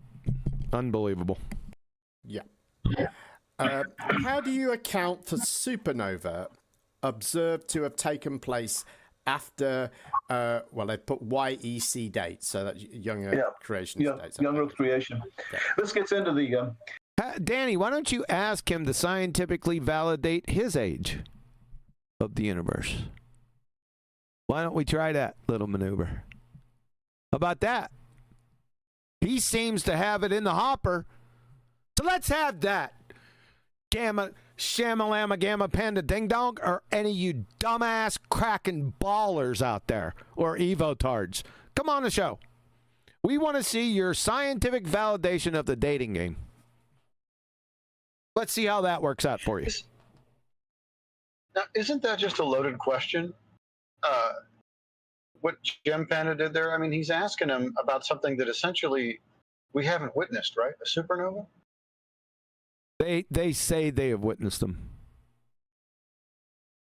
Right, like through telescopes or some kind of. Yes. Yeah, right. So we saw this thing. So how do you explain this thing that we saw and we've given a name to, and that we also have all these presumptions about or assumptions about? Why would you even answer that? Well, he has to because he's an astronomer. Oh, good point. Into the what we call the light travel time problem, which is a huge problem. Count for supernova. I took it back. Let me take it back another 5. Here we go. Yeah. How do you account for supernova observed to have taken place after, well, they put YEC date, so that's young Earth creation dates. Young Earth creation. Okay. Let's get. Oh, Brian. Yes. Yeah, they're going to talk about the speed of light. I know, because they're probably going to go into, because when say 2 brought up they haven't observed that, I know. Yeah, well, they'll tell you they have radio telemetry data. Do you know what I mean? Which will involve speed of light nonsense. It's like that's where they go to. Let's see if Danny knows what he's talking about. They put YEC date, so that's young Earth creation dates. Young Earth creation. Okay. This gets into the what we call the light travel time problem, which is a huge problem for us. We need to answer it. I'm not afraid. Why do we need to answer a light travel problem? Have you met Witsit, by the way? What is the light travel problem, Danny? To admit we have a problem there. I'm not going to admit it. You're just an ignorant dumbass. And your compatriot over at Answers in Genesis, Jason Lyle, has spoken about this topic for as long as I can remember. Didn't he educate your dumbass? It gets back to your worldview again. I have a long, I've written on this quite a bit, and I have a long presentation I give. I'll have to give you like a 3-minute version if I have time to do that. I'll bet that'll help. But we're concentrating on things today. If I go out tonight and I look, not tonight, but some autumn evening on a clear sky, I can make out the Andromeda Galaxy with my naked eye. It's 2.5 million light years away from us, far greater than 6,000 to 10,000 light years away from us. Light travel. Here we go. Here's got speed of light. Go ahead, Brian, while I pull out Veritasium to jack his dumbass yard. Was that Adam? Yeah. Go ahead. I thought we was at the Says Who point where we're going to be presented with 3 analogies, conceptual analogies, for us to then elucidate the point he's going to make. What? The speed of light is exactly. Sorry about that. Go ahead. No, that I've made my point. It could have carried on. Perfect. So here we go. Hey, Veritasium, would you tighten Danny's shot group for him? Go ahead, sir. The speed of light is exactly 299,792,458 meters per second. But hear me out. In this video, I will prove to you that light may never actually travel at this speed. And I can say that because no one has actually measured it. You want to know what this rate actually is? A convention. It's known as the Einstein synchronization convention. Our inability to measure the one-way speed of light. Fatality. All your pseudoscientists have is the average 2-way speed. But they make like and tell all their parishioners that they know the absolute value of C. They will never, ever validate the one-way speed of light. It's impossible to know. Forever illusory, which not only reconfirms astronomy, astrophysics, and cosmology, belly laugher pseudosciences, which are based on logical fallacy, but deals a death blow. Fatality. To any knucklehead claims concerning they know the distance or time to anything using the speed of light. Bye-bye now. Dumbass. There you go. No more needs to be said. So the question is, how can I see that? But we're concentrating on the situations You that now two are exist. such speed of light balls. Yeah. Brian used to creep my speed of light presentations back in the day. I hate this crap. It's so annoying. Destroy this early on. I don't know what he's going to mention, but why would the speed of light even be a problem to you, you young Earth creationist, biblical believer? Why would it be a problem? Why would you want to even address it? Distances. Distances. He's a father. No, because it's got nothing to do with the topic at hand. Yeah, it does. For him, it does. The distances and the time factor actually is what it's problematic for him. Didn't you hear what Jim Panda told him? Yeah, the time problem. Yeah. Yep. But so what's the? Hold on, Brian. Right, Adam. Well, that's not the speed of light, is it? That's all the other assumptions. That's his whole cosmology, which is non-biblical, which he's working from.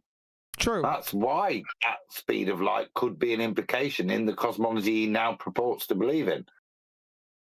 Back to the creation. You know what he weakness should away from invent? the He should keep his biblical space and invent dark matter to deal with the light. Speed of light problem. I think he's, fix it. I think he's bullish on that.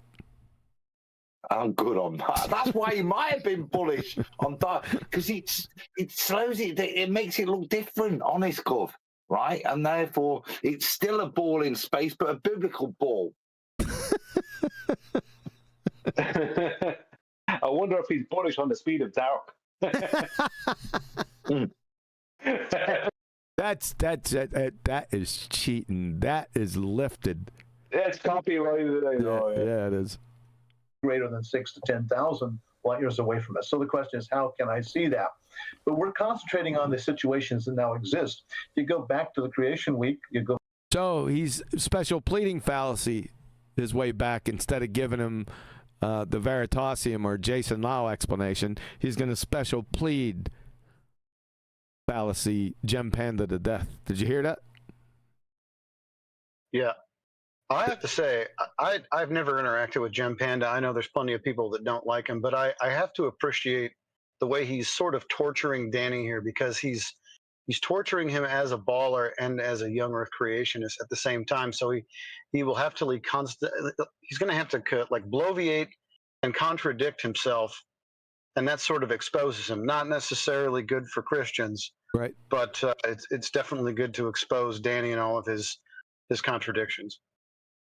Yeah, these are the questions he's getting from his hordes inside his server back in the day. go back to Adam. He had a huge light travel time problem. He looked up the first night, knowing the nearest star is more than 4 light years away. What did he see? Did he see anything? Well, God pronounced this all very good. And what that means is that the things God had made were fulfilling the functions that they were designed to do. They had certain things they had to do, and there were certain. So in Danny's world, so that Adam could have a starry night, he sped up the speed of light, particularly more so for the really far distant galaxies, yeah, so that Adam could look back and go, oh, tell you what, that's been a freaking killer of a day. Oh, what a beautiful sky. Yeah, and that's his explanation. Yes. God fixed it so that everything that I believe in, which is contrary to Scripture, means that God fixed it so that it just at least matches my new religion's worldview. You got not the one that God describes to me. Yes, you got it. You're all over it. It's dark matter. He's bullish on that. Yeah. If I could have a J, please. You gonna behave? No. Yes. The power move. And what that means is that the things God had made were fulfilling the functions that they were designed to do. They had certain things they had to do. And what, like Rakia?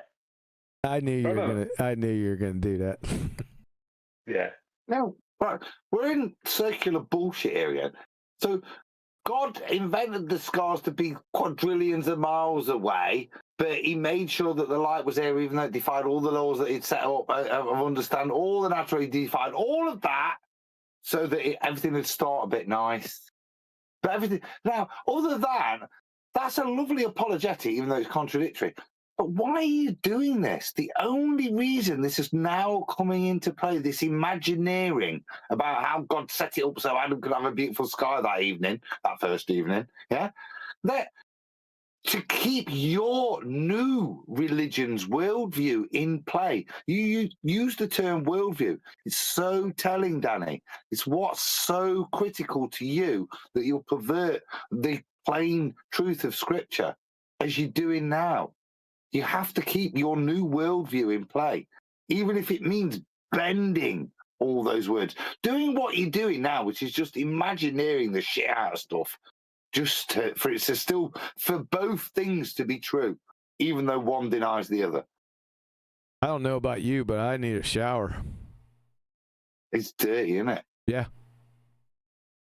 Yep. And there are certain things listed in the day 4 account of what the luminaries in the sky were supposed to do for us. If they're not visible, then they can't fulfill their purposes, which is. I mean, is it lucky, Huey? Is it lucky that Danny is a bit of a lying, deceiving Christian and not a lying, deceiving Muslim? Imagine if he was doing with the Quran. He was saying, well, this word actually means something completely different. He'd have a fatwa on his head. Yeah, this is what you can't do that. You're going to have to give Flatsy a disclaimer. I'm not sure why, but go on. You got a disclaimer for Adam? What did he say? I missed it. Go ahead, Adam. I said if you had Christians are very nice people, and they're very tolerant of the abuse of their religion. If you had a Muslim like screaming this and changing the words of the Quran, which are quite clear in me, they'd be held to account a lot more vehemently, almost to the point of a fatwa, is what I sarcastically said. What am I supposed to disclaim there, Kiwi? I don't understand what? God for that. Christianity is not a religion. That's what we're supposed to say. Oh, yeah, okay. Yeah, it's not a religion. It's the truth. Absolutely. Hold on. Adam, would you please define that term you used that Muslims would do to Danny? A fatwa. Yeah, it's almost like a death sentence, almost. Yeah, an order of death. It's a bit like excommunication, but a lot more severe. Do you get it now, Flatsy? I guess. That means no. And same here. Yeah. You might remember Solomon. You might remember Solomon Rushdie and the satanic Quran verses that he wrote. No. We're talking about the penalty. We're talking about the penalty that I said before with the hung by a yardarm, which had to be disclaimed. But Adam gets a free pass with his fatwa. Oh, okay. I get you. Yeah, because some people are under the impression that when you say they should be hung by a yardarm, that you mean that they should be killed. That's just not the case. That's all I was doing. I don't think there's a less severe form of fatwa, however you pronounce it, that doesn't mean like getting like unalived. Unalived. Algorithm. Oh my God. To what God had proclaimed. So I believe what happened, and people may not like this, but it is consistent with the miracle of the creation week, is that what's consistent and what people not going to like, Danny? God miraculously brought that light here on day 4, maybe day 6, but certainly by day 6, but probably on day 4. Now, how does that explain the supernovae and so forth? I don't really know. Pause. Listen to this shit. Did you Could be hear that? 4. I'm not sure. It could be 6. Well, could 4, maybe 5, maybe about 11:15. Yeah, on day 4. Could have been after tea time, though. Some people hypothesize around about tea time, day 4. And there's some people way out there that are saying early morning, day 5, that the light hits Earth. Ready. Because it didn't need to hit earlier, you see. So there was no rush. It didn't need to speed up the speed of light so much that it got there earlier. Because it's only, I mean, fuck the animals. You know, forget them. They don't need to see stars at night. So I'm saying daytime, day 4.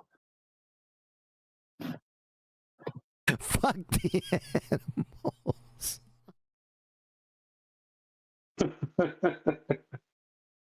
Just never know what he's going to say. You just don't know. I have to guard myself. I've learned through the years, not when Adam starts to speak, don't drink anything. Right? I mean, to be fair, I didn't know it was going there. Yep, you're going to aspirate. You're going to aspirate. There's been at least 3 times where I've spit water all over my friggin' monitor, all over my keyboard, almost got electrocuted by this sumbitch. So, Oh, that's okay. That's his shilly behavior, trying to kill you. Yeah.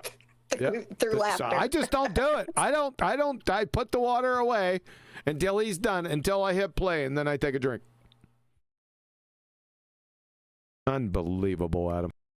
But I do believe there was a miracle performed at that point.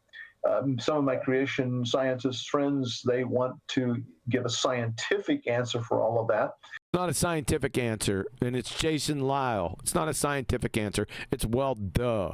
And they're not scientists either, Danny.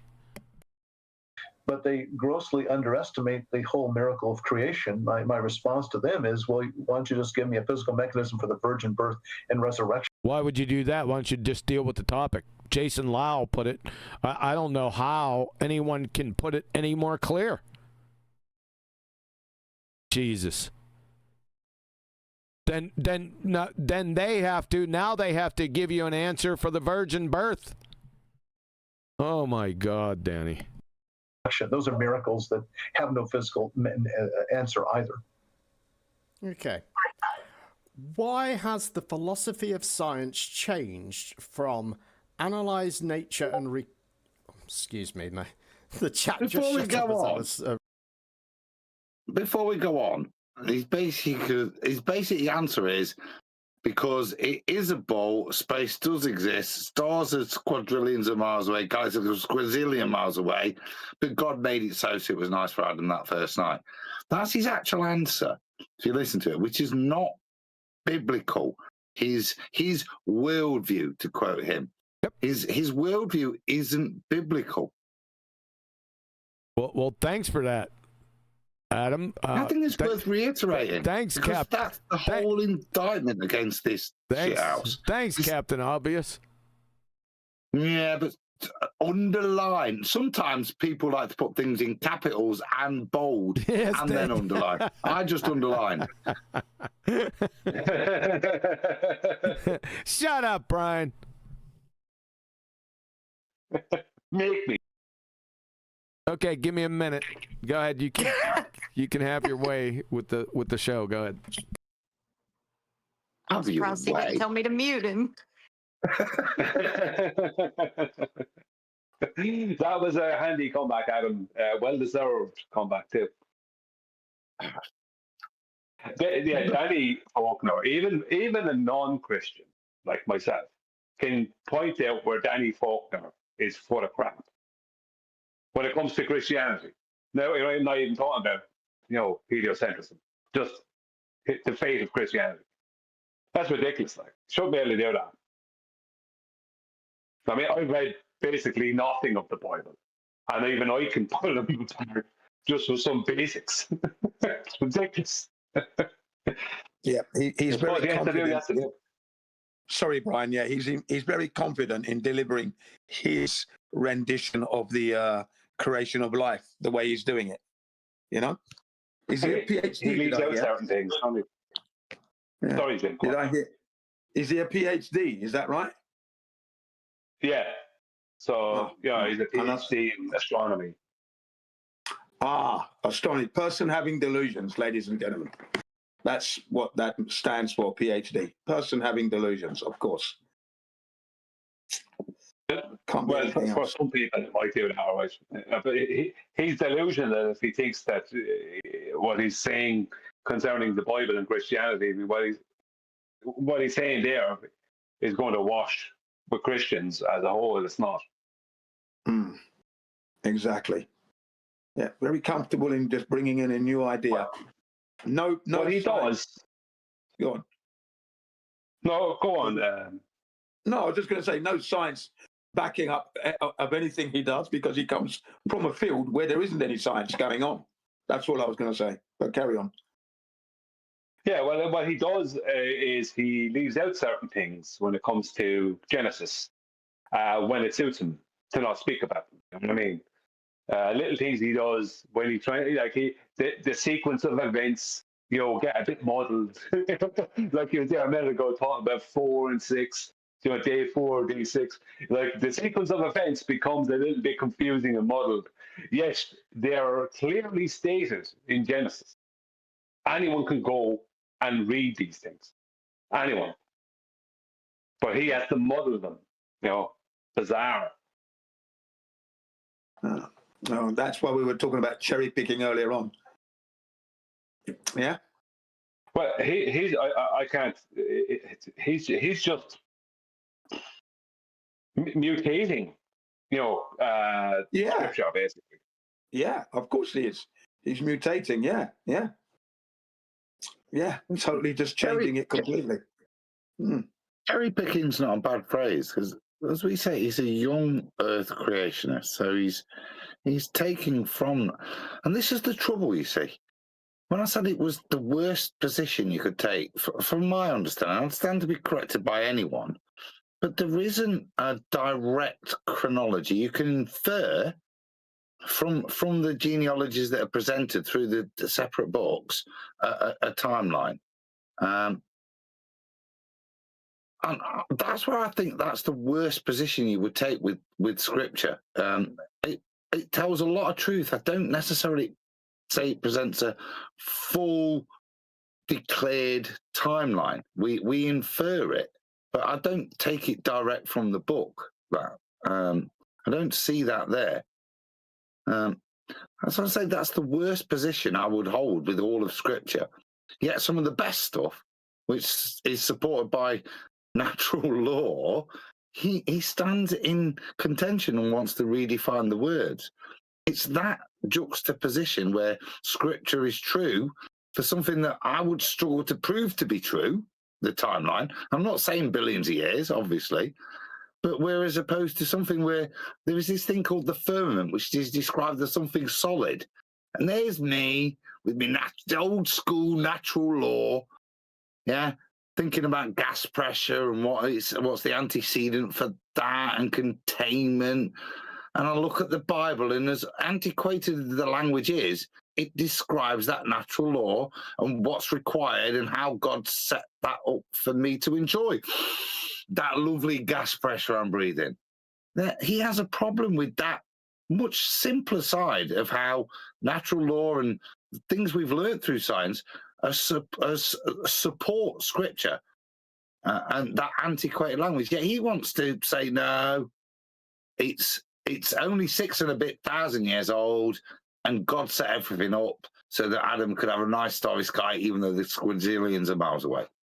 He's the way he presents himself as somebody with authority from as a Christian using the Bible. It's nonsensical. It's the worst position I would use Scripture for to take. Yeah, he's given the best and he bins it or poo-poos it.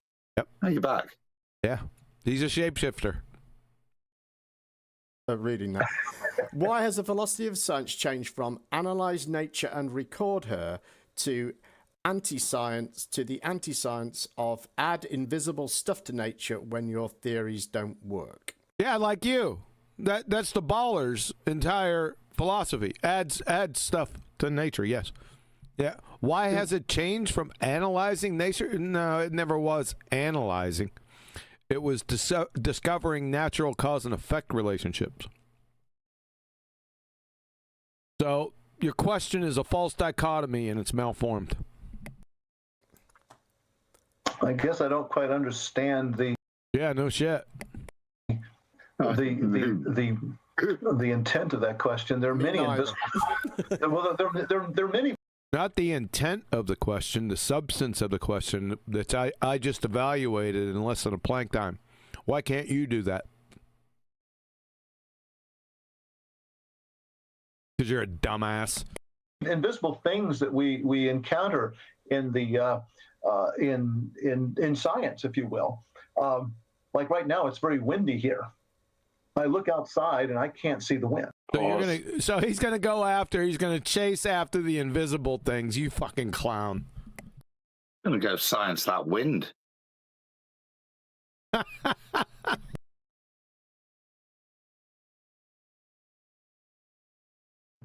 you muted, Kiwi? I got some wind for him. Yeah, I'm eating. Oh, good. Then It's stay invisible. muted. You can't see the air. The air should be invisible. If it's not, that's not a good thing. And so I do believe in wind, and I do believe in air. That's amazing. Praise the Lord. No, amen. He believes in wind. everyone shot out their mic. I believe in water. I believe I can fly. I believe I can touch the sky. Think about it every night and day. Yeah. What's the relevance of any of this? Well, I do want to use it to segue somewhere, if that's okay. Go ahead. Unless it's not okay. No, go ahead.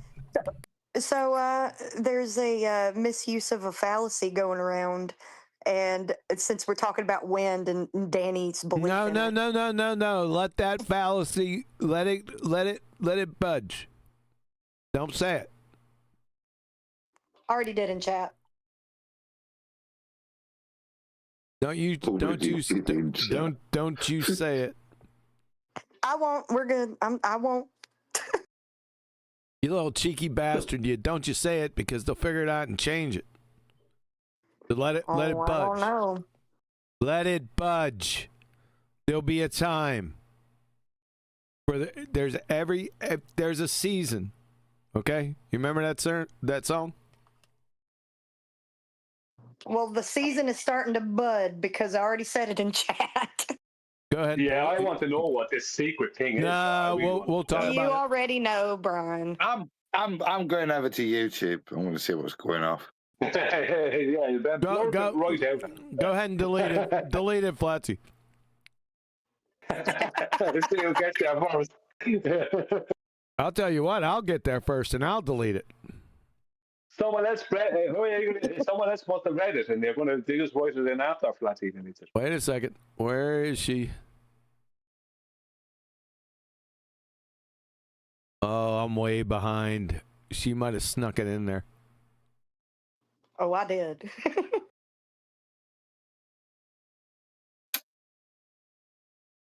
I don't see it.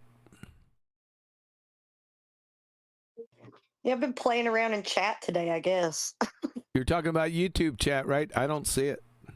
Yeah, that's because it's probably already gone too far. Click on the blue arrow.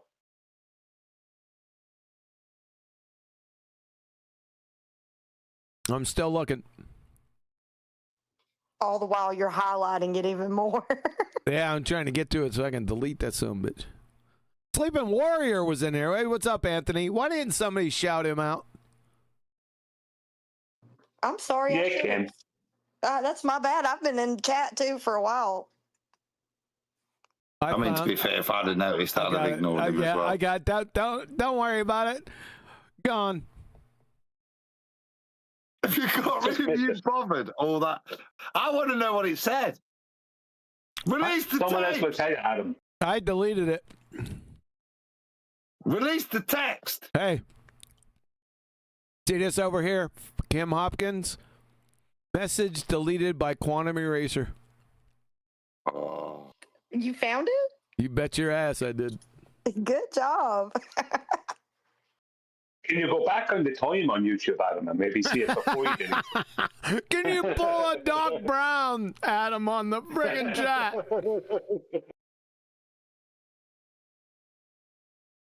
All right, so on to the next. What I've realised, Brian, is that as a fellow mod, I can go back and look at what's been deleted. Real, you son of a bitch, you better not say anything.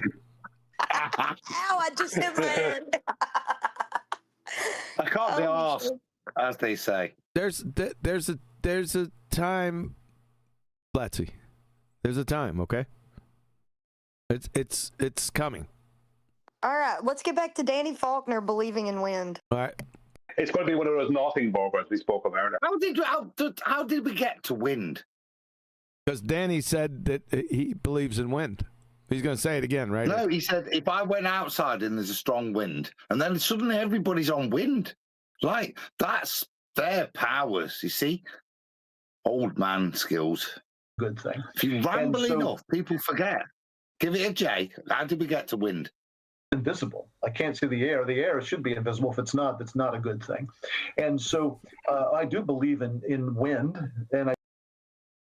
There you go. So because these are the things that aren't real. So airs I can't see. Airs I do believe in wind. Okay, brilliant. I mean that's good level bullshittery. That's sleight of hand. Look at the eyes. Look into the eyes. Don't look at the hands. Don't look around the eyes. Look into the eyes. What are you getting now? I played another audio clip, and I have to go back and update the one that I'm fixing to play towards the end. Quantum mechanics is beyond retarded. That one. Okay. All right, that's prepped. Get out of there. Here we go. I believe in atoms, even though I've never seen one and never will. If you go to electrical outlet, you've got two little holes there, and there's an electric field between those two.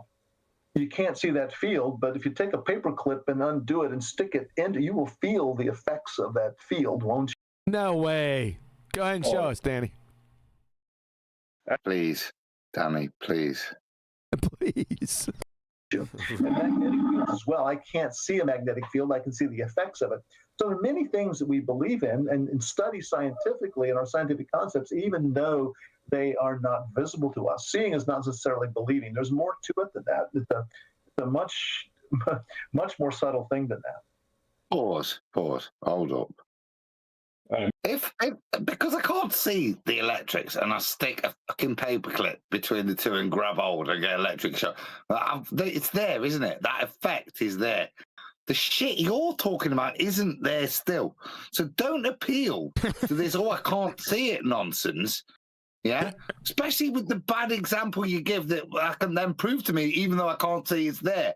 Your problem is you say it's not there, I can't see it, but you still can't prove it to me, Danny.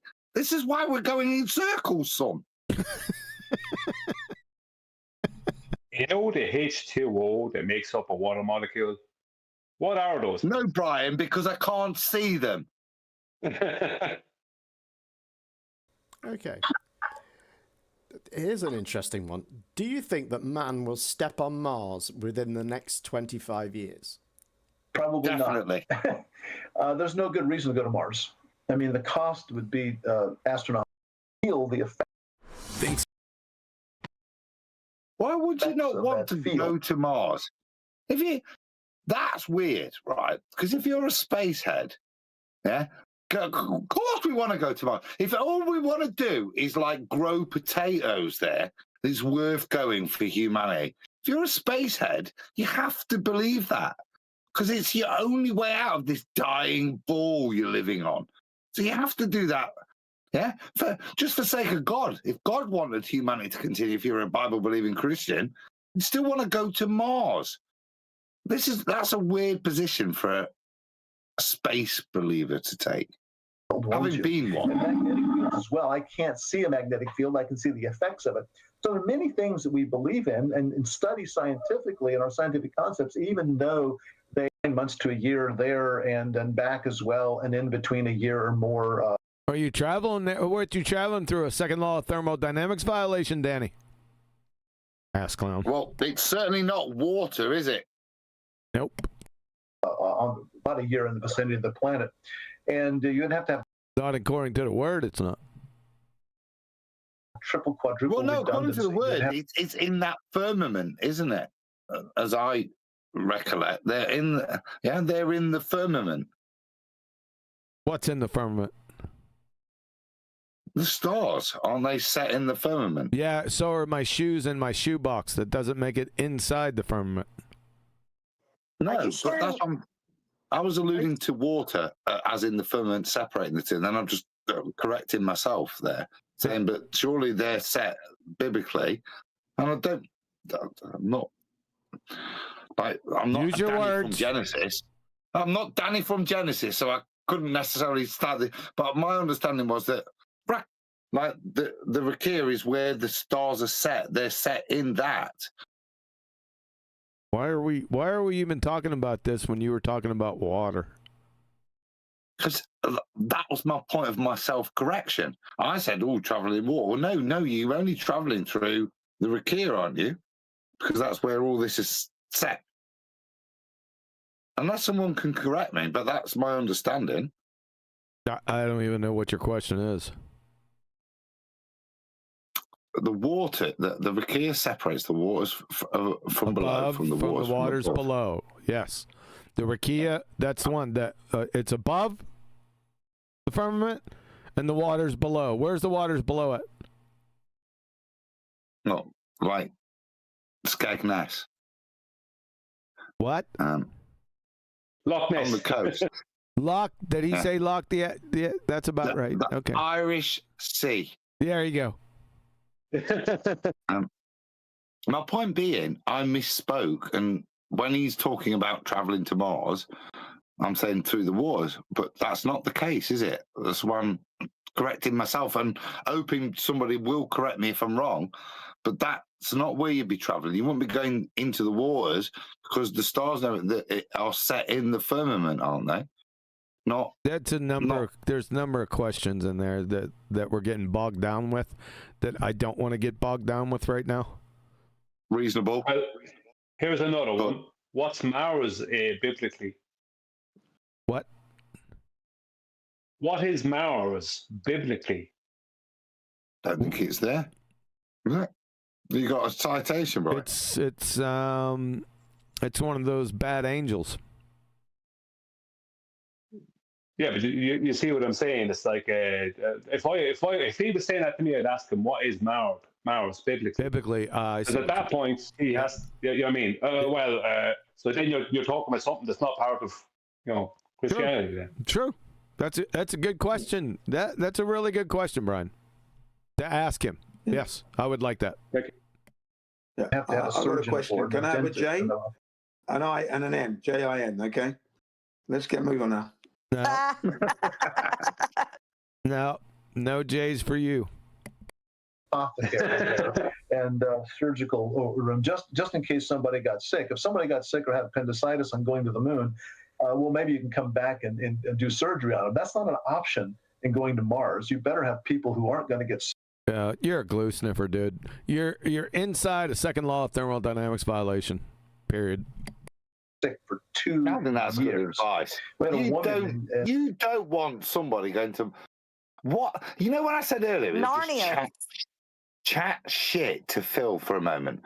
Oh my God, we've got to the possible idea that an appendix operation may be possible, and even maybe worth tolerating if you were just going to the moon. But you're going to Mars, you're kind of crazy. You need to make sure that appendix is healthy before you send those people out there. Is that what he's telling me? No, they send a surgeon. Shit. Just making shit up. Yes. It's terrible. I know. And Antarctica was wintering over, and she was a physician, and she self-diagnosed she had cancer.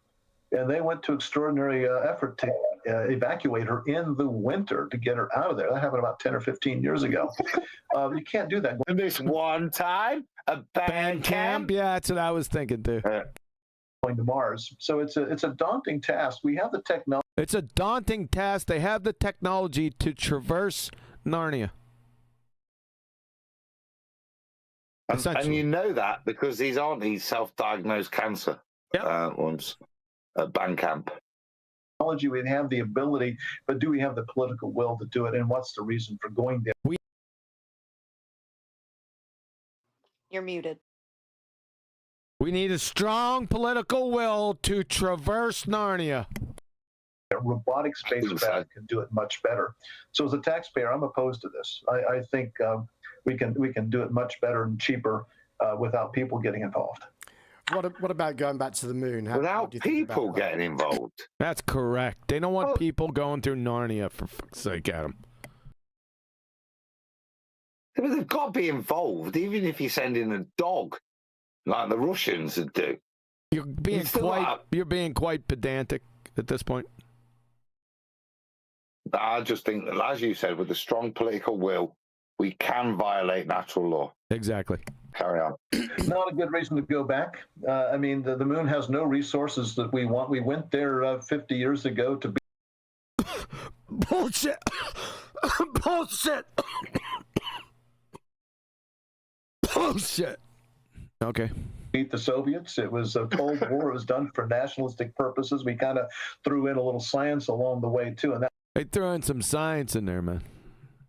You just said, right, the reason it's not worth going to Mars is because we went to the moon and there was fuck all there. So why bother going to Mars? Listen to the guy. It's not, I mean, and fair play as filler. If I was stood in a lift, I wouldn't be offended.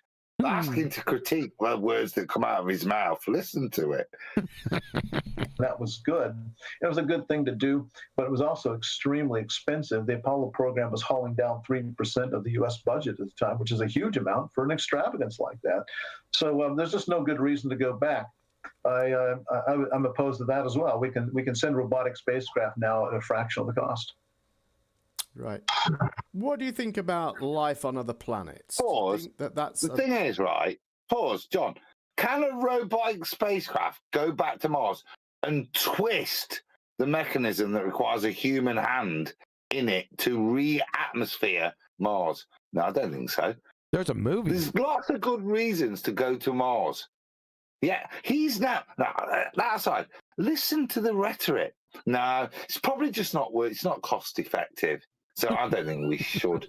It's like, can we, dear Danny, reported kidnapping and murder, right? But the body's not been found. But lots of screams around your house, and apparently people have said you've got a basement.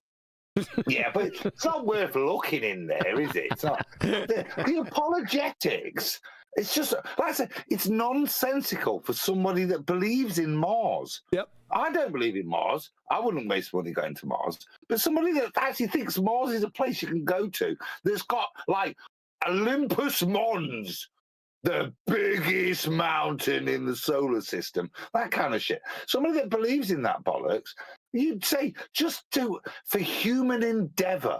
To discover God's great universe, you wouldn't say don't go there. Why would he? Because it's like, well, might lose some money, so don't bother now. Oh yeah, because he knows it's not possible. Exactly.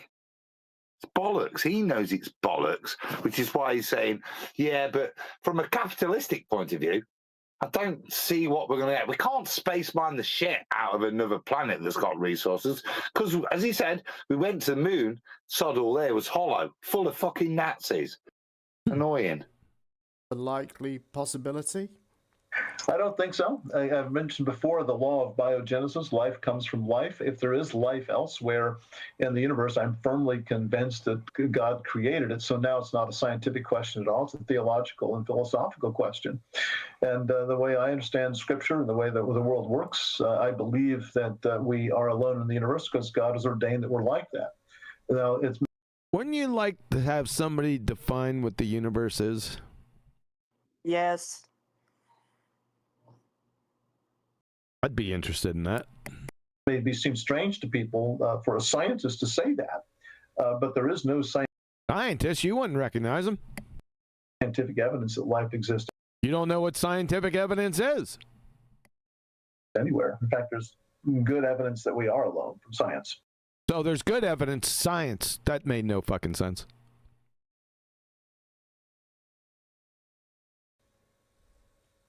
Is that it? I'm running Oh boy. out of questions, I think. Have you got Nice mic, Gem Panda. another one for me, Lewis? Bear with me a second. Hopefully, You think a lot of flat earthers would be out there tonight. yeah, we've got about 50 people watching. There's a few people, one or two from that side of the argument that I can see. One of them's just had his message deleted, I think. Have you got any more for me, Lewis? Mute. I've got a guy who's in my chat just gathering them for me, so I don't have to read it all. I'm pretty much out, I think, of questions. Oh, wow. Just that I know we got through them all. He says that's it. They're running dry. Bear with me. I think I might have one or two more on my list here. Bear with me. Or did we get through them all? I thought there were far more than we would need for this. So I was trying to be succinct in my answers. We can go back and revisit if you want. No, it's no problem at all. So, I mean, what do you see? That's exactly why you brought wind. How do you see? And your cancer curing on being succinct when asked about natural law. Listen to Jem. What is going on? Think with hindsight, QE, right? This is a baller and a young Earth creator. So they've got juxtaposition. But every question he asked, the reason you ran out of questions is because every time he answered it, however nonsensical it was, Jem, you just went, okay, thanks. Either you didn't listen or everything he said you agreed with. You had no point of the rebuttal or disagreement. Again, and it's a bit like that one I had to do with Israel, John. That was a weird. That's not a debate. That's not a question and answers. Yeah. That was just questions and somebody giving the answers and the supposed opponent. See, what was important back then was exactly what he said. So good to have a PhD guy on our side. So no matter what he said, it wouldn't have mattered. He could have said, Jem, you're a hunchback little frickin' idiot. Yeah? But it's still a bull. And he said, yeah. Name, next question. Yeah? There were always, this is the early alliances and might say as we've alluded to, the contradictory alliances that have built up over the years, because this is quite a while. But it's very telling, isn't it, how people sell their souls. Yep. Even so, Jan there. What do you see? What do you think is the future then for flat Earth? How do you see it? I can tell you, it's going to be overwhelmed by hordes of pretender clowns, pretending that they are flat earthers. That's what's going to happen. I did it in 2018 on Iron Realm. Shout out to Adam. I didn't know the degree, but it's over. Just in case you were wondering out there. Now, I'm not saying flat Earth is over. I'm saying there's actual flat earthers out there, and there always will be. But the movement, like the bowel movement, is over. It's done. I've already grieved the good times of flat Earth. I got at the very butt end of it. I got in here right when it was still good, but I already grieved that. Yep, it's already over. It's done for. I tried to tell you. Yeah. Yep. Yep.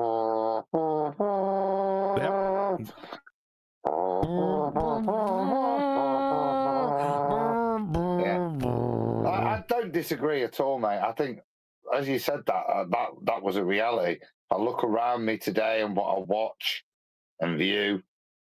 There isn't anything of what brought the knowledge around anymore. It's just bullshitters and clinkers and people spreading wrong information around. Yeah. and people ruin not just what we built up, but what the whole community that did build all of this thing to get to this conclusion, yeah, which is available in Welcome to Flat Earth, available at Amazon in both ebook and paperback. But that whole conclusion that we got to, and now you see here, and what are we saying? Oh God, we've got people, flat earthers that should know better, that have listened to the arguments that Kim says I came in at the back end of, that she somehow knows. But what we're doing is criticizing those, or looking back and reminiscing about, see how the movement was polluted by liars and deceivers, people who sell out their own faith. Yeah, like Danny here. Yep. I think that, as you say, John, I think that time has passed. It's a very different time now when we sit here and look at this. But it's not the one of fun and learning. It's gone past that, sadly. Yep. Yeah, I would say that the whole unity thing should have been a standard for evidence. That should never have deviated, and it has.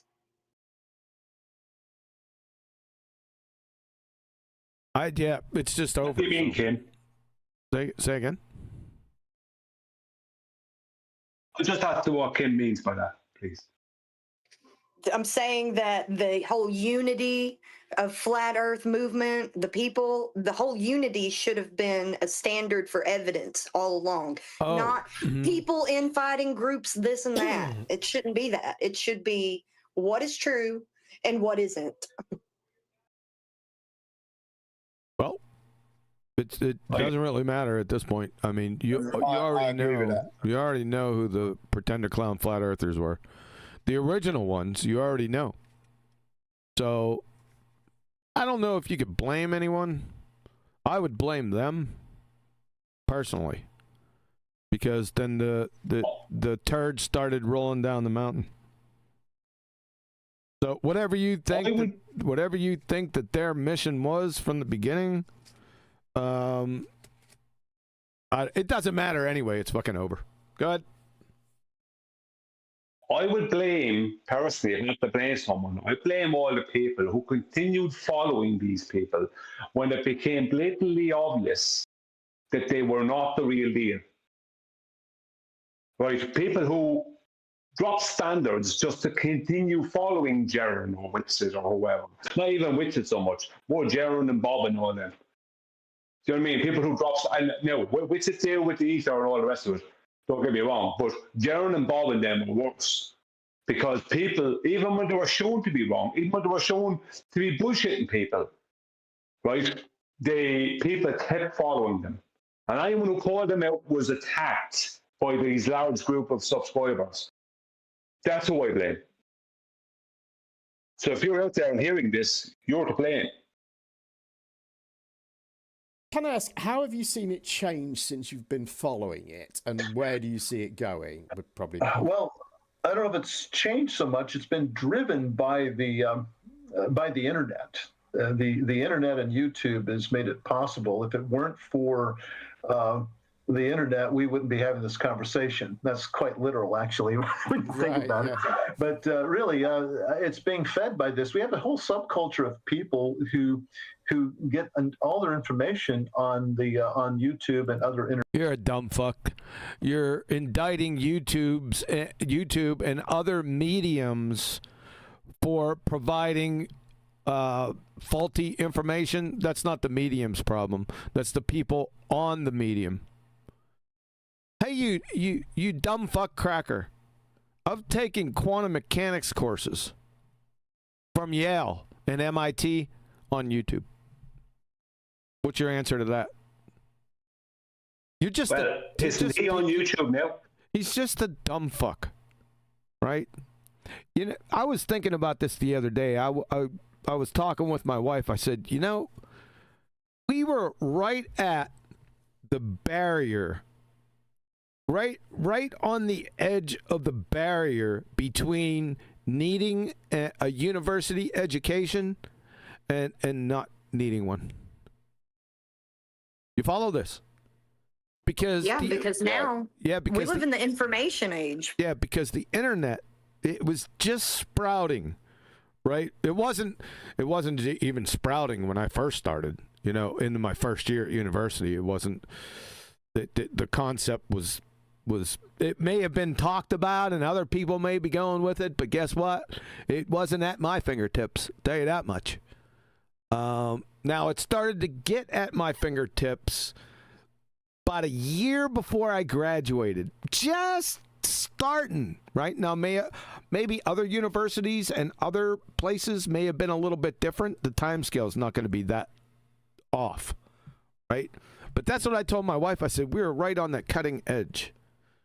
You don't need a university degree after 2000, the year 2000. You get just as good as education just from the internet. Now you got to know where to look. You got to know how to research. Got to know how to research, exactly. Yeah, because I was just about to say, like, how many of these flat earthers do you think could go and watch those quantum mechanic courses from Yale and understand anything, retain anything, or even know better than the professor at some instances? Yep. But Danny's... It's funny you mention, John. Go ahead, Adam. You could speak to this. Yeah, being on the cusp. It's kind of true because I was right on the cusp. There was a thing, I think in the late 60s, early 70s, invented. We had no TV like you guys. There wasn't loads of stuff, but we had 2 or 3 channels, and they'd only operate for 8 to 12 hours a day. And the universities appealed to people. Could we use that airtime to put programs out, which were basically university lectures called the Open University? So it was open to people. BBC Two. So this is, so before the internet, but it was the way of and you could actually get a degree through, basically they filmed the same lectures you were getting in Oxford, Cambridge, etc. on a multitude of, there were much more classical topics, you know what I mean? So mathematics, etc. But you'd be able to watch these, and some of us nerds would watch these, you know what I mean? Because yeah, exactly. You see, nerds. Shout out the nerds, because you'd watch these things, but actually you were being educated to a degree standard. Now, respectfully, you can watch those same lectures on YouTube now, and you don't have to be a genius to go and watch all of Richard Feynman's or all of anybody you want on any topic. You can be educated to a degree standard. The thing about going to university, this is my final point, it's not about who speaks to you, however good the orator is, it's about what you do with the information at university after you've been given it. Sure. Because, because most of it at that level is for you to figure out how you deal with it. Yes. Yeah. Yep, you're right. It's very articulated very well, Adam. Yes. It's just so sad to see all these people who think that they know how to research. They don't even know what a citation even is. I know. Yep, I know. I just wanted to point that out. Back to Danny. You're just full of shit, dude. You have no idea with what you speak of, son. You're indicting the medium. Are you on crack? You're just a dumb fuck, dude. Just your regular, average, everyday dumb fuck. To me. Internet sources, it's driven the flat Earth movement is a large part of the conspiracy movement. People who Flat Earth isn't a conspiracy. It's never been a conspiracy. The actual conspiracy is the heliocentric ball-tart spinning space monkey religion. You guys have the wrong emphasis on the wrong syllable. And you don't even realize it. You're that fucking stupid. People cannot discern simple fucking truths. Critical thinking has lost the majority of people. Flat earthers, definitely. They've lost. I was telling, who was I talking to the other day? I've only known 3 or 4 people since I came out here to Flat Earth that weren't absolute dumb fucks.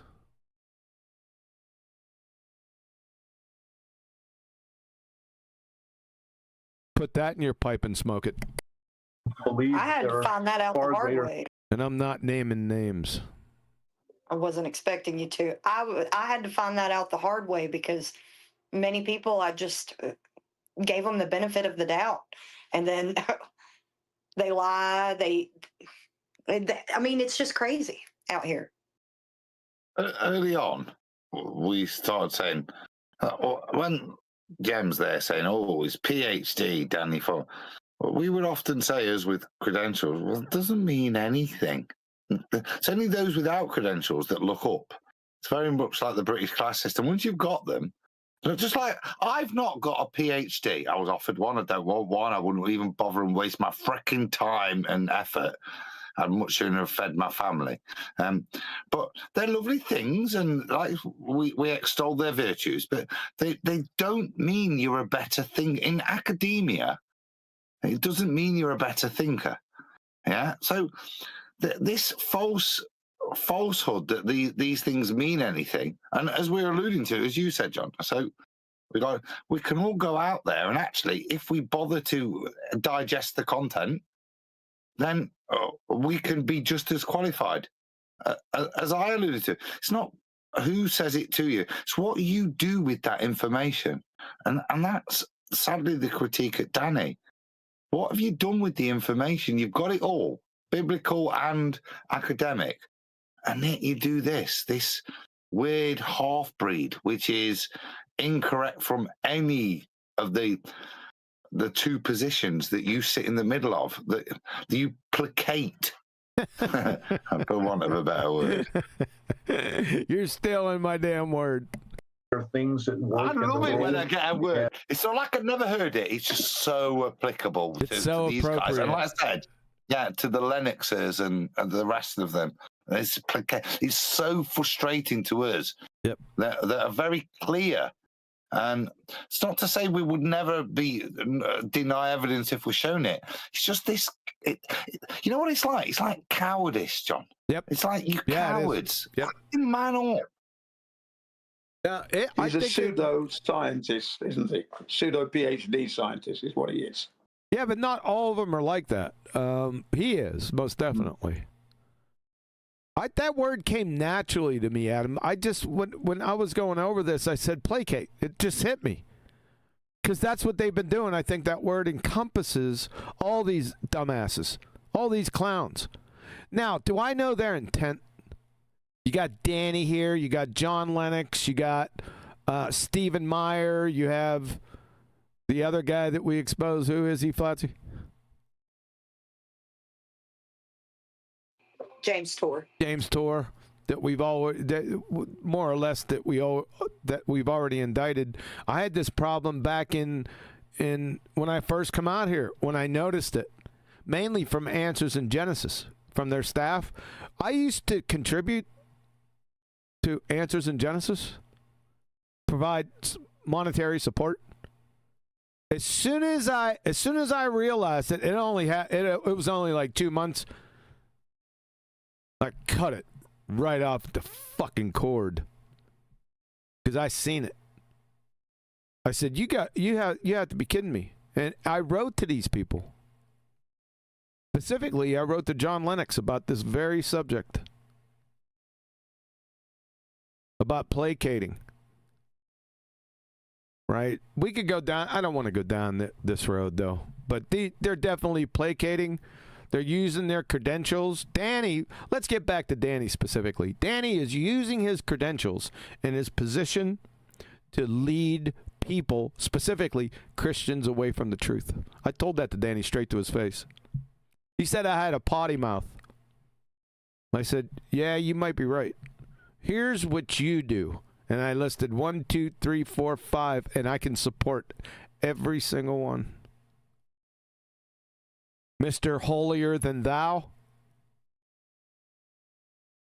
You're a real piece of shit, dude. We'll see in the end. And that everything's being manipulated. And these people are actually quite disengaged from society in many respects. Who's disengaged from society, Danny? I mean, I'm a flat earther. Are you stereotype fallicing again? You know what the problem with that is? I'm going to hand you your ass.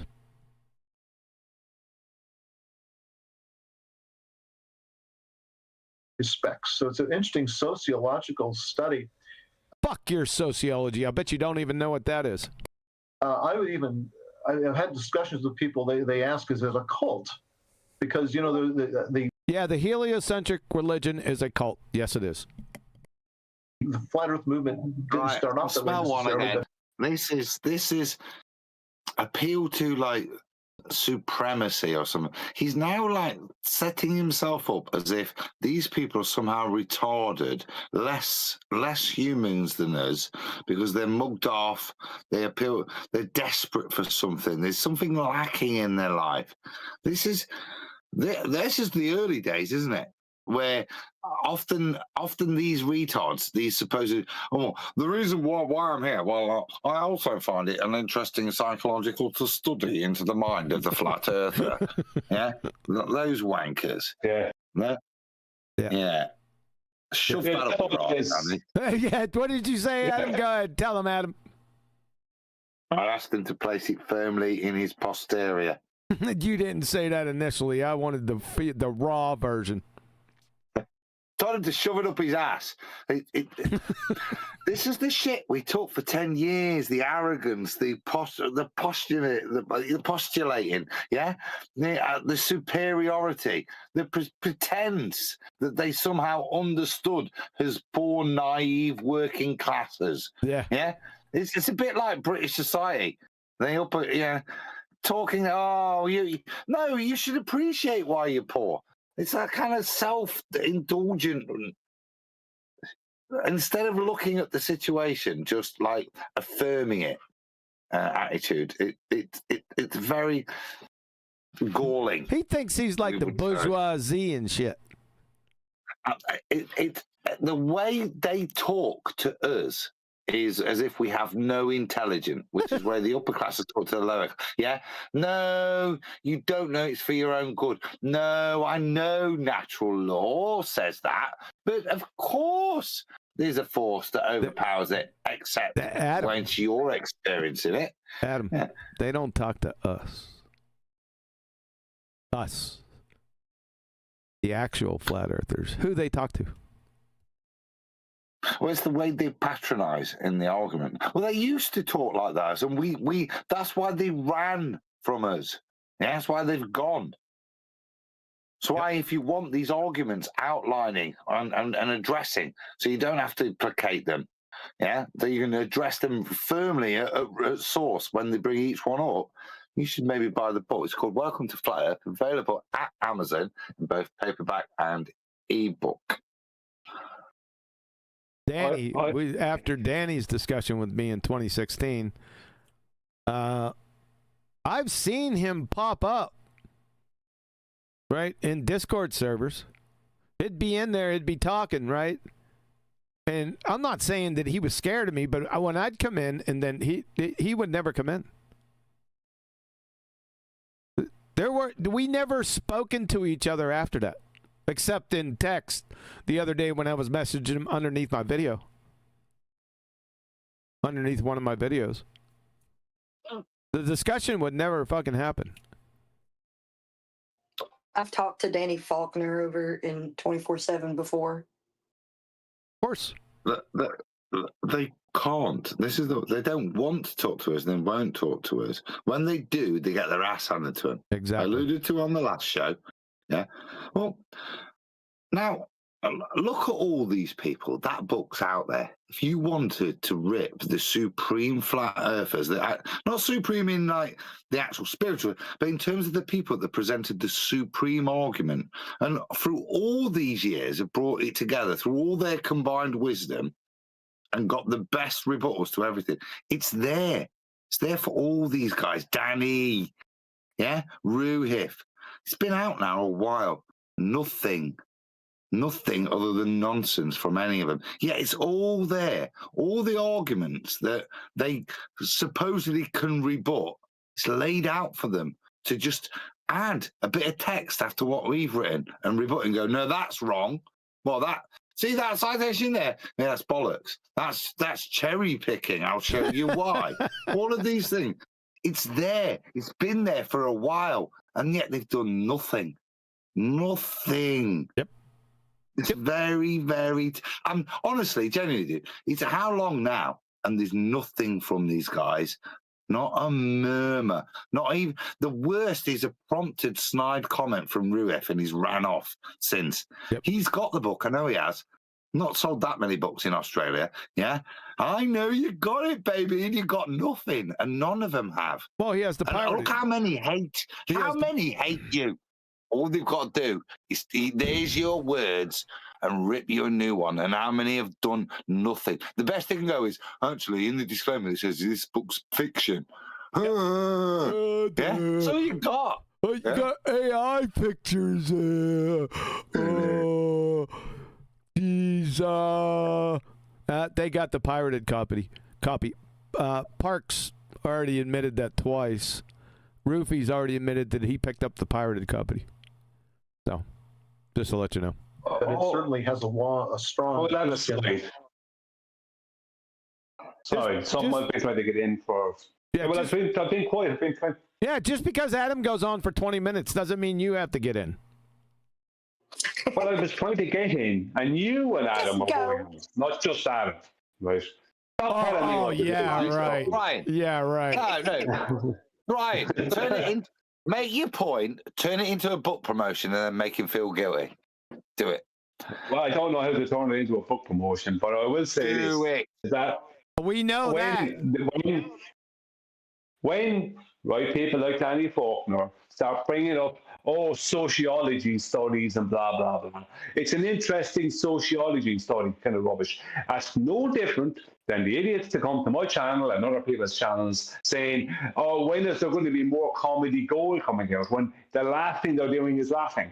That is Danny and people like him, right, trying to pretend there's nothing to see here, because when they look, it's something, it's for them, it's like a murder scene they never want to see. And the people talking about comedy gold are the people who are doing anything but laughing. Anything but laughing. Yeah, it's just color commentaries. There's a book called Wet on the Flower. Go by that. Now, those people, Brian, they're trying to do what Jin said earlier. They're trying to put sauce on your shin. Yeah, that's just mind fucking. That is what they do to you is desperate. Yeah, because they never. The thing with Brian's channel, ladies and gentlemen, if you look at it and look at what he's put through. Right, he makes salient points, and it's very rare they'll ever address him. They'll do exactly what I tell. They'll do everything but address the point when Brian puts a video out. Influence on the last conference. It seemed to have that flavor more than the previous two, and I think if we would have taken a survey, most of them would have considered themselves devout Christians, though not all are. Hold up. Are we taking surveys to induce a cause? Sounds like it. We take surveys. Ask the question: is it a cult? And it has certain aspects of the cult. The one thing that's missing. Really? It's taken a survey to figure out whether I'm in a cult or not. I think he's gone on to the next topic, that it's cultish, but it doesn't have all the characteristics. Let's let him go. Is that a cult is usually defined in terms of a charismatic leader leading it, and there doesn't appear to be a single leader. Leader. Look at the 10 years of Flat Earth. Is there a leader? Which one? Nope. Should have been, but no. That was its strength. In fact, to be honest, yeah, the only one you could say is Eric Dubé. But like all the good work, Eric's had fuck all to do with. Eric Dubé, check out our book. It's called Welcome to Flat Earth, available at Amazon. I know you've got a copy, you, and I know you've moved house now. Sort it out. We stayed away from that, and I've always stayed away from fornicating with these supposed You know, the Uber guys, you can't do anything with them unless you just placate, which is what you see a little bit going off now. But my thoughts of a leader and what he's talking about, sort of a Jim Jones type of thing, are two different fucking things. There's been people that have like stood out over time. Blah, blah, blah, blah, blah. You know what I mean? I mean, you look at Matt Powerland. If you'd have gone to the early days, he was like really pertinent for people to wake up. But even then, when you're going, oh, it's brilliant, I can't wait for the next video to come out. Because I said, we're a Dubé follower, but people are, and you were never thinking he's my leader in the way it's been described as a cult. It was this guy might have researched something that I could learn from. That's why do you know what I mean? I was tuning in. Is there something out there that will benefit my knowledge? Because I know I've been lied to and I just want to find out more. But genuinely, that term, that is really straw-manny, because the term leader never applied to anything other than the most popular people, which were never leaders. I think I got there in the end. Yeah. Worked through that. There should have been leadership. But I think coming up, because how would I want to say this? I excelled in those type of skills. Formally, by the way. However, there should have been leadership. But the personality, from the beginning, that was an impossibility. Because it was so fractured. Because I identified, as soon as I came out here, I identified most of the people at the top were pretender clowns. So that wasn't an option right from the beginning, from my viewpoint. Good. There were lots of people who wanted to be leaders, and almost got to that point. And I'm not attacking Bob, but Bob strove to that, and maybe he thought it was a political position he was taking, and he behaved politically sometimes, and that's why he lost, because the people that were in the community, they weren't in a political party called Flat Earth. They were there to learn, and when they then saw somebody behave in a disingenuous way to another so-called Flat Earther, that's when shit hit the fan. Yeah, when people did try to become leaders. The actual Flat Earth movement rejected that. I saw. You know what I mean? There was no leader, because what are you leading, you bunch of clowns?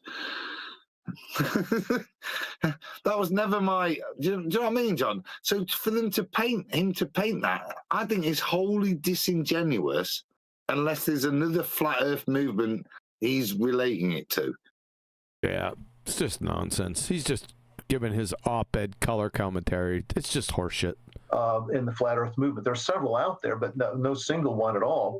And so I'm thinking maybe it's time in the internet age to revisit the definition of what a cult is. Maybe the leader is the internet at this point. Okay. Oh my God. Now he's sounding like Keir Starmer. Yeah, we need. Yeah, the internet's the leader. Oh God. Yeah. See, again, he did this earlier. The medium is the problem. Exactly. Not yeah. The information that's disseminated through the medium. It's like, should ban pencils then. But it has very cult-like connections to it. And I don't think it's going away anytime soon. I don't know if it's peaked yet. There have been people fighting back. When I started fighting back 4 years ago, it seemed like there was nobody out there. There are more and more people now responding with YouTube videos and so forth. I'm not a video guy myself. I like to write rather than do videos. But there are also, I think Facebook has and YouTube have both been kind of intimidated a bit, because some of the conspiracy theories out there. Not a conspiracy theory, you dumbass cracker. My God. Go on, Bri.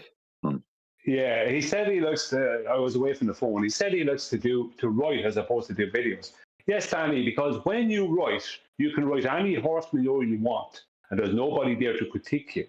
When you do a video, you get an instant critique directly underneath that video in the comments. Yep. Right? Instant. Right? More well, as instant as can be. When you write a book, there's no comments section for anyone to call you out in horse manure. Good point.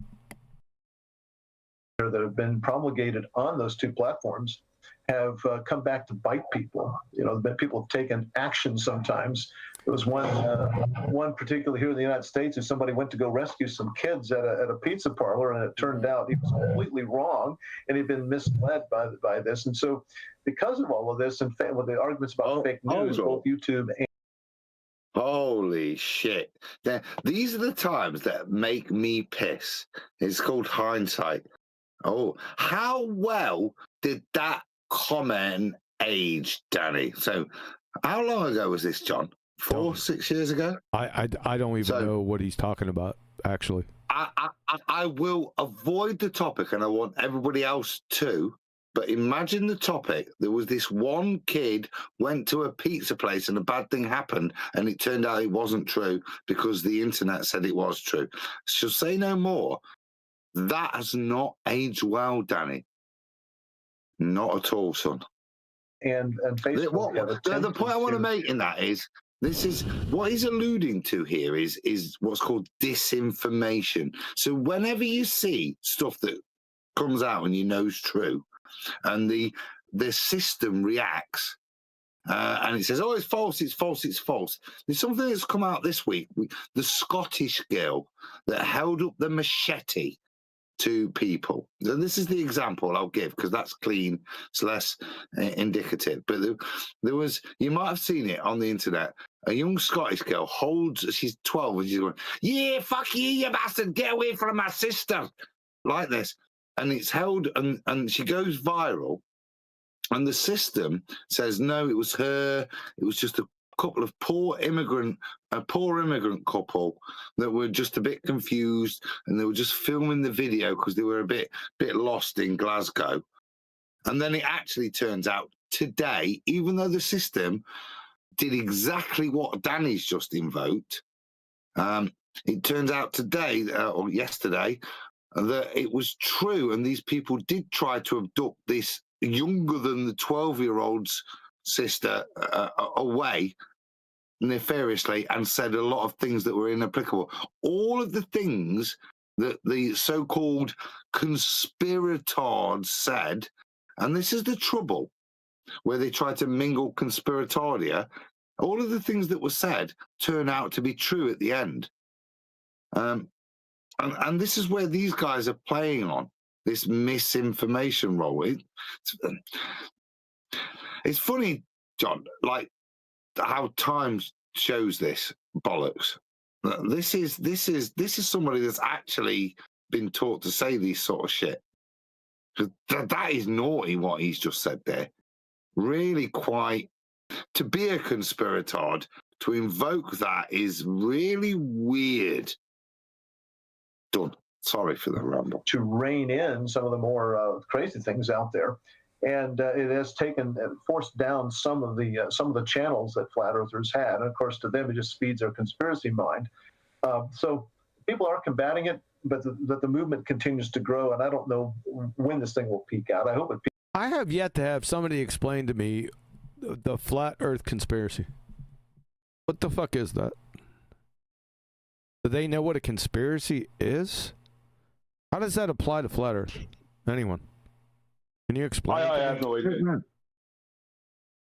The only conspiracy that's applicable is that people have conspired to hide the fact that the Earth is flat. That's not flat. That's not a flat Earth conspiracy, though. No, that's the that's the wrong emphasis on the wrong syllable. Right, exactly my point. So reverse it. Where is the conspiracy? There isn't one, is there? There isn't one. No. No, that's my point. So you no. Okay, that's what I thought. Well, the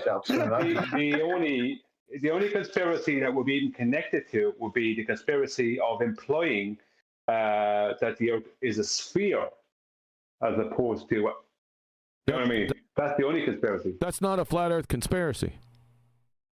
No, but it's the only one that would be connected to the topic of flat Earth. Not even connected. It doesn't have anything to do with flat Earth inherently. That's a ball Earth conspiracy. Yeah. It's exactly that. That's what we live in. Yeah. Ball Earth Yeah. People conspire today and have for a long time to demonstrate to you and prove and to even give you maps to convince you that there has to be a ball. This is a big conspiracy, the Ball Earth conspiracy. Yeah. It's part of Time Bandits, people. Yeah. You get me? That's the conspiracy. Yeah. But no, it's not a flat Earth one. It's just flat. Exactly. Be happy to do. Right. I think it may have done already. I mean, I certainly see less content now, excuse me, than I used to. And I don't. There's some content right there. Adam? This is their standard rhetoric. See, flat Earth's dying. 4 years, 5 years ago, flat Earth's dying. Yeah? I see less content now. No, you guys are dying. Flat Earth's still out there. The thing is, the gladiatorial arena where the arguments need to be beaten out has died because the arguments have been settled. You can find the settlement of the arguments in a book. It's called Welcome to Flat Earth. It's available at Amazon in both ebook and paperback, right? But it's not that book's reason. But most people over the 10 years, they come and they might not have the level of proof that's in that book, but they settle the argument for themselves, yeah, to their own level. And they walk away. And there's so many people that nobody walks away still a baller. You just rage and headbutt a wall, you lot, yeah? But the flat earthers actually just walk away and move on with their life. That's what we've seen. That's certainly my impression, the contact I've had, particularly with the book. People have moved on. Well, you know, like I said, we've meeting the boxers. That's what they know it's flat, right? They've got a lot to do in their life other than evangelizing flat Earth. But for the rest of their life, it's flat. It doesn't matter what any idiot tells them. Yeah? It's so flat to so many people that no longer engage in the topic. Yeah? That's why that comment, and you still hear it today, is so brilliant. Because, no, that's you trying to base my... What's the word, Jin? What's to the machine? Shine machine or whatever it was. Yeah? It's you trying to mind fuck me. And they were doing it back then, and they still do it today. Flat Earth's dead, it's dying. Yeah, Shinri Saucer. Shinri Saucer. Yeah. Okay. Put the sauce on my shin. I've got you. Yeah. Yeah. Thanks, Jin. Psychological manipulation. Yeah. But that's all they're trying to do. Weak. Well, this is dishonest out of Jim Panda because a year prior to this, or maybe over a year prior to this, the CEO of YouTube at the time, that female, she was in Congress or whatever, and she was asked, what are you going to do about flat Earth? Specifically. Now, they brought up other things, but specifically, what are you going to do about flat Earth? Yeah, so there's less content creators. Yeah, because they started stamping them us out. Yeah, 2018. She was saying that they're going to be putting up Earth is not flat videos. They're going to be replacing flat Earth videos. That's what she said she was going to do. That was the method she said that they were going to employ. Yeah, they're not going to be promoting anything flat. They're going to stop promoting it. You know what I mean? So yeah, like he's leaving that part out. Yes, the word algorithm came in big time. You know, I mean, obviously. Now even flat earthers are censoring the flat Earth truth, though. Imagine that. Recommend flat earthers aren't censoring it, they're ruining it, aren't they, with their own bullshit. See, that's the trouble. Well, I'd say censoring because they've banned us off of those servers and stuff like that. They just push us away and then don't address anything that we call them out on. You know, I specifically search for flat Earth videos, and I just don't see I don't see the amount or the type of things being uploaded. That 1 week before that, the Black Swan Hit them right in the fucking face. What is the date on that, John? January 18th, 2020. Yeah, see. And then a few days after there used to be that has Gem Panda in the face big time with that black swan. I noticed a change in the content as well, but I do believe the converts are still coming.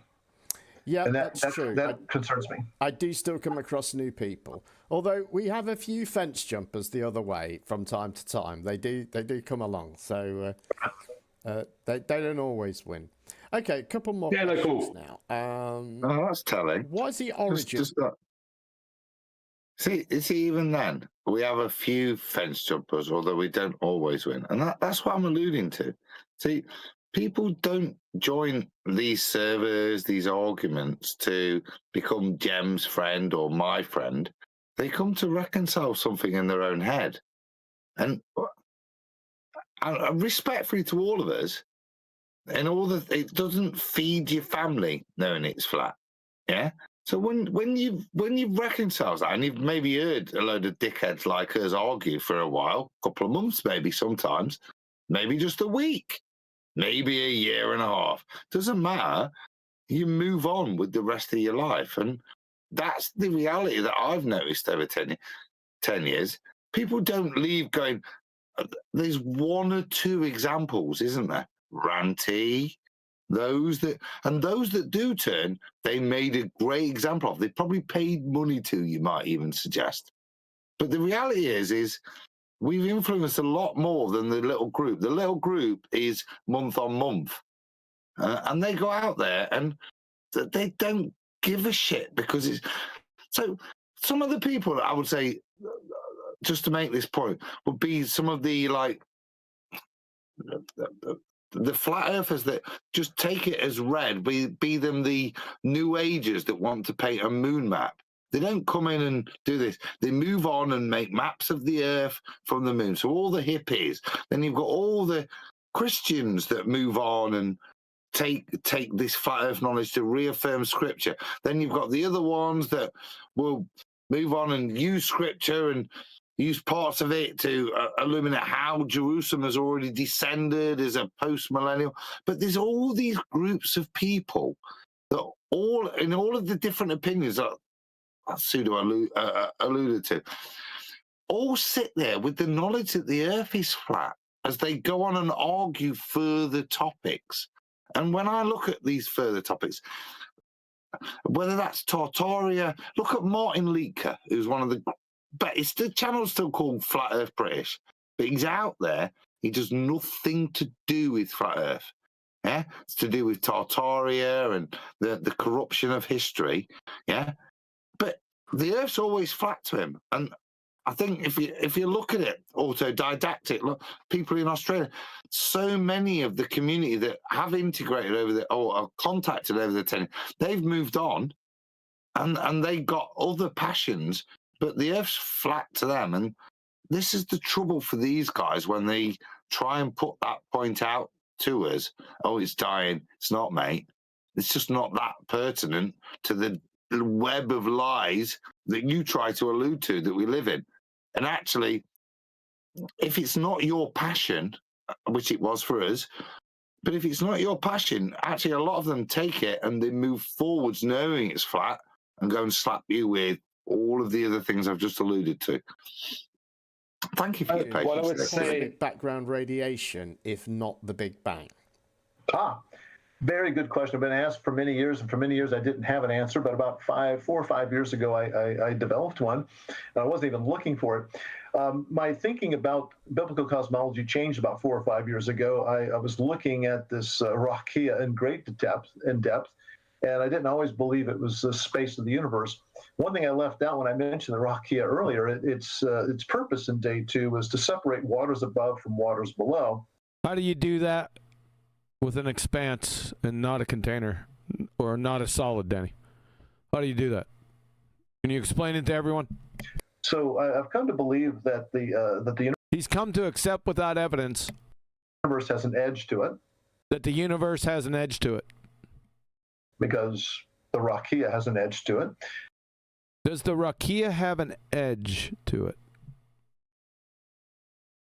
Oh, that doesn't make any damn sense. That's fallacy. Listen, I can smell it, John. You see, he's now alluding that the rakia, which is the thing. So now this is what I said earlier. So the waters now are on the outside of the ever-expanding universe in his understanding.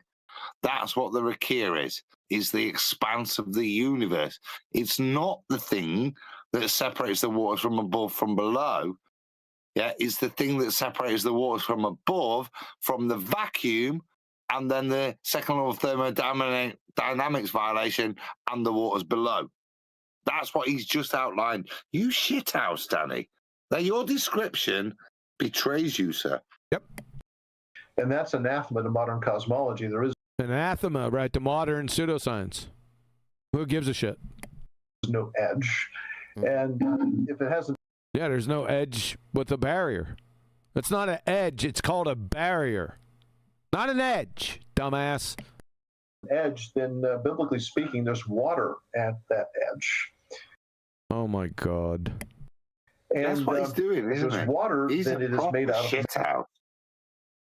Yeah, he's a shit He's doing that, Curry, isn't it? And do you agree with me? He's now meaning that outside of the universe is the waters above. I don't know what he's fucking talking about. That's what it sounds like to me. I don't know. Very ionic matter. Water is normal matter, as it were. And according to the third law of thermodynamics, it's going to have... The third law of thermodynamics. What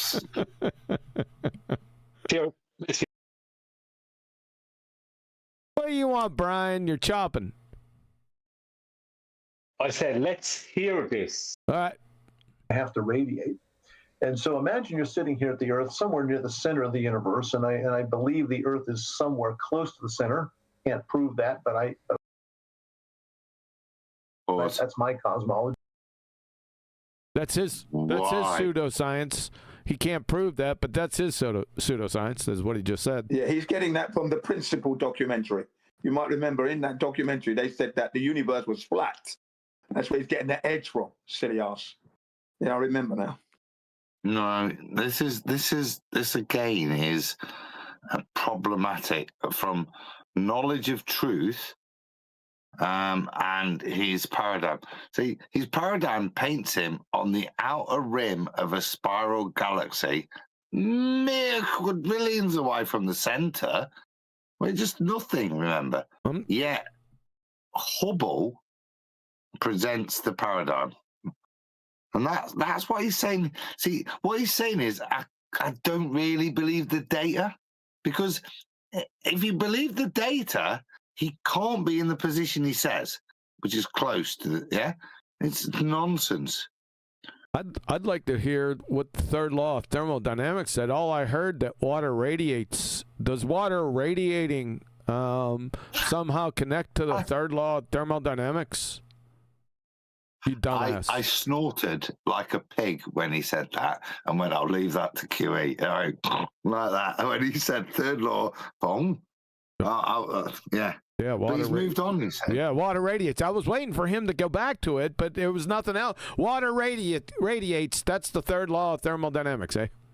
Yeah. You see? And that's what they do. There's the third law, water radiates. And move on, and then just chat shit. I wish you'd come back to it, because I think you're a fucking moron, Danny. It's fucking stupid. Now, and that's a huge change for me. And if you've got this shell of water at a tremendous distance from us,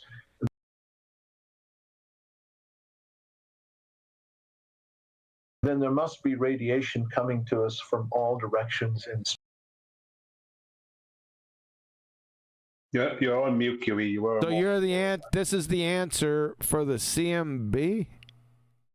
Let me give you another fucking answer for the CMB.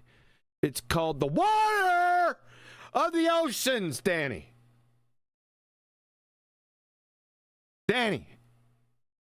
Yeah, I presented, this was my first presentation ripping the everlasting guts out of the CMB. Now, I didn't come up with it, me personally, but I was heavily involved with adjudicating and coming up with the arguments thereof. So I don't know what you're fucking talking about, dude. Let's hear it. Space. What form that water has doesn't really matter. It's going to radiate. And going to radiate what? And it's going to have probably something close to a black body curve. Oh, really? Oh, like Beyonce.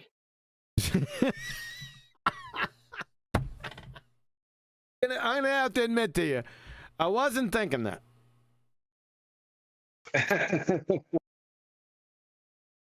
That's a hell of a curve. CMB. This dude wouldn't know the difference between a CMB and a chartreuse windsock.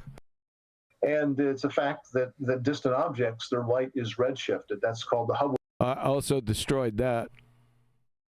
It's not the Hubble law. It's called the Hubble Lemaitre law. Lemaitre came out with it weeks before Hubble did, by the way. Danny. These people are fucking glue sniffers, man. Yeah, destroyed redshift. I didn't do it myself. I'm not taking credit for it that I was the one that destroyed it. C. Halton Arp. He did. Almost by himself. He was expelled, but he kept on with it.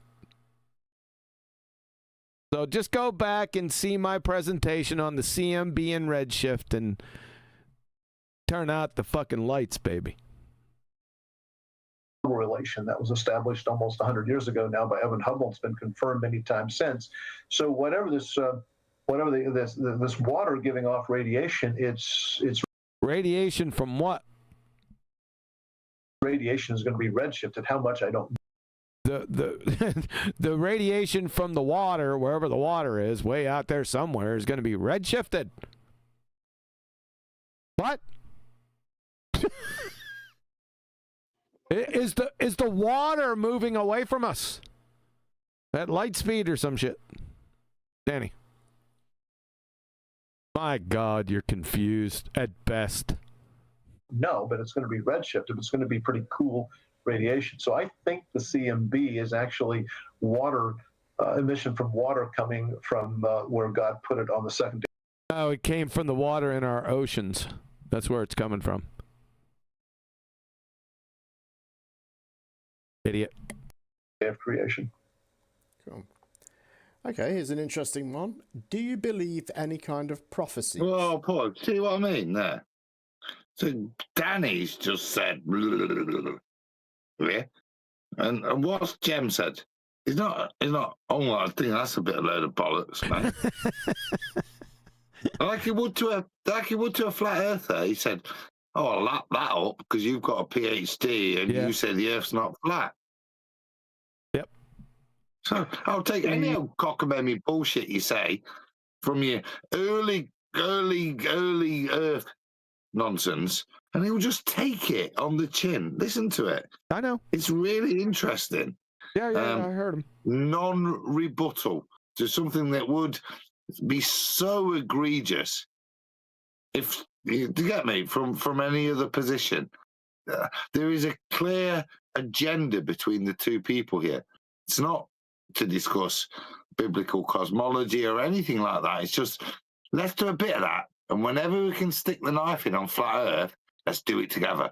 But if you say anything that I even disagree with and fundamentally have to, I'm not even going to challenge you, pal.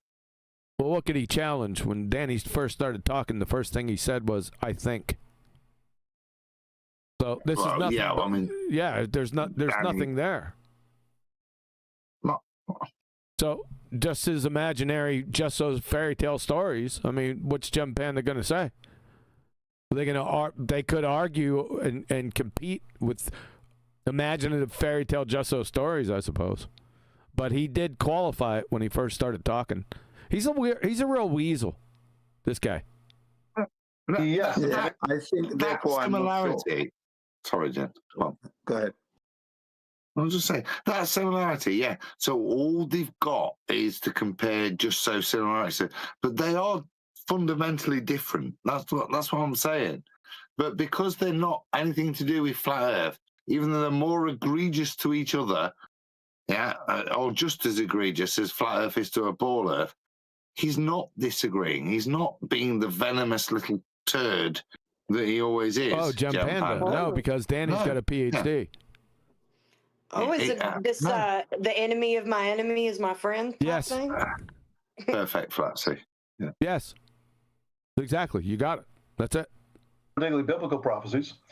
We find numerous Old Testament prophecies that Jesus fulfilled in the New Testament. Like, for instance, where he was born was foretold by Micah.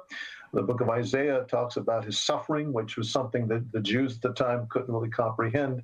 And there are many prophecies that Jesus fulfilled. There are many other prophecies in the Old Testament and the New that don't appear to me to have been fulfilled yet. One of these is the fact that Jesus promised to return as a conquering king, not as a servant as he did the first time. And I think that's one prophecy that will happen. Let me step back a second. What Hubble found in 19... Let me step back a second. It has. Can you explain how the universe has expanded as far as it has? No. I don't know if anybody really can. It's an observational... Well, let me step back a second. What Hubble found in 19... You mean Lemaitre? 29. You know that Hubble grew up right down the street from me. Just want to let you know. Yeah, did you ever give him a headlock or anything like that? No. He grew up in Marshfield. It's just right down the interstate from me. Just you could see home of Edwin Hubble and Hubble this. Yeah, I get whenever I go to Springfield, I get constant reminder.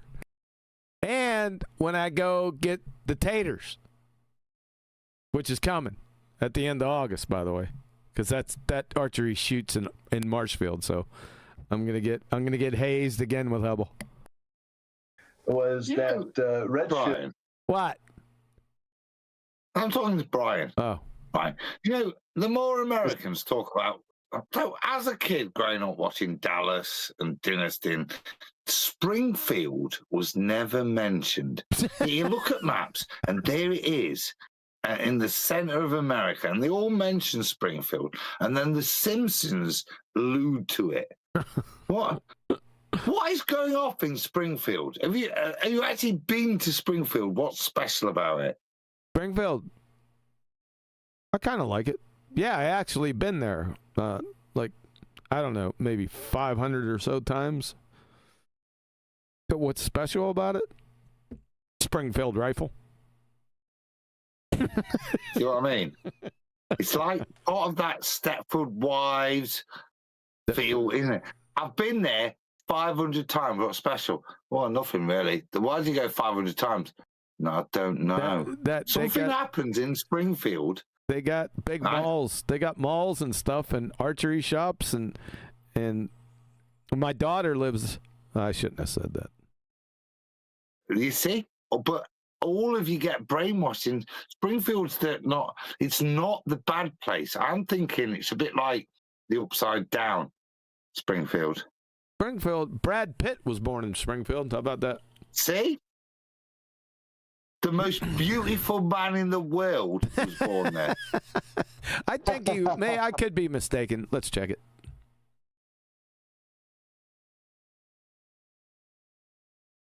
The point is, I never even knew Springfield existed. Oh, up until the... No, he wasn't. Let me take that back. Well, he was born in Oklahoma. He and his family... Oh, he was raised in Springfield. So he wasn't born here. Yeah. Just bred there. Born in Oklahoma. Yeah, he was bred there. Son of a bitch. December 18th, 1963. He's 8 days older than I am. God damn it. Can we put 2 face-by-face profiles up to the most beautiful man in the world in QE? That's what 8 days does to you. 8 days can do that to you. Shut the fuck up. Okay. Oh, shit. Where'd it go? We're almost done with this, by the way. Flatsy! Flatsy! I heard. All right. Get ready. Shift is All right. correlated with Whoa. What we don't want is, God bless, good night, thank you all, good night. No, that's what we want. We That's need exactly. a round out. We need a summation. No. That's exactly what we need. I want a one-liner, a witty. Yeah, everyone needs about 15 minutes. Oh, wait, that's not the time. No, they don't, and they're not getting 15 minutes. I I'll like tell you that driving shit in my right now. car. People want to come back. Why are people coming back next week? Because of what Flashy's going to say. That's all I'm saying. Oh, next week, it's going to be a barn burner. I'll tell you that. Especially with everyone on this panel. Guess what it's going to be? Take a guess, Adam. I'm trying to make shit up in my head right now. I'm just trying to think. Is it going to be John Lennox, James Tour, Stephen Meyer? Yep. I'm up for that. No, because I like these guys, and I think you lot are too mean. You're too high and fucking mighty. You do. And no, but I have alluded to the criticism I do have of these guys, which is get a fucking pair, gentlemen, and at least present me your argument. Stop placating this. Yeah, that's what it is. There's the placating part. There's no doubt about that. That's going to show up. But there's a couple other little gems in here that might send the panel members off in different directions. Yeah. The word. You know what I mean? Yeah, I'm going to be prepared for that one. I can't wait. I'm willing to do it. You're willing to do what? Go through the video right now. Oh, we ain't doing it tonight. Why would we do it now? It's getting late, man. So here it is. Here's next week's show. Stephen Meyer, John Lennox, and James Tour, 3 scientists on the origins of everything. This little round table right here it's gonna cause a ruckus. All right, that's my prediction. I'm done with fucking idiot Faulkner. I'm done with him. Hey, Flatsy! Take us home, girl. Thank you for all of you coming out today. You have a great one, and God bless.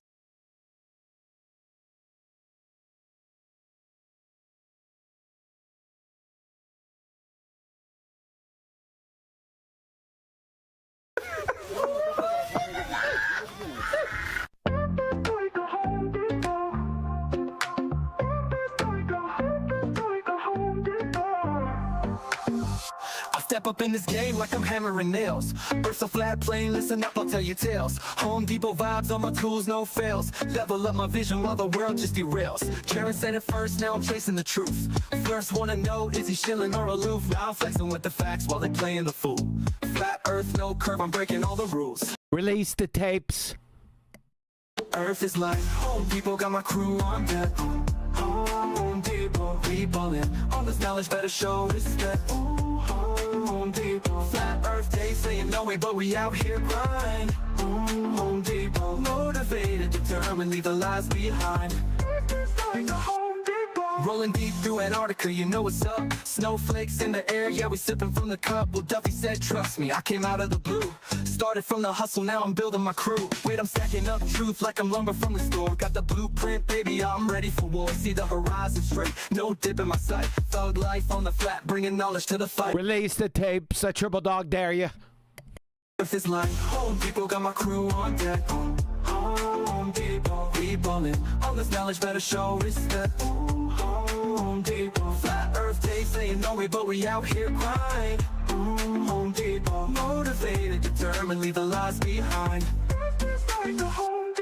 So I'm here to break walls, I'm kicking down doors, hash street life, I'm hustling what's mine is ours. A whole new vision, we gon' stack and we gon' rise. With my crew by my side, we defy all the lies. Release those damn tapes. Earth is like Home Depot, got my crew on deck. Home Depot, we ballin'. All this knowledge better show respect. Home Depot, flat Earth day saying no way, but we out here grind. Home Depot, motivated, determined, leave the lies behind. So remember this hustle, keep your eyes on the prize. Earth is flat like a board, like the ones on a 5. We'll build this place together, ain't no mountain too high. Home Depot mindset, we gon' reach for the sky, yeah.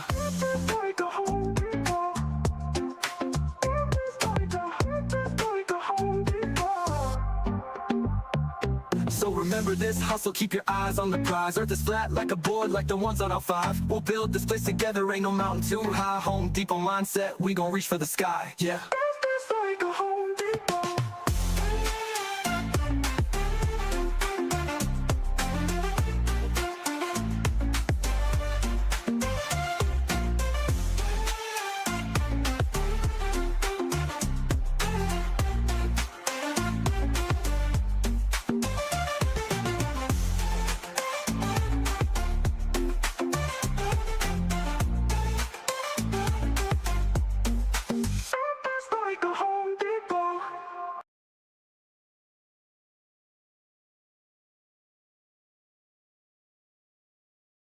Quantum mechanics is beyond retarded.